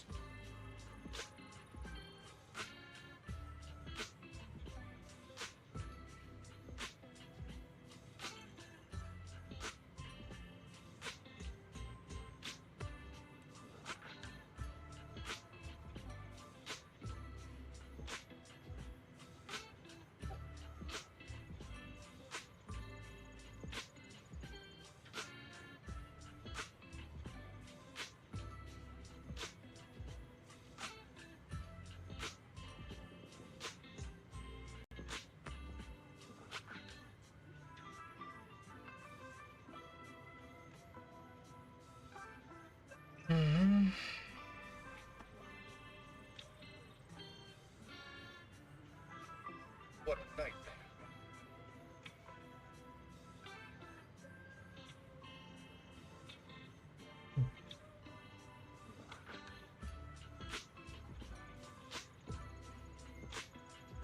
Su casa es mi casa.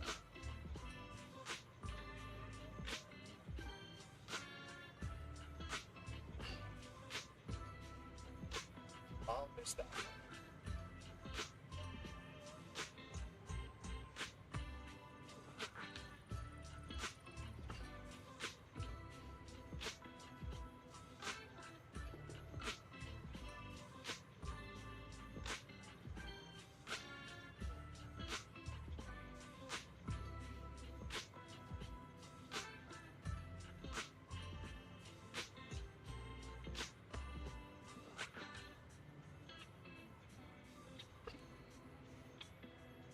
Check. If you insist. Equal and opposite reaction. Must you ruin all my plans? Check.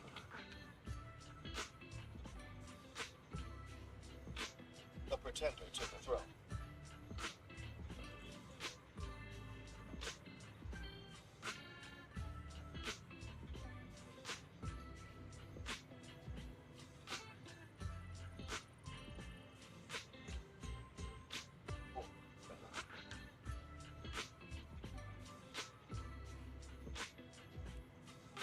Check me.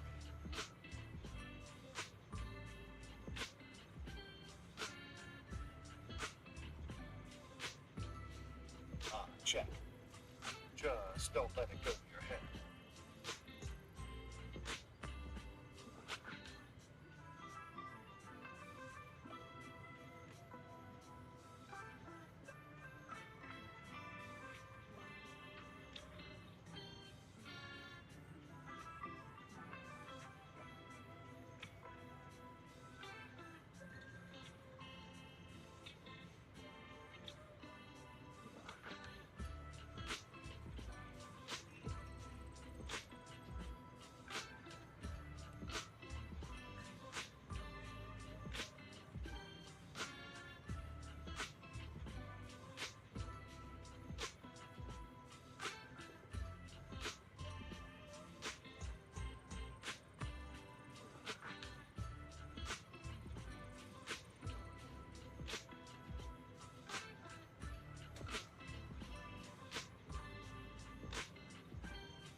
Sometimes you choose.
Alright. With this game. Which I pull up.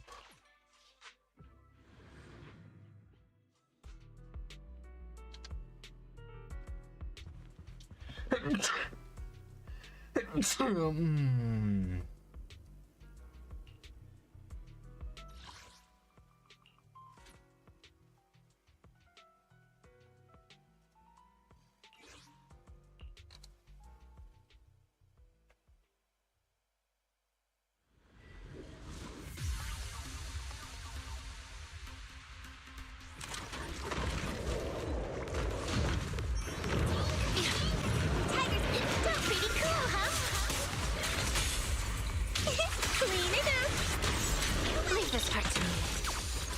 Here we go. Yeah. That's as far as you go.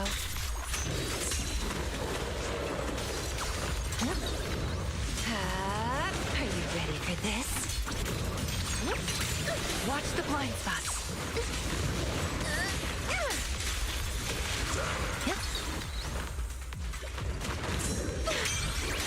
Why struggle?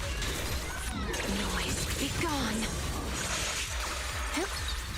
Don't worry, one swing will do.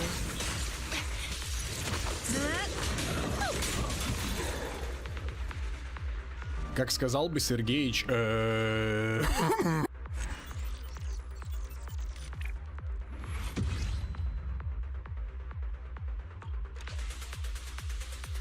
Здрасте. На днях совершенно случайно узнал, что за неделю трудоемкого контент-мейкерства, ака лежать и нихуя не делать, у меня пропал один из приписчиков. Это не смешно. Я боюсь, такие вещи не обходились бы без помощи голодающего ребенка с Новороссии, которому я по поводу и без звоню в 4 часа утра. Шо ты, осколочный? В Европу захотел. Деды воевали, а ты за Зеленского голосуешь. Возможно, наш модератор будет какое-то время отдыхать, скорее всего, как это принято у сверхлюдей в Донецке. Благо, с Мерстом давно побороли, и даже аниме-тайтлы выходят разом и не по одной серии каждые 7 дней. Как и мои последние, надежда поиметь с этого канала что-то кроме несовершеннолетней аудитории. Это я писал, да? Бля. Я призываю всех и каждого на крестовый поход за Антоном. Не ебу, как зовут отписавшегося, но имей в виду, нас много, а ты, Антон. Собираемся каждый день силами, идем в магазин за акционкой или докторской колбасой, наваливаем Хрущева побаще и агрессивно смотрим на немытую посуду. Должно помочь. Карты, деньги, 2 ствола не звучат так хайпово, как одноименная порно-пародия с участием местного населения этой волшебной кросс-трап-форменной игры, в которой я бы и с радостью поучаствовал, имея $20 на кейсике из CSGO и лишнюю хромосому. Вы подписывались на канал про танки, смотрели мои стримы, кто-то даже дал мне денег, и вот мы здесь делаем с вами обзор на MMORPG единственной партии в этом мире. Было бы чему удивляться, после моих каминг-аутов у среднестатистического зрителя собралась аудиотека моих стонов и АСМР, которую накладывали даже не на трапов. И пока в комментарии спускаются фуловеды, я спешу сообщить, что спонсором данного выпуска стала недописанная подводка к обзору. Недописанная подводка к обзору, скорее бы поклянчить бабла на стриме.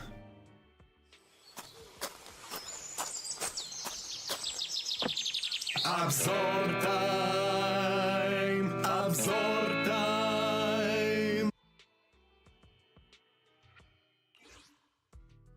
WWEST. It doesn't sound like something I would want to watch. Come on, are you ready for this? Let's go.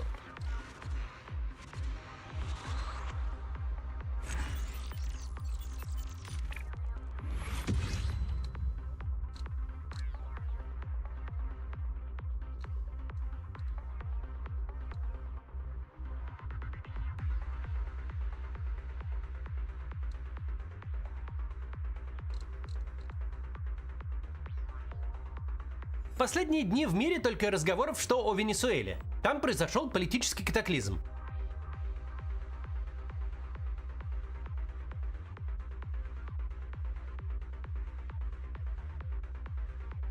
Пропал президент. Под покровом ночи американские войска выкрали Николаса Мадуро и увезли в США судить за наркоторговлю. В сегодняшнем видео попробуем подвести некоторые итоги, что происходит с Мадуро, что с Венесуэлой, а что с самой Америкой, которая успешно провела столь дерзкую операцию. Обсудим, как на релокацию Мадуро в нью-йоркскую тюрьму отреагировали в Соединенных Штатах, где мнения есть самые разные. Ну а начнем с обсуждения, как там вообще дела у самого виновника торжества, у Мадуро, который неожиданно для себя и вообще для всех оказался в чужой стране в тюремной робе. Прежде чем начнем, напомню, в описании собраны способы, как вернуть себе нормальный интернет в России, обойти блокировки. Среди них есть спонсор рубрики Shiva VPN с круглосуточной поддержкой и серверами в десятках стран.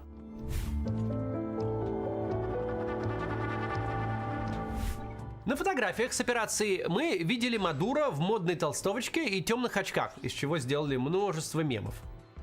Затем на видео видели, как На фотографиях с операции мы видели Мадуро в модной толстовочке и темных очках, из чего сделали множество мемов.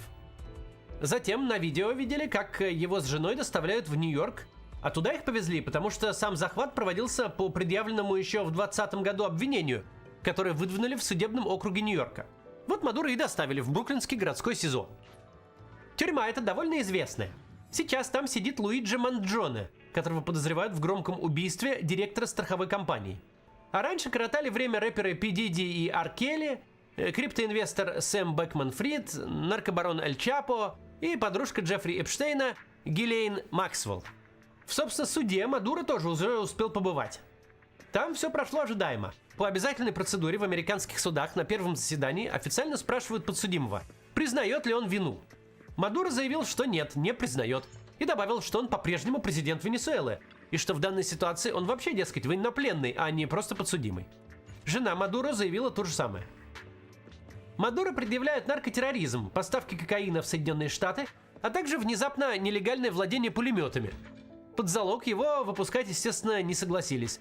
Так что во время процесса придется господину военнопленному сидеть в СИЗО Бруклина. Ну и из хороших новостей для Мадуро он нашел себе сильного адвоката. Защищать его будет Барри Поллок, который когда-то защищал основателя Wikileaks Джулиана Ассанжа.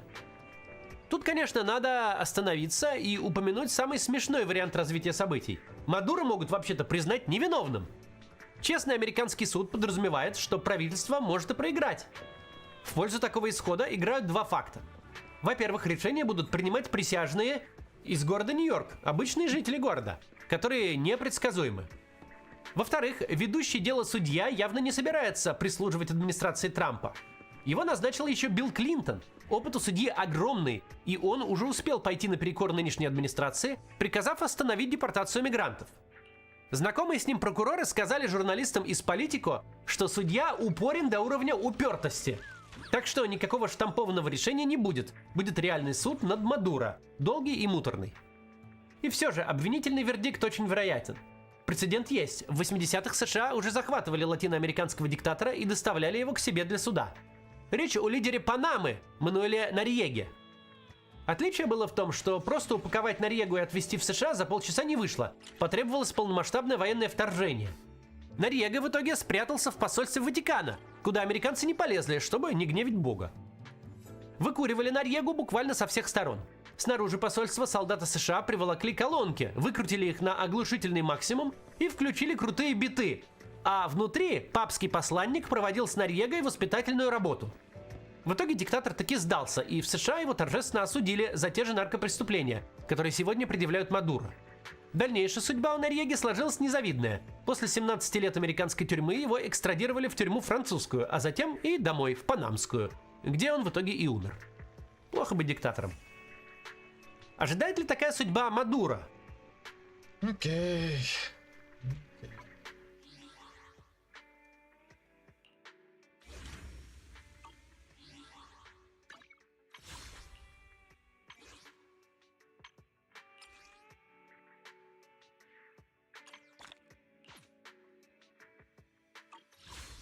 Okay, that's fine. Alright, that's fine. Going to be it for the stream. Good luck, fun. Thanks for watching. I'll see you next time.